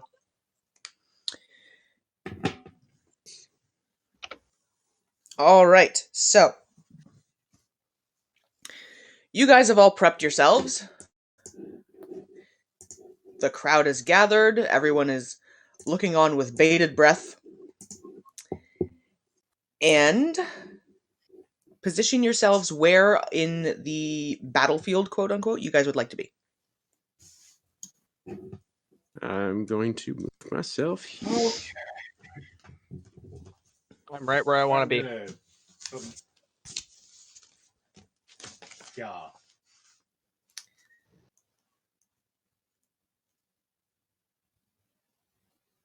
Oh, I'm also going to take a leather thong that I have on my person, and I'm going to tie Stabicus into his sheath, Okay. just in case. You have tied Stabicus into his sheath. Are you positioned where you want to be on the battlefield? Question? I am. Well, I'm going to face my opponent, though. Granthar, Yes. why do you just happen to have a leather thong? It's He's like a a... barbarian. That's Just another triple word leather. for a hair tie. No, it's like a piece of Triple leather. leather. Not thong as in, you know, G-string. women's underwear. Thong as in leather Yeah. band. Oh, like you thought I That's what I tied? said. Yeah, no, leather strap. I like, honestly, yes, I yeah, was like- concerned. Well, I mean, hey, he's Okay, a barbarian. No. You never know. Maybe it's a trophy. Yeah, maybe, So maybe Granthar it's just yanks as a his show of underwear. intimidation, I will reach down into my leather band, rip off my leather thong, and tie my sword into my sheath with it, just like, warm. Free balling. Oh. Yeah, I do that before every battle. I just rip my underpants off right before battle starts. Oh well, You would It's go so into a rage. funny. you know. The giant leather wedgie would make you go into massive rage. All right. No, I don't do that. First of all, I wear leather pants. Could you imagine how many no pairs of pants. underwear you would Why would I waste? do that? I know. Anyways, Has an entire satchel of leather thongs. Okay. All right. Anyway. We've gotten so far off topic. Yep. Okay. So, Really have. start of the initiative order. Seeker, you are holding a... Seeker, you are holding a fog cloud in case Ilmir goes draconic. Yep, same here. Or God damn it! I'm sorry. Ivanim. Seeker is. I mean, hell, it'd be cool if I went I should Draconic. not have Damn. made his name that close to yours. That one's on me. Evenum is actually first up in the Yep. initiative order, and he is course he is. going to charge forward with surprising speed right at Rex. Yep. Hey, buddy. And he is going to attack you. He's gonna kick him right in the dick. Twist his dick. Twist that Really? dick. Oh yeah, I'm pretty sure that'll hit. Oh boy. Just humor me. What's your AC? 18. Yeah, that hits. And he is going to do. I need d8s. 1, 2, 4. 3, 4, 5, 6, 7, 8. 12 points of slashing damage with his sword. Ow. All right. 62. Ilmir, Yes. it's your turn. I want to get closer to him.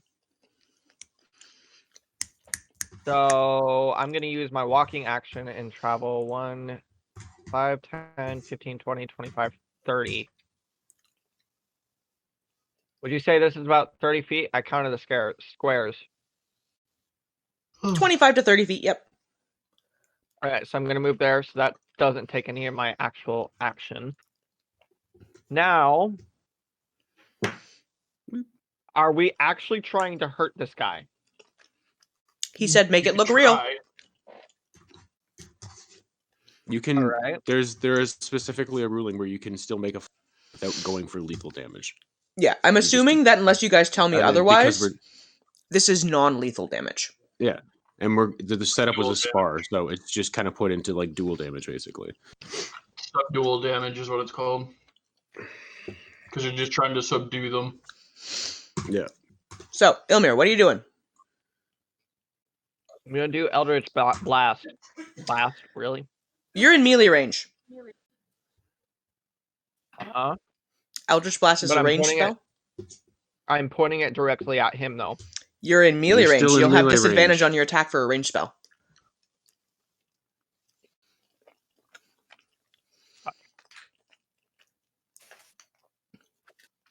So, No, I should really know this thing. yeah, roll your attack and roll it at disadvantage. Know your abilities.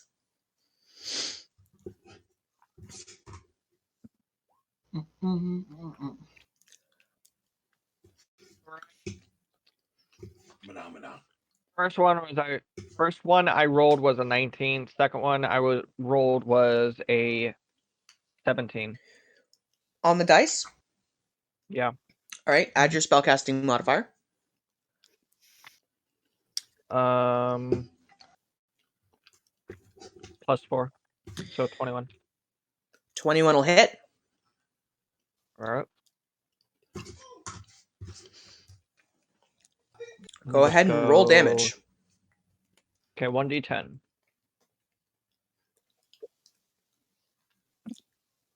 That's 4. 4 points of damage. First blood. So you let loose a blast of eldritch energy into like the side of where Theum is. And he takes it with a tiny bit of a grunt and just sort of shrugs it off. Anything as a bonus action? Nope. All right, Kel, it is your turn on the initiative order. Do you want to do anything, or are you just going to kind of wait and see how it goes? I'm gonna wait and see for now. Wasn't that one hit was only like 12 damage, so it's not too bad. Okay. So you just going to bypass your turn this round? Yeah. Might as well. All right, Granthar.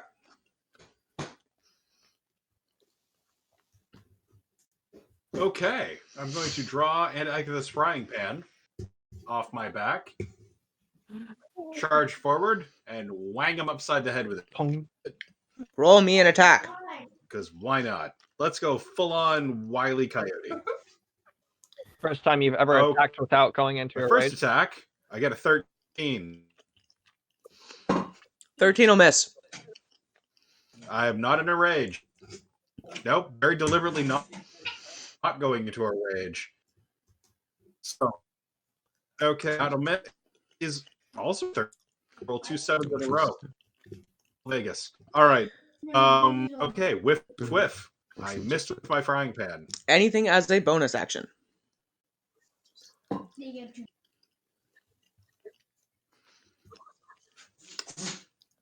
Uh, I'm not going to throw a magic. I'm not trying to act.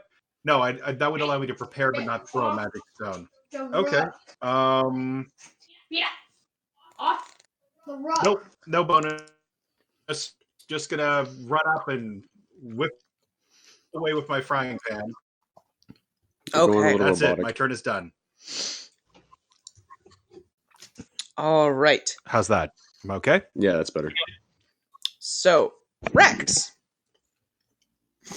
All right. As a bonus action at the start of my turn, and I already mapped it out. Breath, it's not going to hit Granthar. It's just going to go right by them because it'll be these 3 squares here. Okay. What are you doing? Breath weapon. Using my fire breath. Ooh. It's not going to hit you. You're good. It's going to go. It'll be really close to you, but it's not going to hit. So I believe that is a dexterity check on my end. Yeah. Yep. Yeah, don't He's bring gonna make fire it at me until I'm regardless. hurt. Then Yeah, I'll be that's. fine. I know he's going to make it, but make it look real, right? Yep. All right. So what is the DC on that? That's a 14. Just makes it. Yeah. You're here for support. Yeah. All right. Okay, and then I'm going to take my 2 swings again, non-lethal damage. Is it completely dodges or is it half damage on save? It's half on save. So roll your damage. Oh yeah, sorry, I got to roll my damage.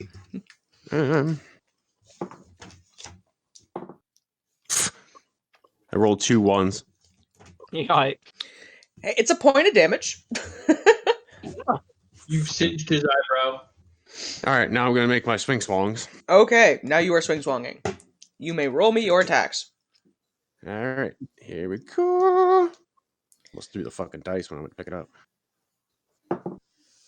That is a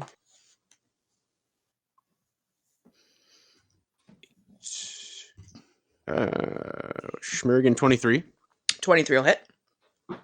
And the second one is a 20 overall. 20 will miss. Okay, so the first one will hit, and that is 6. For 12 damage. Yeah, it's 12 points of damage. That is not bad. You cleave down and cut a little bit of a gash into his shoulder.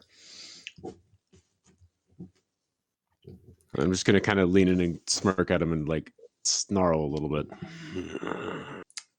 Okay.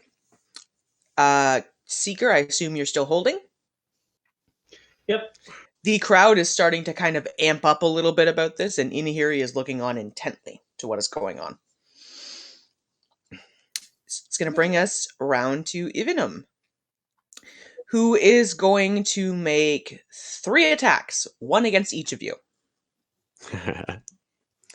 So, let's start off. That's a 16 on the die. I'm assuming that hits. So Who is he Granthar, going? that's the first one's against Granthar.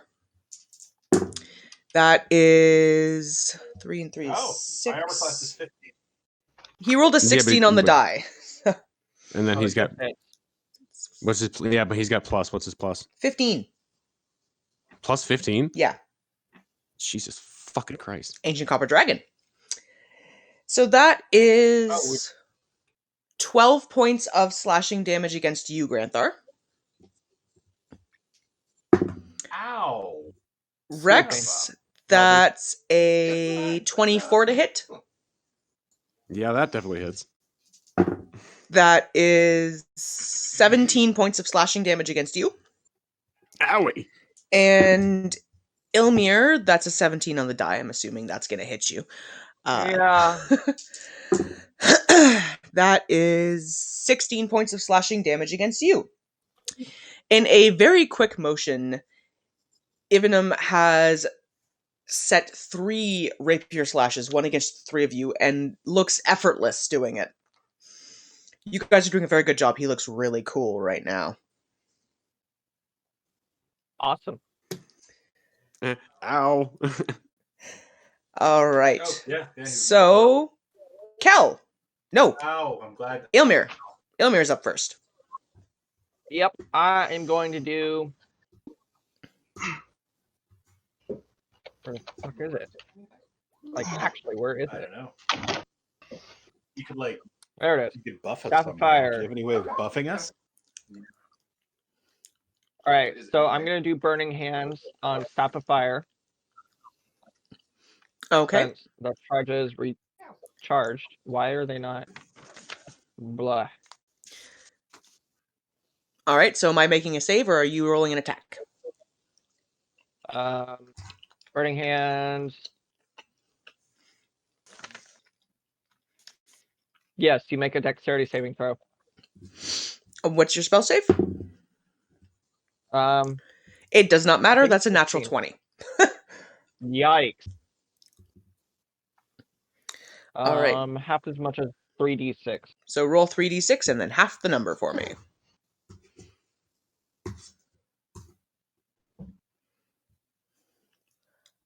5, 6, 7, 8, 9, 10, 11. So about 6. No, 5.5. 7. Round up. 7. 6. 6. Okay. So there's 6 damage of Burning Hands. You reach out and grab onto his arm and it sizzles and you can see there's a bit of a handprint left behind. He gives a human snarl as opposed to the dragon one that you've heard before and shrugs your hand off of him. Kel, now you are up.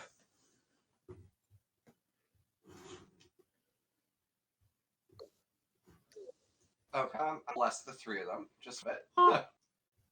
Which, where is It's it? 1d4.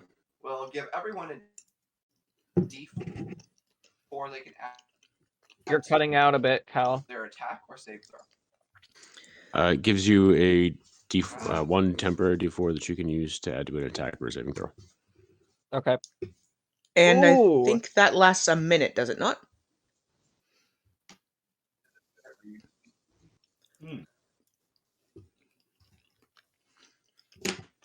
That'll be useful. Yeah, a minute constant.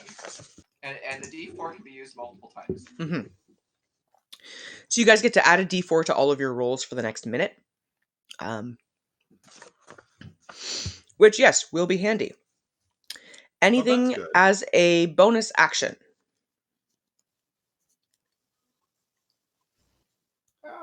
No, I'll save it. All right. Granthar. Yes. Okay. I'm gonna. Let's see. Is there anything else I can use for this, man? All right. No. Watch out, Pooch. I got my water in my hands. Get away. Jerk. Got danger sense and okay, but I'm not raging, so I can't use any of that. Use your magic pearls. Nope. Pebbles. Oh, Pearls. okay. Wow. All right, I'm going to attack. No, I'm not. Okay. As a bonus feature, I'm going to dip into my magic or my bag of rocks and turn 3 of them into spell rocks. Okay. And huck a handful of huck a magic stone at him. Huck. And I rolled a 22. That'll hit. Please roll damage. Okay, I do 7 points of damage. Now I'm going to attack. Okay. Now that I feel that I haven't, totally humiliated myself, I've actually hurt him by hitting him in the head with a pebble. It's All left right, a bit of a. Now I'm going to wang him with my frying. It's left a line right above his Yeah. eyebrow that in a couple of months is going to Wang look really number cool. 1. Not the little scar above his eyebrow. And Badass scar. Look Oh, real that's cool. a 10. So that. What do I have to beat in my attack roll? Oh, my second attack is a 24. 24 hits. That should hit, yeah. 'Cause I hit him with a 23, so. 24 hits. So, and Agatha, do me proud. And that's 6 points of damage. 6 points of damage. You guys are doing damage. All right.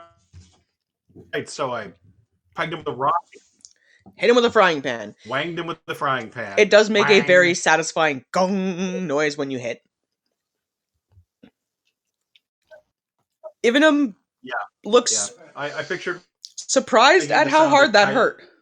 Coyote, or sorry, Tom running into the head when Jerry. All right, Yeah. so Boing, boing, boing. Rex. All right. If I have to, I'll sacrifice one of my 2 attacks if I have to. I'll faint, kick low at his leg to kind of shift his balance. And then come in high with a Wrathful Smite. Okay. Which adds a d6 radiant damage. You're going to roll me 2 attack rolls, and I am going to make a dexterity save to see if he dodges. Okay, and I'm going to add my d4s to him.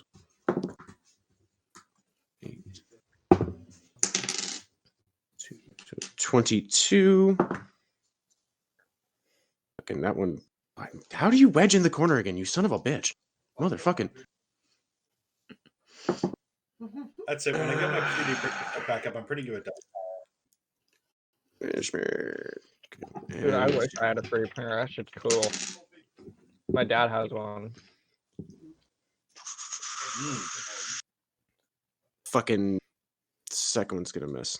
It's an 18. The kick does hit. So you do put him off balance, and he kind of shifts a step this way.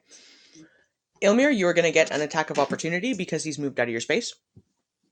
Alrighty. Why did I Honey, say that weirdly? Honey, pull up Relentless Avenger right now, please. And that is a melee attack, Ilmir. That's Well, gonna, that's good because I that's was gonna. going to dagger. Relentless Avenger. So I'm gonna swing. I'm gonna swing with my dagger. Just a second here. 1d4 plus 2. Okay. Roll me an attack first. Yep. 18 plus 5.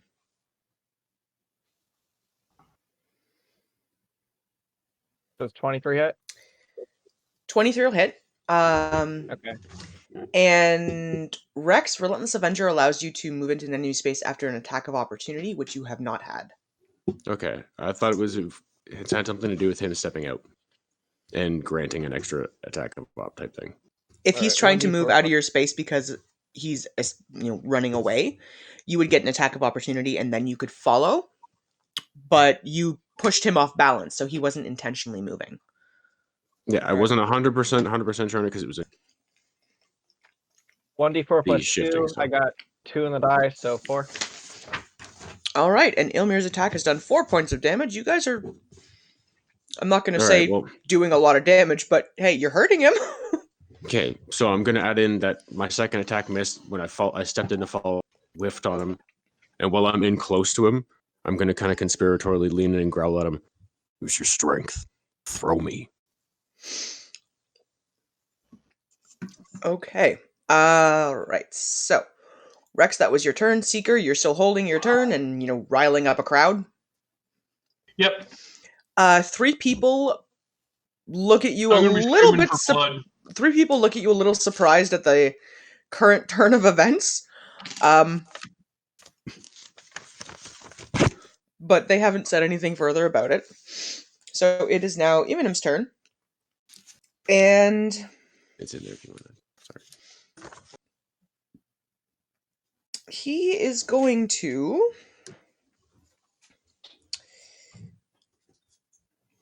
How do I want to do this? He is going to take 2 attacks against Granthar.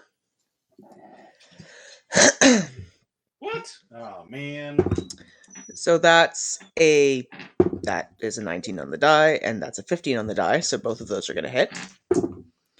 So that's 11, Blah. 19 points on the first hit, and 10 points on the second hit. So 29 points altogether?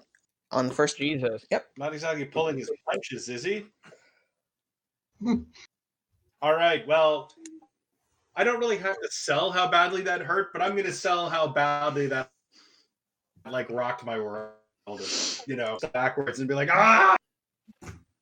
I'm actually. You're gonna really doing oversell that. like Shawn Michaels did against Hulk Hogan. From my belly, but let's. So yeah, you look. Yeah, exactly. I'm going to kayfabe the hell out of this baby. You look hurt. Rex, he's I'm going to take. Spit out the fake blood. You're cutting out really badly right now. I said I'm going to spit out the mouthful of fake blood, and Much better. Thank you. And little pine nuts that I'm using for teeth. Like, yeah. You sell this beautifully. Evenum is going to take one attack against you, Rex. Which is going to miss. I think. Yikes. So that's a 17 to hit. Yep, nope, that misses. So he's going to miss with that, but he's also going to use one of his legendary actions, and he's going to do what I told him to do.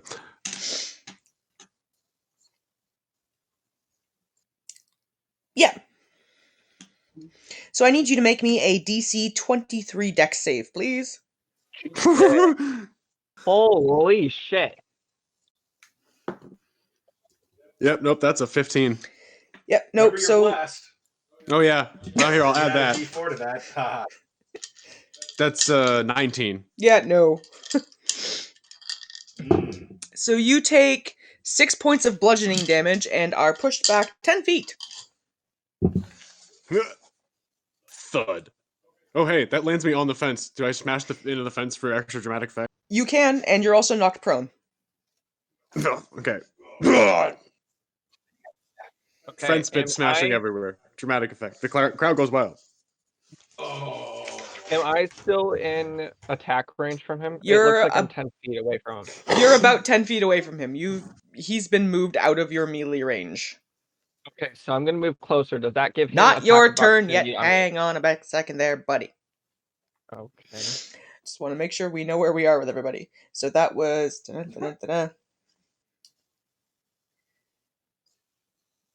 Okay. Now you can move. He's done. Does that give him attack of opportunity if I move? If you move into his space, no. No, it's moving out. Okay.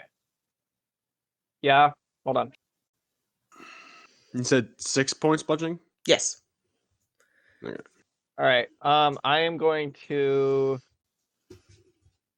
What was I going to do? Shit.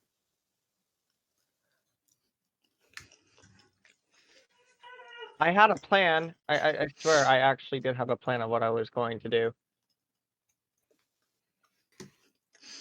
Well, figure it out quick. All right, I'm just gonna use fire. I knew it. If I were to point fireball directly at him, would it hit Granthar? Yes, fireball has... Yeah, fireball would hit everybody. Fireball, I think, has a 30-foot radius on it. 20. But yeah, And again, you're in melee range. It'll fuck some people up. I know. Just hit him with your staff. You got a big old stick. So yeah, I'm just gonna use Burning Hands on him again. Okay. So that is a Which, dex again, save on my throw. part, which is a 16. That's fail. Or save. That's a save. Yeah. All right, so he takes half damage. Wait, do I roll the d4 then? Nope, you still roll the same thing, you just half the number. Correct. Okay, I thought I was blessed. Add roll a d4. If you were and add it. rolling to an attack, yes. Oh, I don't But want that. because it just happens, No, that's only it doesn't add to your damage. It's to making an attack. Okay. 3. So 6. I rolled 12 and 6. 6 points of damage. Okay.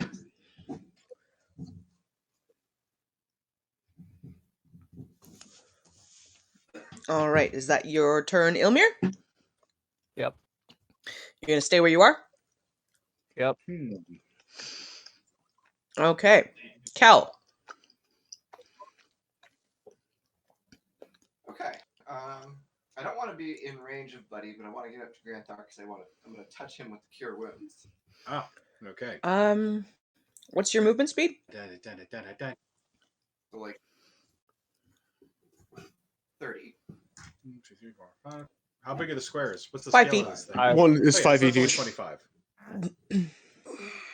You could use dash, but doesn't dash. So you also could take even up move your one action? more square to be on the opposite side of Granthar if you wanted to. I think she actually has something to do anyways. And dash does eat up your action. You can't do anything afterwards. Actually, isn't that? Nope, dash if you wanted to do it uses your action. Yeah, I know. You I know. move double your distance, but you Dash use your leaves action. my Yeah, I know. I wasn't doubting that. Okay, So so I think that should touch, unless, no, like, she's in my opinion. fine. So She should be fine. She was just like one square off me. So. go ahead and roll your cure wounds so that Granthar is slightly less dying.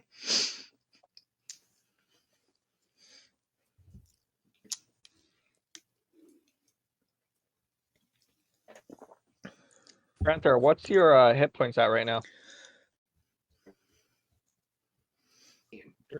27 from me. I said 46. Yeah. Well, Oh. What was that bonus action? Was that? 27, then 46? Yeah, I'm at 46 now. And bonus action on Rex for Healing Word, which will do 4 healing. All right, so 4? Rex, you gain 4 points. Cute.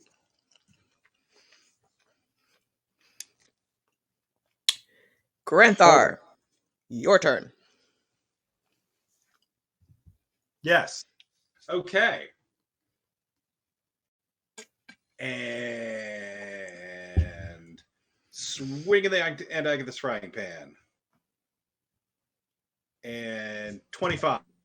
25 will hit. So first one hits, and I do 5 points of damage. And then the second attack is an 18. Is that enough to hit? 18 will miss. If not, I'll add my D4. Okay. And okay, so if I add the 4 from the D4, then that would be 22. Does 22 will hit. Yeah, 22 hits. 22 will hit. Okay, so wangity wang. All right, and that'll do 6 points of damage. So 11 damage points total with a double total. frying pan. Once to the front and once to the back. So Yep. gong I'm gonna gong. go gut and butt, just bronk, bronk, So you whack gong, him. gong, You whack then him butt ding. good. with my bonus action. Pebble. Yep. And then I'm gonna magic pebble him because that's my bonus action. Magic pebble. That's gonna miss. That's a 7. Whee! So No, wang wang and then flick, and I missed him with the little. Magic Pebble, not so much. Yeah, Hit the Scarecrow. Yeah, just put the scarecrow. Just not goes, so much. "Whee!" Magic Spins it. pebble. Okay, you know what? For You can go- funsies, yeah, you hit the scarecrow Yeah. and it actually takes some damage. You have damaged a scarecrow. Oh, All right. All right, and then after having gutted and butted him, I'm gonna vamp a little bit and just be like, put the frying pan over my head, like, "Grrr! I'm having fun with this. Why not? I'm getting my butt kicked. I know I am, but might as well enjoy it." Okay. You barbarian cry. And- Fucking cage match of the century here. All right. Rex. Somewhere. Pen? Alrighty. Actually, you know what? I am going to charge up. And I should still be able to make the distance even from getting up from prone because it's only 3 squares. It's like half my movement. It's like 15 feet. Go ahead and roll It's that. half my movement. So I should still be able to get up and charge that without sacrificing anything. Yeah, he's 15 And feet I'll away make- from you. So I'm assuming your movement speed is at least 30. It's 30, yeah. Then yeah, you're fine. All right, I'm gonna make 2 swing songs. Swing song, shing song. Swing one. Do you and Rex? Yeah. Ugh, garbage. First one misses. It wasn't even 15. Come on, Yeah, you nope. motherfucker. Wouldn't be 68. I was hoping it'd be 68. Second one is 27, though. That one. Yes, that one will hit. Oh,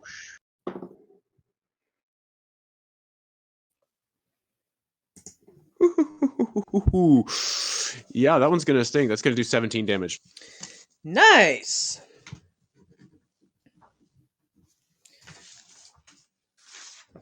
Okay. Quick information gather. Rex, what is your max hit point? 74. 74. And Ilmer, what's yours? Ilmir, what's your max HP? Yeah. I muted. 61. Sorry, I muted by accident. 61. Okay. All right. And then I just gotta figure out where. Anything as a bonus action, Rex? I have, As a bonus action, don't think I can actually use that as a bonus.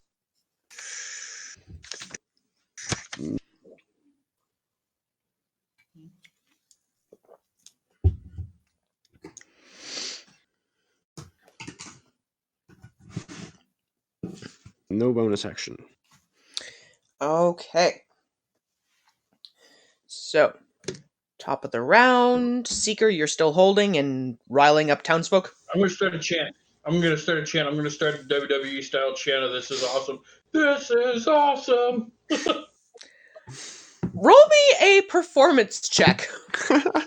Sweet. Well, literally, we're setting up a fucking WWE. How about a What a natural dragon. 20? Nice. oh no! You can take your inspiration point with glee, as you have half of the crowd shouting, "This is," and the other half shouting, "Awesome," before they all clap. This is awesome. Clap, clap, clap, clap, clap. So, yeah, you I can... was debating on the "This is awesome" chanter. Holy shit! Holy shit! So take your inspiration point for that one. It's probably going to change to holy shit in a bit here. That's what happens when you go butts and butts, baby. Crowd loves that move. All right, so that was Seeker's turn. It is now Ibnim's turn, who is bleeding a little bit, but just looks like he's having a blast. And because all three of you are now back in melee range, he's going to make a melee attack against every one of you. Before he goes to do it, Rex smiles at him and just kind of like laughs and fellow like bloodlust. So, Granthar, that's a 17 to hit. Okay. Well, I have a 15 armor class, but I'm blessed. I don't know. That doesn't do anything for me. So that's... No, I get hit. 20 points of slashing damage.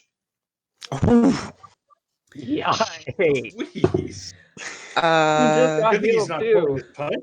Rex, that's a Oh, owie. 30 to hit. Okay. What? A 30 to hit.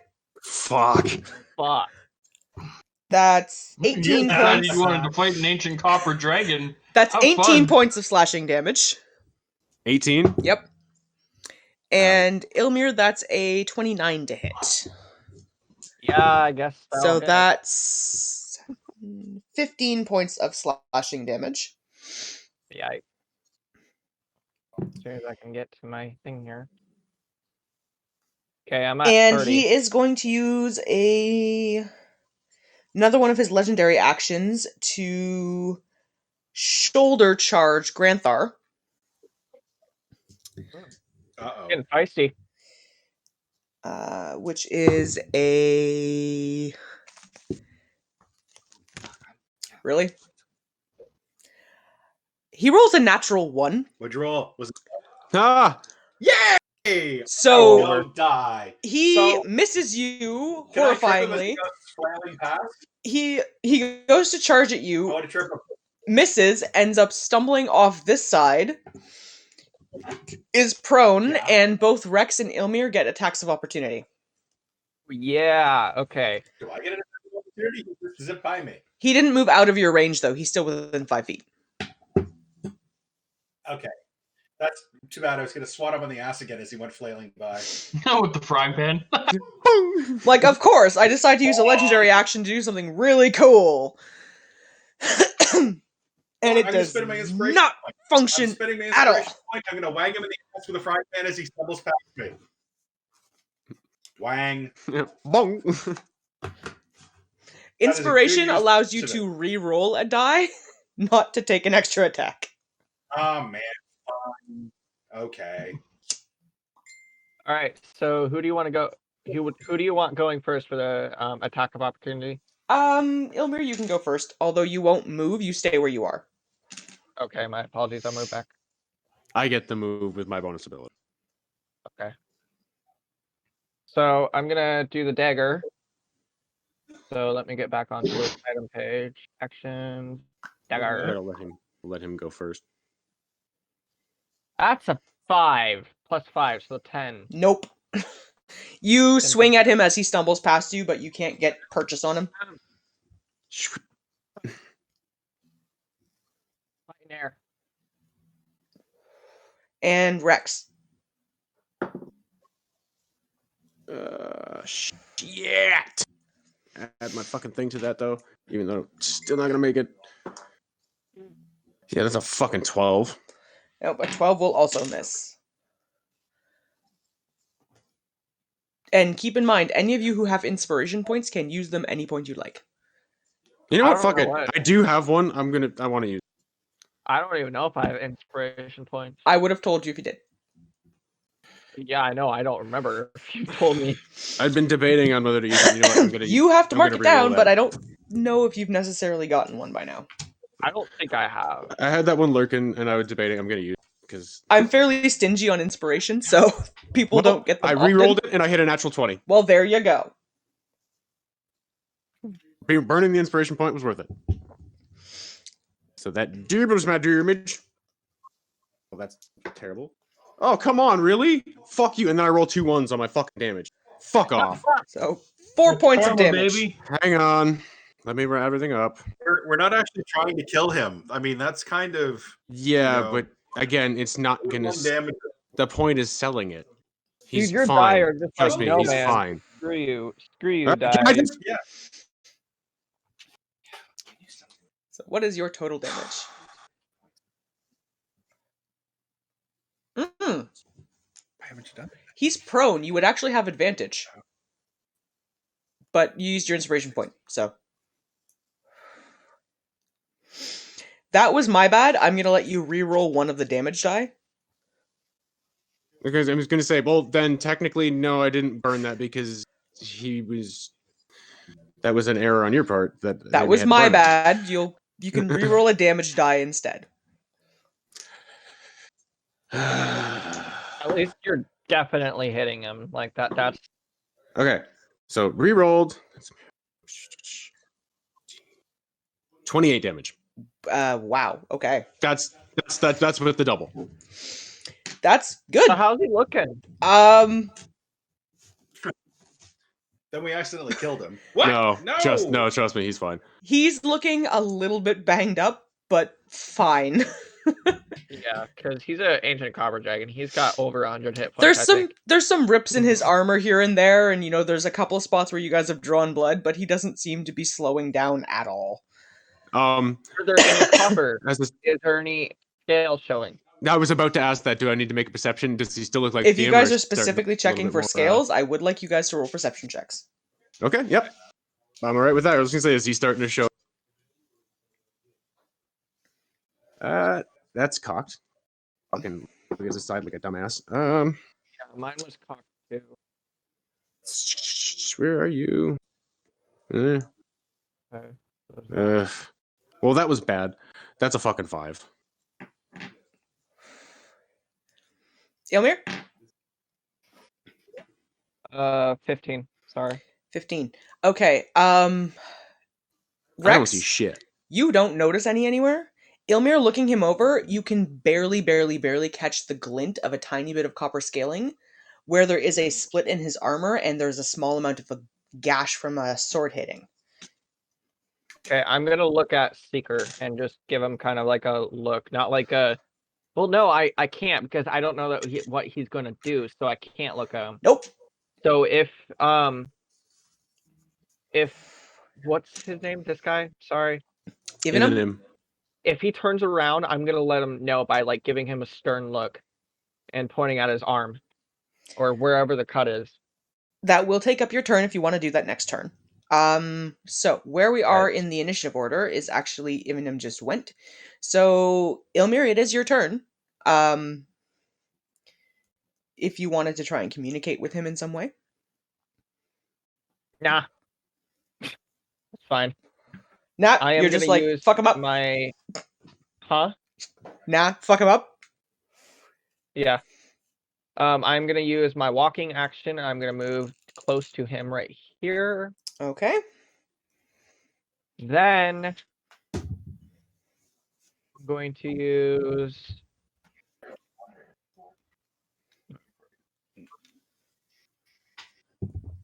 Burning Hands once again. How many slots do you have left on your staff?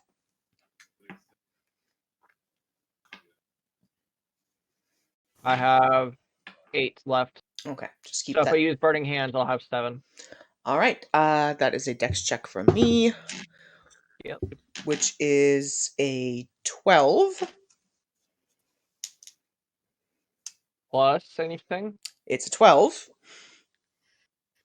All right, that's a fail. So he's going to use one of his legendary resistances to succeed that. Yeah, surprised I can do that. Although, does that count as a legendary action? Nope, it's a resistance. Okay, I didn't know if it was just titled something different and counted. Two totally different things. Okay.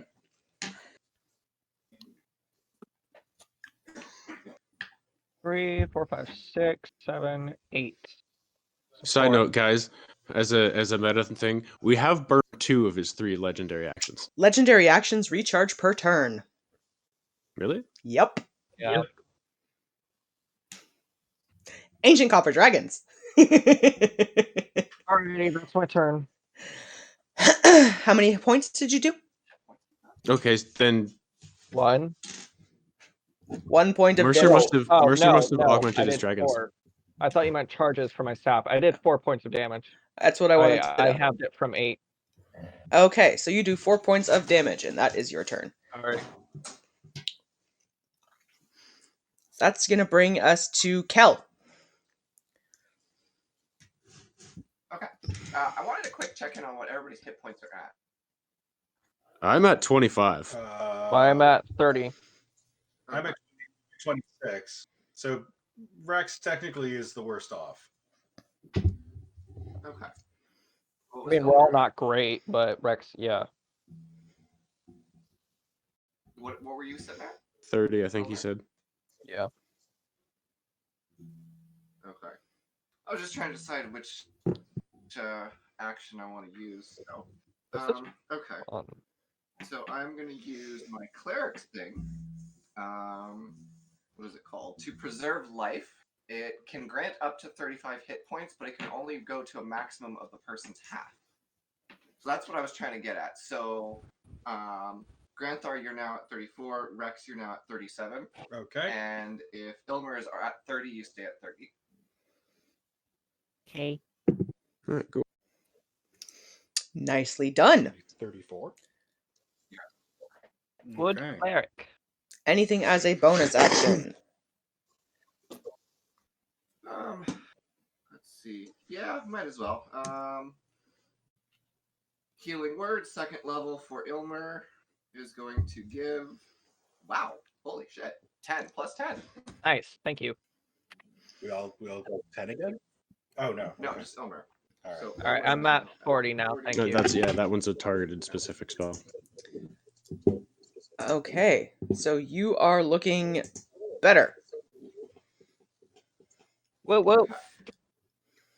I'm gonna try and count. Now I can try and count damage, so I know where everybody's at. All right. Granthar. Shit, I forgot what drinking there. Okay. Let's get ready to rumble. 22. Hits. That does 6 points of damage, bonky bong. Boom. And then, that's a 14. I'm going to re-roll that. No, I'm not. I'm going to, actually, nope, I'm going to miss with that one. So bonk, swish, and then magic rock. Oh, 12. I missed the magic rock. So All right. he clearly wormed his way out of my clever attack. Frying pan bash and, He is still Anyway. prone, so your attacks that missed have advantage. Oh, I didn't know that. Okay. All right, then I'm going to re-roll that attack. That had advantage. Oh, 22. So my second attack actually does 6 points of damage. There you And go. my magic stone. No, that's still missed. Okay, magic stone still missed. So, yep. Big overhand whomps into his kidneys with the frying pan as he's lying prone. Just wham, wham. I feel You kind of bad about this, but at the same time, I don't feel bad about it at all. wampus him but good, and he makes a definite oof sound with each hit. I'm just imagining their Oh, yeah, and I'm roadblock really group selling it. Like, down. way over the head, just twang, twang. You are wailing on Jumping him a little but bit, good. I come down. Oh, yeah, yep. I'm jumping up in the air a little bit when I do it. The whole thing. Really putting on a show. All right. And Well, then try to flip a Granthar's pebble having onto fun. him. So that, Granthar's definitely I having am fun. having. so Rex, it is Hey, your this is the turn. first time I've had a fight in a long time where I'm under control of a cursed Right. sword. Haha. Should do it more. I'm gonna take another couple of swings at him.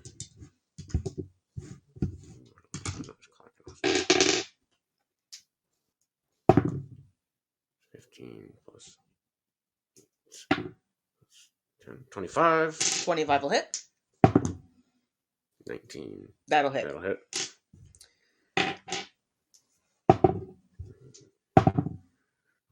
Eight plus 6, so 14. 2 plus 5, 7 plus 6, 13. So 27 points of damage total. Just make sure you speak up loud enough for the mic to pick you up. Yep, so 2 swings. Hit them both, 27 damage total. So I was just kind of counting to myself as I rolled it. Very nice. Anything as a bonus action?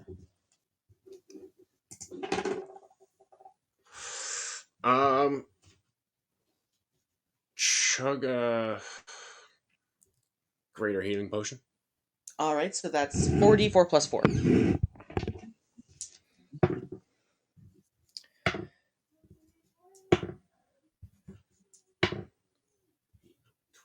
so another 12 points. So just keep in mind you have gone up 12 points. And that's going to bring us around to Seeker. Just gonna keep the chant, or try to keep the chant going. All right, you are getting the crowd all rowdy-like. At some point or another, someone's opened up a cask of ale, and there's booze going around. I mean, it's getting fun. There are Someone's people selling who are popcorn. choosing. There are 2 people who have chosen to put another 25 gold down. Okay. The fact that you know that you're winning all this money. Yep.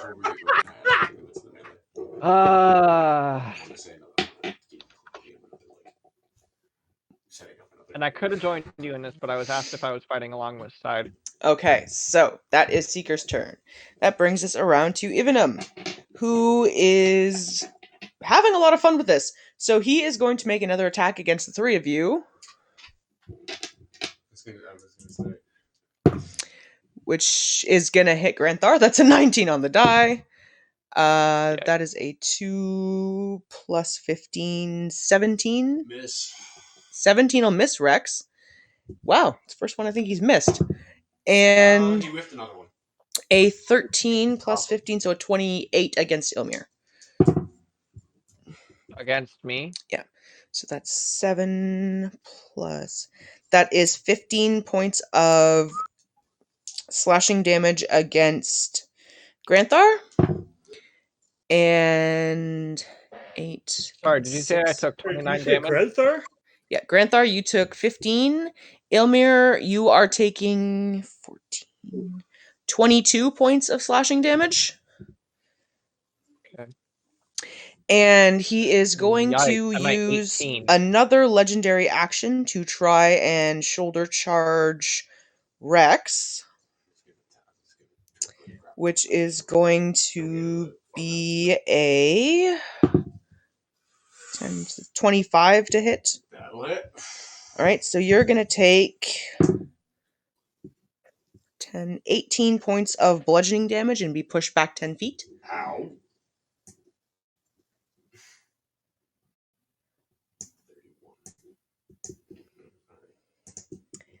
And that is his turn.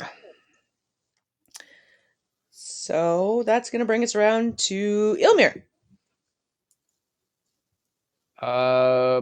Burning hands. Because I'm so close. Actually, he's acid. No, I don't know that. It's a 14 on his save.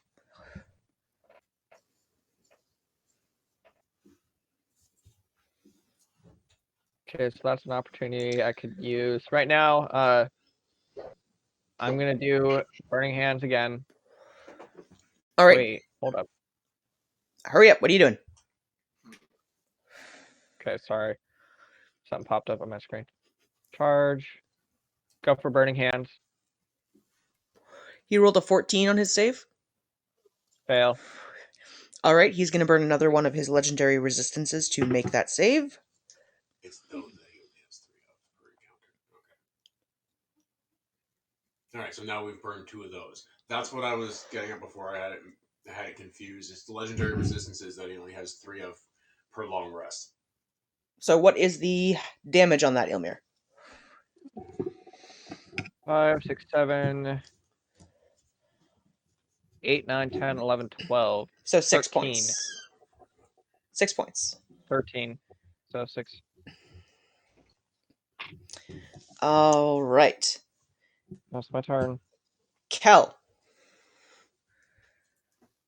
Yeah. Okay. Just trying to do some math here. So I'm gonna do preserve life again. How many of those do you have a day? Only 2, so that was it. All right, so that's going to burn your second one of those. So Ilmer, let's see. Okay, so Ilmer is going to go back up to 30. 30.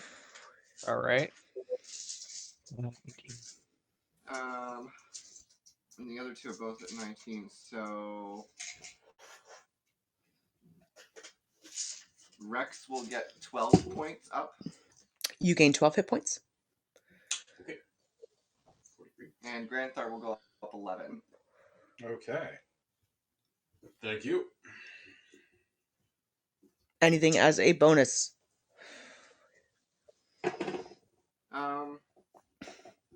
Possibly. You guys are definitely selling this fight. Doing math tricks. It's going very well.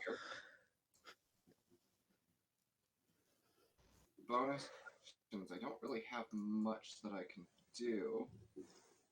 I could do that though. Okay. Math healing. Yeah. Okay. Okay. So mass healing word is a bonus action. It's basically a healing word, but I can heal all 3 of them. Okay.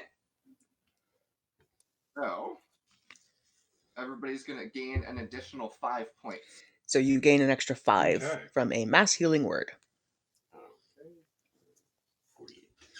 Go. Okay.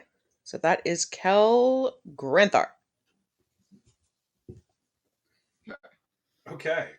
Oh boy. So he's still looking okay. I'm not about to like stove his skull in by accident. He looks like he's taken a couple of hits, but seems fine. Okay. I'm going to Okay.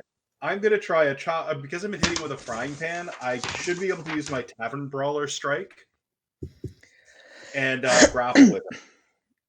Okay, make me a strength check. So I'm gonna try. Eddie's prone, so okay. Well, he So did stand up on his Tavern last strike turn. rolling. He had a turn, so he stood up. Oh, okay. All right, the first one misses, and the second attempt to grapple with him, aha, 24. So I grab him. Well, I need to make an Fast. opposing strength check, which is... He can, but I get like an 18. So you do manage to grapple him in human form. haha. I'm gonna try to suplex him. Well, I gotta wait. That was my attack. I managed to grab him. So yeah, Okay. We're just getting carried away with it being a Royal So Rumble. you have grappled him. All right. And that's your turn. Seeker. Granthar has grappled the Okay. dragon. You are... Oh, not Seeker, rather. Aha! Got him in a Rex. Granthar has grappled the dragon. You are currently prone and about 10 feet away. Well, That sounds like a weird I'm gonna get euphemism. back up Or has and grappled the dragon. charge in. And you know what? I'm just gonna go to tackle both of them. You're gonna try I and love it. Yes. tackle both of them. Well, there I had the You bronze got him dragon. grappled. It's just gonna be Okay. easier to run into both of you. Make me a strength check. Are you gonna hit me? No, Who? you're not gonna hit it with this, but Granthar and Okay, roll a strength check. Gotcha. That's a natural 20, That's a natural 20. and I have +7. Well, I'm gonna Oh. say that he's probably going down, but let's just check the specifics on grapple just in case.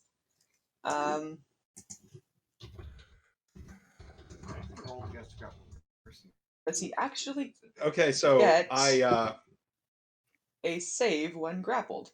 rolled a 15. Alright, so you're going down for sure. Its speed becomes 0, so it would be an opposing strength check. Stop moving my dice! I'm trying not to hit them with mine. That's a 12 plus 8 is a 20. Nope, he goes down too. The three of you land in a great big heap on the ground, with Rex kind of laying on top of both of you. We have hit like WWE wrestling at this point with what's going on. Yep. There's just a tangle of limbs now. So you guys are all like contentedly piled up in one great big. While we're all piled up and kind of grunting and moving around, I'm gonna kind of growl, whisper Move the at wrong Thea. one there. Throw her to the farmhouse. I've had dreams like this. So you guys are a great big pile. Over a pile. I kind of whisper. Throw her to the farmhouse. Throw him into the farmhouse. I'm gonna also whisper. Okay. Wait, no, I can't. God damn it! Not your I'm just turn gonna yet. laugh at them. Yeah, so Ilmir's laughing. All right, so we're preparing to. All right, we're preparing to throw him into the farmhouse. Which one? Nobody says aside initiative from first? me, Ilmir, or me, Granthar, and Theum would have heard Okay. the. Granthar, So- make me a All right. strength saving throw. Okay. 25. Okay, you do not maintain your grapple as you guys are tackled. Wait. Hang on.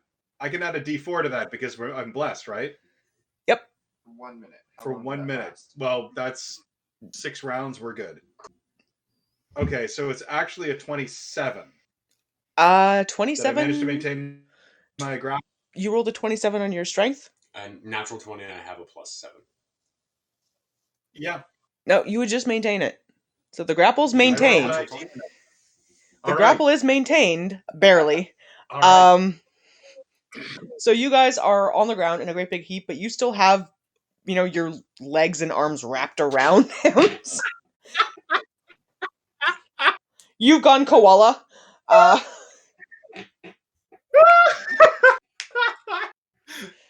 I will break you in half. Wow. Okay. Sorry, I need to refocus here for a second. Seeker. I'll make thunder love to you. Wait, no. I'll break you in half. I still growled what I growled, so Granthar, you and Ivan both heard it. As we went in a tangle, I growled to him to throw me into the farmhouse. Seeker. We're gonna. It is your You're turn. gonna throw us into the farmhouse. My turn. I'm gonna start chanting boring. Boring. Seeker is starting a chant of boring. Roll me another persuasion check. Not as good, but it's still 16, 18, 19. Yeah, the crowd is chanting along with you. That's gonna bring us around to Ivanim's turn, Oh. who is going to use a legendary action to try and throw both of you. I need you both to make dexterity saving throws, please. Double ones, double ones, double ones, double ones. That's a 7. What's your bonus? It's +1. Okay, so you don't succeed that. Granthar, I need a dex save from you. Dex save. Okay. Dexterity save. Aw, man. A 4. So you both failed that one. Oh, I have advantage on dex. So I have advantage on dex rolls because I am Aryan. As long as they're not blinded, deafened, or incapacitated. All right, I'm going to roll that again. 15. Okay, I fucked it up. Never mind. All right. So you both take, that's 19 points of bludgeoning damage and are knocked 10 feet away and How prone. much? 19. Okay, sorry. 15? 19. 19. 19. Thank you. You were roboting out there. So you get knocked into Oh, the shit. scarecrow over here and you demolish it. Rex, you get shoved back 10 feet this way and are prone. Ow. So you're both currently prone. I'm gonna change the crowd from chanting boring to holy shit! Holy shit! Performance check. Okay, so I mean, look, we've had a bunch of cool Come things. on, dice gods, We're love doing me, something love like me. breaking- Ooh, they did. That was a 19, that's a 19 on the dice. That's a 21, 22, 23. The crowd explodes. There's a big old chant started of holy shit! Holy shit! He's gonna What get so is- late after this. What is she doing with that? She's part of the crowd at this point and is chanting and jumping and like really getting into this shit. She also looks He's super in- turned on right now. He's so getting late after this. He just threw off two huge guys. Just, All right, yeah. and that was a legendary action. He beat So- off 3 guys. On his turn, In he's a also going to Harvard use field. his movement to get up. Ilmir, he's going to turn to you, and he's going to make 3 attacks against you. Oh, is Yeah, he? there's nobody there to I'm tank for you, gonna buddy. die. 14, a 15, and yeah, he hits with all 3. I'm not gonna die. So hope. that's 18 points of slashing damage. 12 points of slashing damage. And 16 points of slashing damage. 46 altogether. -11. Holy 46? shit. Yep. Oh, I'm out. Ilmir is unconscious. So since everyone is back, I was like, well, you got nobody there to tank for you, buddy. Good night. So that would have been your turn next. You are unconscious. I need you to make a death saving throw. Weren't they doing subdual though? True, If they're actually. all doing subdual, there's no death saving. So it's no throw, death he's save. You're just out. unconscious. So you're just unconscious now. Yeah. You could make him do a saving throw just to determine how long he's unconscious for. True. Let's just see if you wake back up or if you're out for the round. So make me a death save just for funsies. So roll a d20. Holy shit. I just rolled a natural 1. Oh, no. You are out for the Never rest of wake the up. fight. You ever seen those highlights of the boxers who get knocked out, hit the ground, and they're still punching because they think they're fighting? Yeah, that's you. Yeah. Yeah, Ilmir, No, you are down for the count. You are out for the rest of the fight. He's sucking his thumb and clutching his binky right now. Damn. All right. Kel. Okay. Well, since Granthar is right next to me, Ouch. I have Scarecrow in places. a cure wound for 19. I don't want to do this anymore. This hurts. Okay. Okay. Get back up to 35. Oh, damn it. I think he's getting a little pissy. Oh, Oh, he's having Alright. fun. stop healing me. Ow. Anything as a bonus action. Just let me die. No, I'm going to pull the bonus action. I don't want to waste another slot. All Okay. right. Granthar. You are prone. Oh, Jesus. All right. I'm going to use my. Okay. Scrambling to my feet's an action, isn't it? Takes half your movement. All right. I'm going to scramble to my feet, stagger forward, and try to punch him in the head. I'm completely. No. I'm going to hit him with a fucking frying pan. Time to All wait right. long. All right. Wang. Wang number 1 and 16. All right. Wang number 2 and natural 1. Oh, You critical drop fail. your frying pan. No. I think if I'm going to critically fail, I want to hurl my frying pan like through the window of the farmhouse next to us. I'll say you hurl your frying pan. It bounces off the farmhouse and lands right about here. Damn it! Yeah. Clang! No! Use my bonus action to scream, no! You Do your do best, so Anakin. with flourish. All right. Abbott Costello, another TV viewer. Bing Cortana, Casino Thanks, Commander Root, Droop Dog, Electric Longboard, Go With Him. Let's do this host raffle. And Silly Gnome 225. Thank you guys for being here. Thank you all for joining, guys. I hope you're enjoying this as Oh, much as we're okay. enjoying Shit, playing we it. got a lot of viewers. So, Granthar, that is you. Rex, That is you me. are laying on your ass. Oh, I'm gonna kind of heave a heavy and turn it into a growl, charge back in. 2 more swings.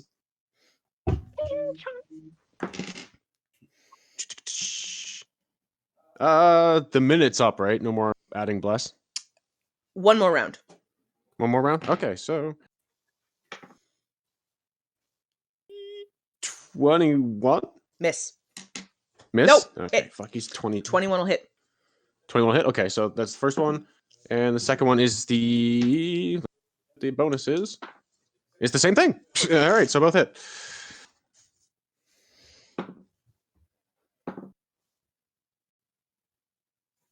Eleven. 3.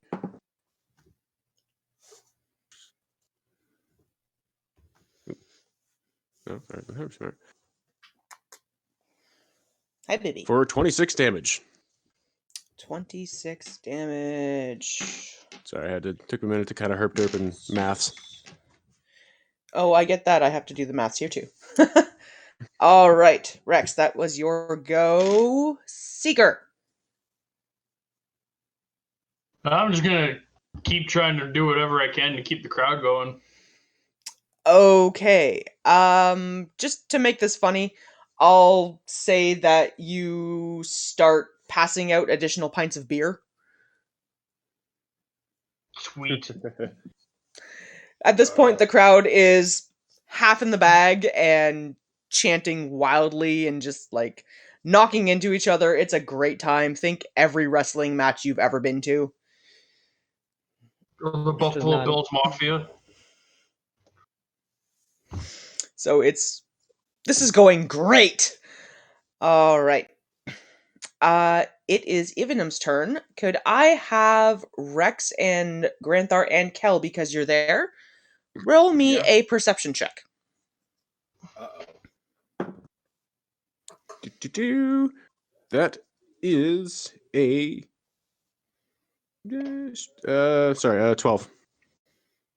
It's an unnatural 20. Oh, same thing. Unnatural 20. Okay, Rex, you notice that some of the copper-colored scales are starting to show underneath his eye and across the exposed skin. Kel and Granthar, you guys both notice the same thing, but you also notice that Inhiri has noticed and looks intrigued. Oh, intrigued is good. Intrigued is excellent. What's happening? Okay, so I'm gonna. The dark elf, the drow. She has caught noticed his scales. He's a little are coming scaly. out. She's caught his scales. And his, I'm gonna just before the next turn. I'm gonna look at him. X-Dragon. Give him scales, and kind of smirk at him. He doesn't seem to be of a mindset to care right now. Oh, I didn't. I kind of figured it was kind of just a poke at. Hey, just so you're aware. So you're a it little is scaly. his go. He is going to take 2 attacks against Rex and 1 against Granthar. I was gonna say, I'm assuming he'd be swinging at me. I just did a bunch of damage on him. So, So is he pissed off right now? No, he's having fun. No, he's just having a blast. those will both hit. I think we woke up the beast. 7. So Remember that's Thanos versus the Hulk? It's like, no, let him have his fun. 15 damage We should've on let that- Alright. Rex, that's 15 damage on the first swing and 16 on the second. Both of them hit. Oh no, that's damage. They hit. He didn't roll No, below a that's what I meant. 15 to attack, so you take 15 damage and then 16 damage. Which means you're out. Yep. I'm out. Rex is unconscious. How Granthar. much do I take? Yeah. That is a 22, so I'm assuming that hits. Do I make a Not yet. save for? Do I get back up? Not yet. On your turn. So that's Okay. 15 points of slashing damage. 50. 15? Yep. Okay. And he is going to use another legendary action to Oh, no. charge you. Oh, jeez. Here, it's done. It's done. Which is a 22 to hit. Not appreciate. Okay. So you're going to take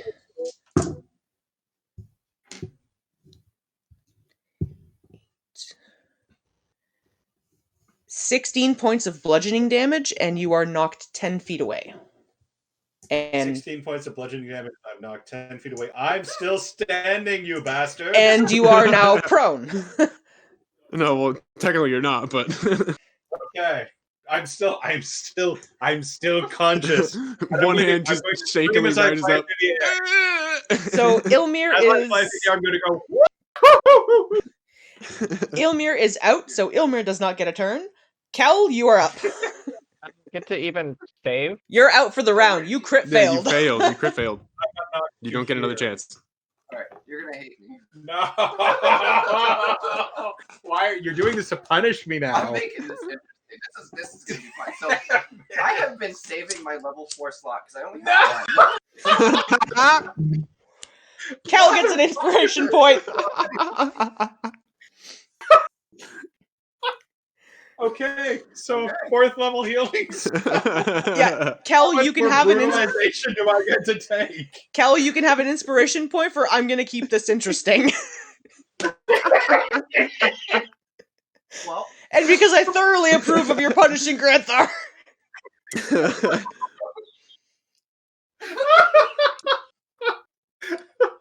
As I spit at a tooth for real. we're going up another. I just imagine Granthar looking like Mankind in that Hell in a Cell match against the Undertaker. Oh, Granthar is a He's got mess. a tooth hanging out of his nose. I'm gonna put my hand in my sock and be like, please no more. I use my inspiration. A roll. Reroll roll. Yeah, you can re-roll a roll. Anything is a bonus action. Well, that's kind of what I was wondering because, like, I have a cantrip called Spare the Dying. Oh no. Could I use my inspiration point to use it? It doesn't actually heal. It just makes somebody stable. Well, we're all fine, so I was gonna say it would be a Spare the finagling 'cause dying, we're all return technically- someone to 1 hit point, I believe. Yeah. we're So, like, is that even Well, worth you're it? unconscious. So as a Along bonus with action, if you wanted to, you could cast that on Rex and it would bring him back to 1 hit point. I'm debating on it. In the interim, either Rex or if you could ask Nyx, could you let Pete out? She's not there, so I'll get it. Nah, okay, I'll save it. That's fine. Okay, This is all gonna be over. Granthar. uh-huh. How you doing over there? All right.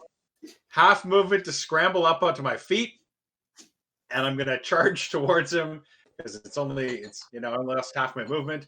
So with a mighty roar, here, and yeah, I'm gonna take a couple swings with a frying pan, Which you have not picked why up. not?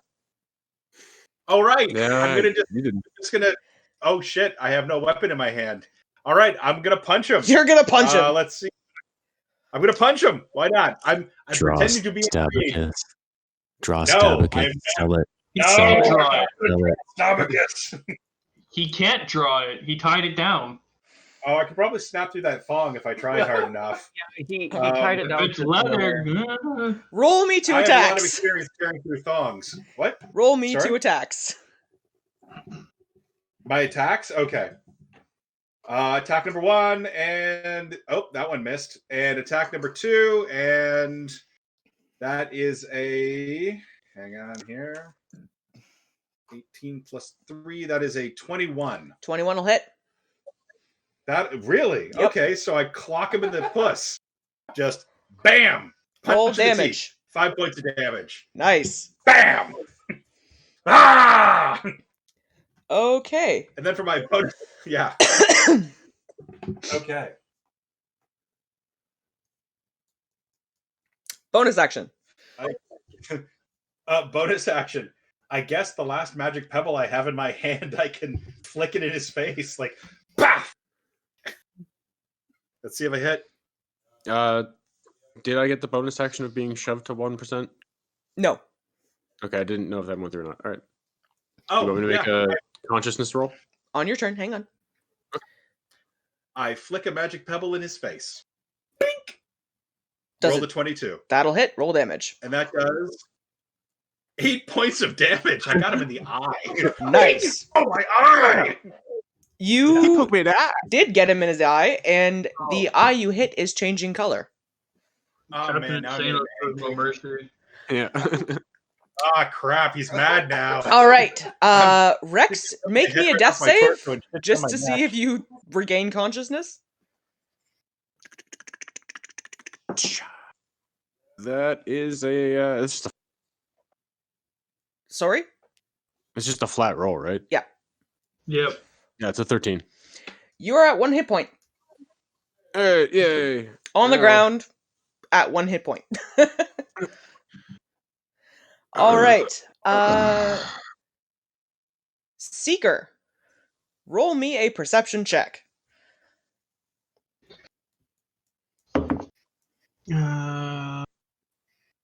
17 plus 0 on the modifier, 2, so 19. 19. You notice that some of Ivanum's scales are starting to show, and that his eyes are starting to change color. You see that Okay. Inahiri has noticed the crowd does not appear to. I'm going to start to slowly let out some of the fog from my leg vents. Just going to make like a lightly obscuring mist. Okay. I'll say you Because they have been drinking, so they might not notice, but I'll say you create a thin mist that obscures some of the details, but still allows you to see the fighters. yeah. So, it's like looking through slightly foggy glass. That was my plan. All right. It is Evenum's turn, and he lets out a somewhat manic giggle and takes 3 attacks against Granthar. Oh, you're Oh no! You're going down. I'm going up and then I'm going down. So that's a 18 to hit. Oh man. It's an 18 on the die, and that's another 18 on the die. So yeah. Jesus Christ. So the first So he's gonna hit punch out all my blood. is for 19 points. Uh-huh. The second swing is for 16 points. Okay. And the final swing Yeah. is for 14 points. Okay, well, I describe a delightfully arc through the air as he punches my lights out, rings my bell, and yeah, generally, yep. Down for the count. Are you unconscious? I am on the ground, completely unconscious, like thoroughly, completely unconscious. Okay. Kel, unless you want to be particularly vindictive, you guys are out of combat. He just punched out all my blood. It just went flying out of me in the other direction. Bring him back. Boom! Ah, thud. Do not bring me back. Do not wake me up. Do not wake me up. Bring him back. No. Oh, I don't wish want this to end. Oh.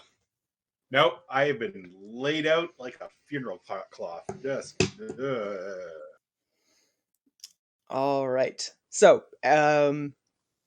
we'll call that end of combat because currently there's no one who's going to survive. I'm sorry I'm not going to get to see her rush over and kiss him. I really hope that's what happens after all this getting hurt. Oh, she rushes over and kisses him. Does she step on me on the way by? She jumps Crunch. over. She runs up. She jumps over Granthar. She turns and she lays one on him. Like, it's intense. Oh, no. Rex, you're the only one conscious right now. Well, Kel is as well. So, Kel, you hear this. After she pulls away, she gently grazes her hands across the scales over his eyebrow and says, "You're going to explain this to me later, but not tonight." Oh, dear. Woozily from the ground nearby them, I kind of just look at Evan and go, mission accomplished. Somebody's getting that jet booty tonight. Bow, bow, bow. Okay. Hey, Chico Bop Bop. Okay. So, Okay, hang on. Kel has something to say. She's the only one conscious. Well, I'm conscious, somewhat. Since this Somewhat. has now happened. So okay, what are their two names? The like her and the dragon guy. I'm conscious. I'm Her 1100 name- gold richer. her name is Inahiri. Inahiri. In a Hiri. And Just for fun, I'm gonna cast aid on both of them, which gives them both maximum +5 hit points because he's gonna need it. I'm okay. I didn't mean don't wake me up after the fight. Oh man, find all my teeth. well done. Okay. Praise for that shit. Yeah, you do. You get one for that. That was good. 2 points in a day. Wow. Yeah, no, Kel, you can take your damn inspiration point with pride. Glorious. All right.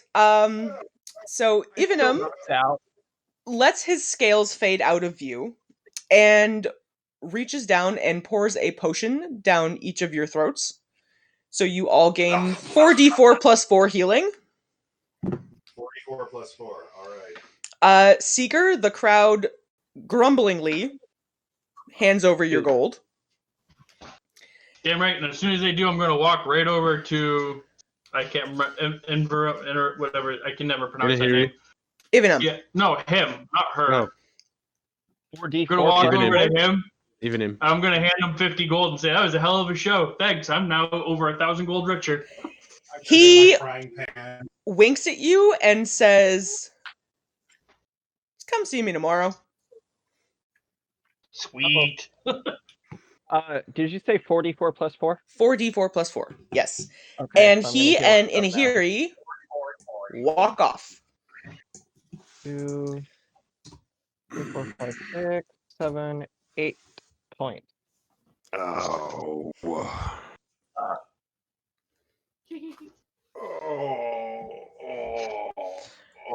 At this point, I assume you guys are all going to be heading back to town to get some rest. Yeah, Yeah. they'll be going to have rest. I'm going to enjoy my gold. Seeker's going to go spend some money, and that's where we're going to end the game today. I need a cup of tea. Ugh. Well done, guys.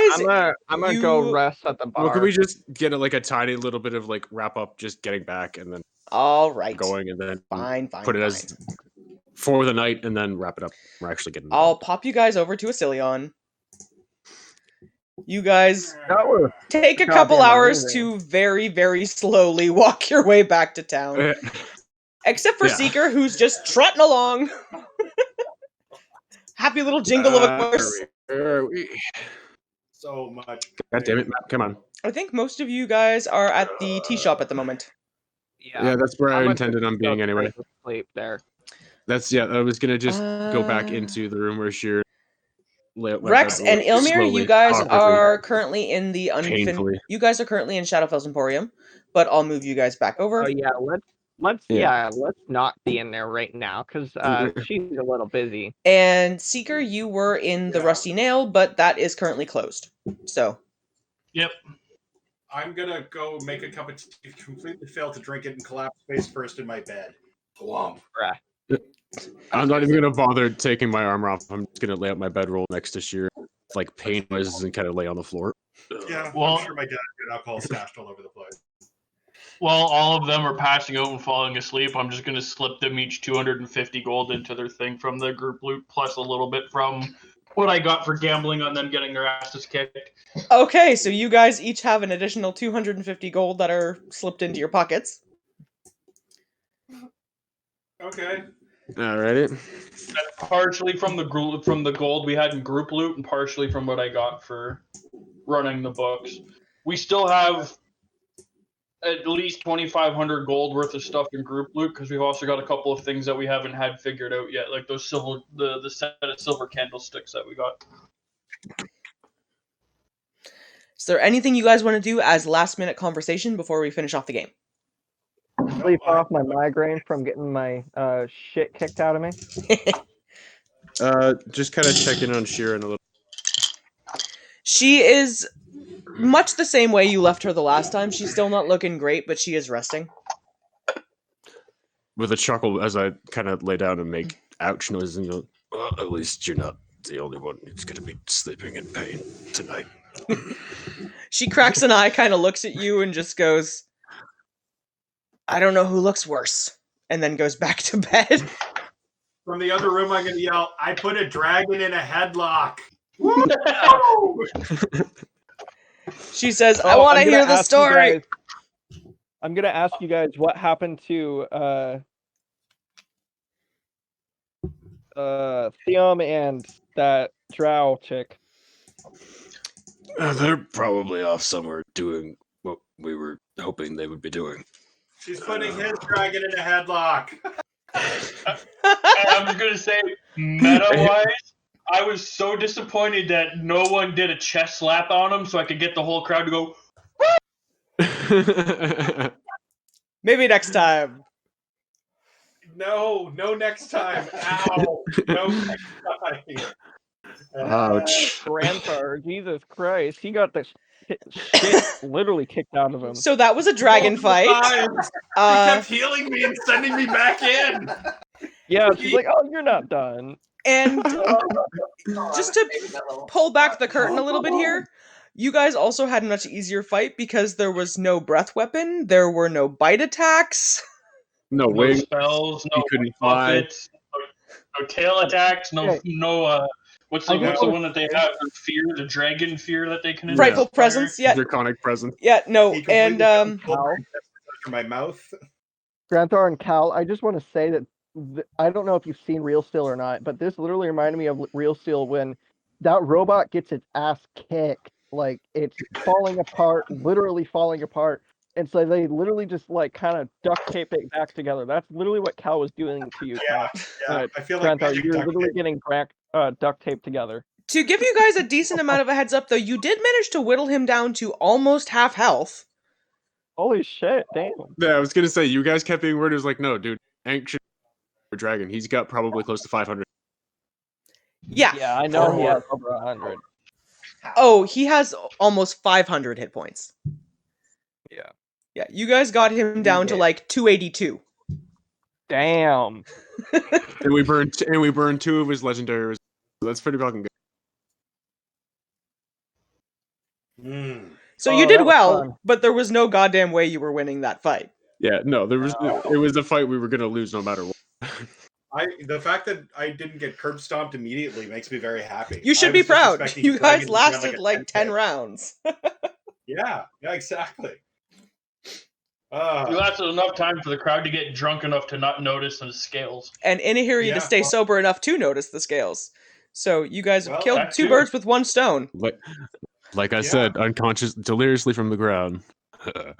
Mission My next accomplished. plan, if someone started noticing it through the fog cloud, they were going to get one of those doses of liquid sleep that I've got that puts them out for like 10 minutes. Hey, look, a distraction. So you guys will have to go and return and check in on Theum tomorrow, just to see how he's doing. Yeah. You can, talk about all the details of his wonderful night. But we're going to let all of your player characters get some sleep for the evening, because 3 of you got the absolute shit kicked out of you. Cal's fine. One's probably close to being out of spells, and I'm laughing hysterically. Cal's fine. Seeker's fine. The rest of you, not so much. Jordan. Yeah. I have 3 spells. These episodes go on your YouTube channel, the Clef And mine. X88. And mine. We put them on both. She puts them on hers. I put them on mine too. Okay, then I'm just gonna keep it to our YouTube channel. Yep. I was just saying for the other reasons, like I do put them up on your channel. But we are going to end the stream here for the night, so thank you everybody who there's came out to backup. check us out. We will be having another game in a couple of weeks, so please, come hang out. Feel free to be chatty in the actual chat room. And thank you very, very much for your support. Bye, guys!